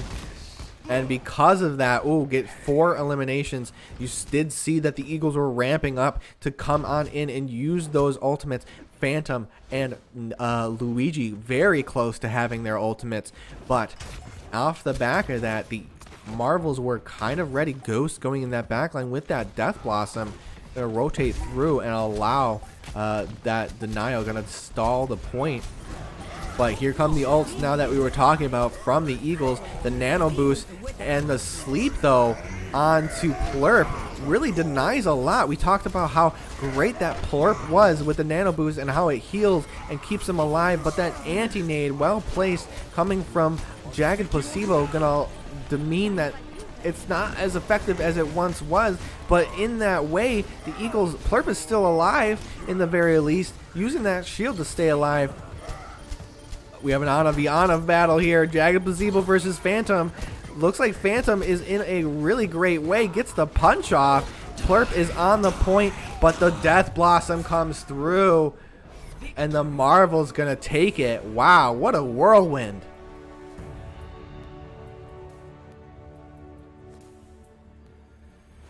I wasn't so sure. Plurp, though.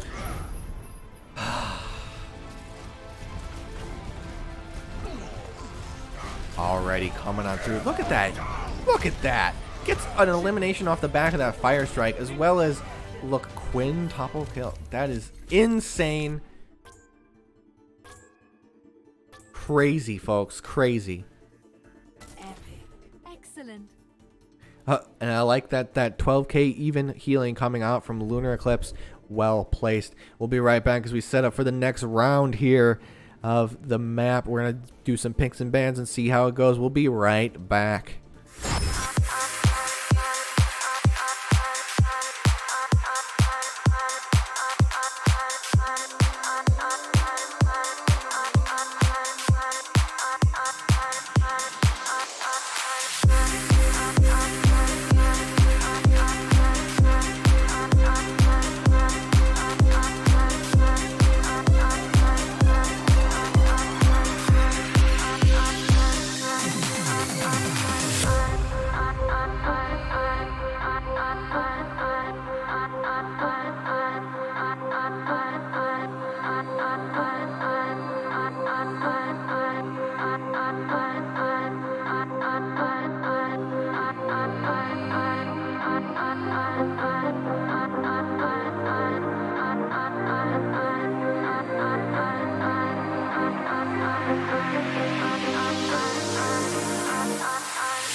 Alrighty, folks.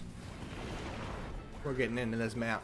It is Marvels 1, Eagles 0 into map 2. Eagles have decided to play on Junkertown. They're going to be the red team going into it.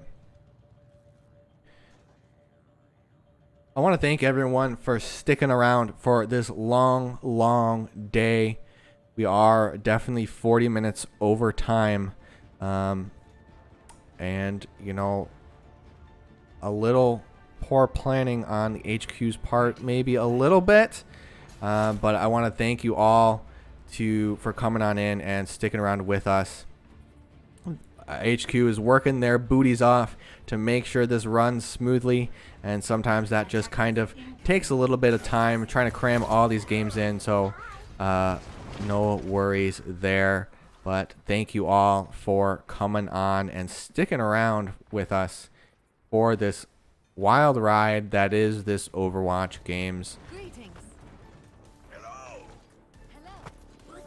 Does look like the Marvels are going to be on the defense first on Junkertown. Eagles on the offense. We've swapped a couple players out as well. Oh, and then looking at it, so we have Frost instead of Charmander here.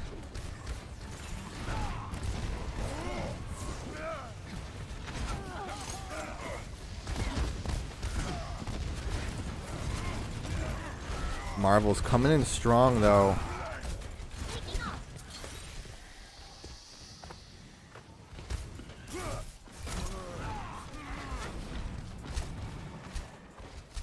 Holding very well going into this.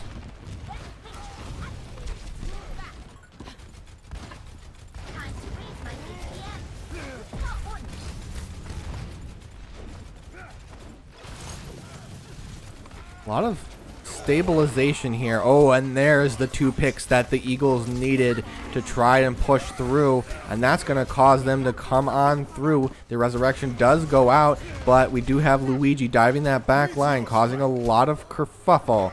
Plurp getting the elimination, diving through though. Frost on that Doomfist, going to allow for a lot of stuff to come through. It looks like I was betting the Eagles were winning that fight. They did really well in that fight, and then it looked like with Labrat and Frost, they were just able to swing it back around with a couple key eliminations, and that's going to be that. Earthshatter coming out with a nano boost on Plurp, but the Earthshadow and nano boost coming from the Marvels as well. Gonna cancel out the aggression that Plurp's putting out through, but Plurp's gonna stay alive with a lot of great healing coming from the team. Captain Calamari on that Moira is gonna keep that team alive. A well-placed rocket to save Captain Calamari come Waspies. Eagles coming through strong now. Just getting very close to that little rut there where they're going to be able to capture that objective. Big anti-nade coming through, but Moira ult coming out from Captain Calamari, dishing a lot of healing and damage. Gonna come through. Frost gonna try to pick off the Moira. The fadeaway is effective. Plurp in a bad way. Gonna have the burst heal from Moira. Not gonna be enough, as that burst damage from Ghost is gonna dish quite a bit out. We do see Waspies now on the high ground trying to keep some damage through, but Ghost getting that damage, getting caught in without the rocket boost. Always want to have those Pharah boosts staying alive.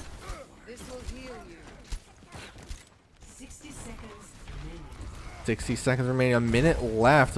Eagles are going to need to try to find a push here, and with that, it does look like 2 go down to the Death Blossom Marvels, but a huge Rocket Barrage does find 2. Oh, but in the interim, it looks like there was a lot of eliminations in favor of the Marvels. Luigi's last and just can't do enough on his own. That's looking tough. Eagles have just about one more fight left in them. Dominate does have the high noon. Going to try to find something on the end there. Going to duel it out with Ghost. gonna have to retreat. That fadeaway is so effective at just getting a reset. Dominate gonna try to find again another great Deadeye, but a Earth Shatter coming through. Plurp trying to get through, just not gonna find it. The High Noon gets eaten up by Dreamer's Defense Matrix. The ball does come out to try to touch. Coming from Luigi on that ball, at the very least, is able to stall very effectively. Team is coming through. Captain Calamari switching to that Baptiste. Does get eliminated by that Meteor Strike, but the Plurp Nano Boost still able to touch at the very least. Now the Tracer on that Dominate, be able to be very mobile, but gets caught out by Ghost. Plurp last one on point. Are there any other Eagles able to touch? And with that, the overtime timer ticking very quickly as the Marvels hold very strong here.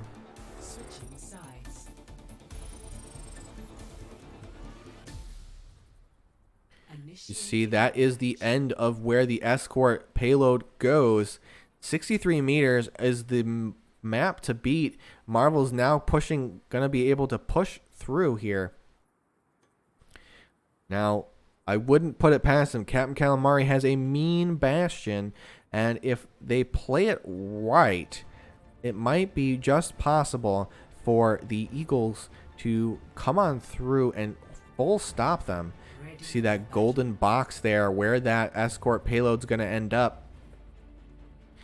That is the place to beat for the Marvels. See a hog come out from Luigi. So a lot more aggressive, as well as Dominate playing that Mei to try and stall as much as possible. That's a big pick here. The wall not too effective here against zoning players, as usually this is what you see in professional games, but the ice block ability that Mei has is going to allow for a very effective stall on this map at the very least. Eagles expecting them to come one way, but the Marvels elect to go the other, and a quick elimination from Frost on that Junkrat though. As the Marvels rolling through, Luigi though finds a quick elimination. Gonna stop the cart dead in the tracks with Luigi, and Luigi get the anti-nade, not able to heal enough, and same with Mei. We do have Waspies on that Reaper trying to stay alive as best they can, but with against the whole team, it's not looking great. Eagles gonna need to come on back quickly now to try and contest, as the cart is ever so nearing the final destination.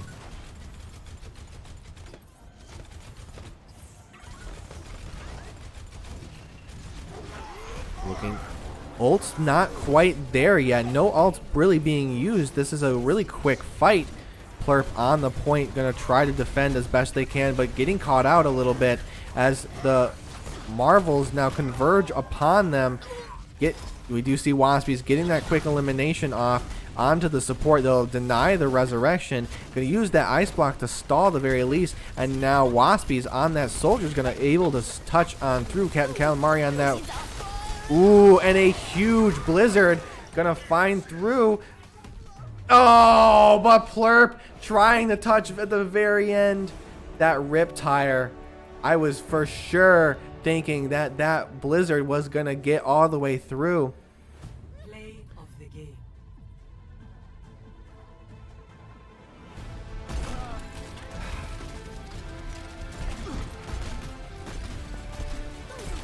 Again, I was really rooting for the Eagles here. This last play of the game right there, he's frozen and still gets the rip tire through. Eagles take their first defeat here against the Marvels. What a day it's been. We're going to be right back, see if we can get some super quick interviews from these kids, or possibly just wrap it up here as it's been a long day. We're going to go check in with them, so stick around for just a second as we get ready for that. We'll see you in just a minute. I have have this cool jersey, I have this cool armrest. They made really close new friends through gaming, and this was an opportunity for them to be part of a team. Get the right ball. We get to feel like we're actually in the big leagues. Good game. Good.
Alrighty, folks. That has been, take this off here. That has been the first day of regionals. Both teams for Overwatch did amazing. Fortnite in the morning. Been crazy for all of you. We're going to be doing almost the same thing tomorrow as we wrap up. We got round 2, day 2 of the Fortnite matches in the morning, as well as the grand finals and finals matches for the Overwatch teams. So we're going to see the Marvels and the Eagles battle it out again against winners of the losers bracket and so on and so forth. So we're getting really excited for that tomorrow. It's going to be another all-day thing, probably starting around noonish. So be ready for that. I've been Cody. It's been a pleasure. It's been a long, crazy day. Emotions going high and low. Insane. I've really appreciated being here and casting for you all day. We'll see you tomorrow for more awesome gameplay, Fortnite, Overwatch, and we'll see you in the future in Nationals. But until then, I've been Cody one last time. Thank you for coming out. See ya then. Bye.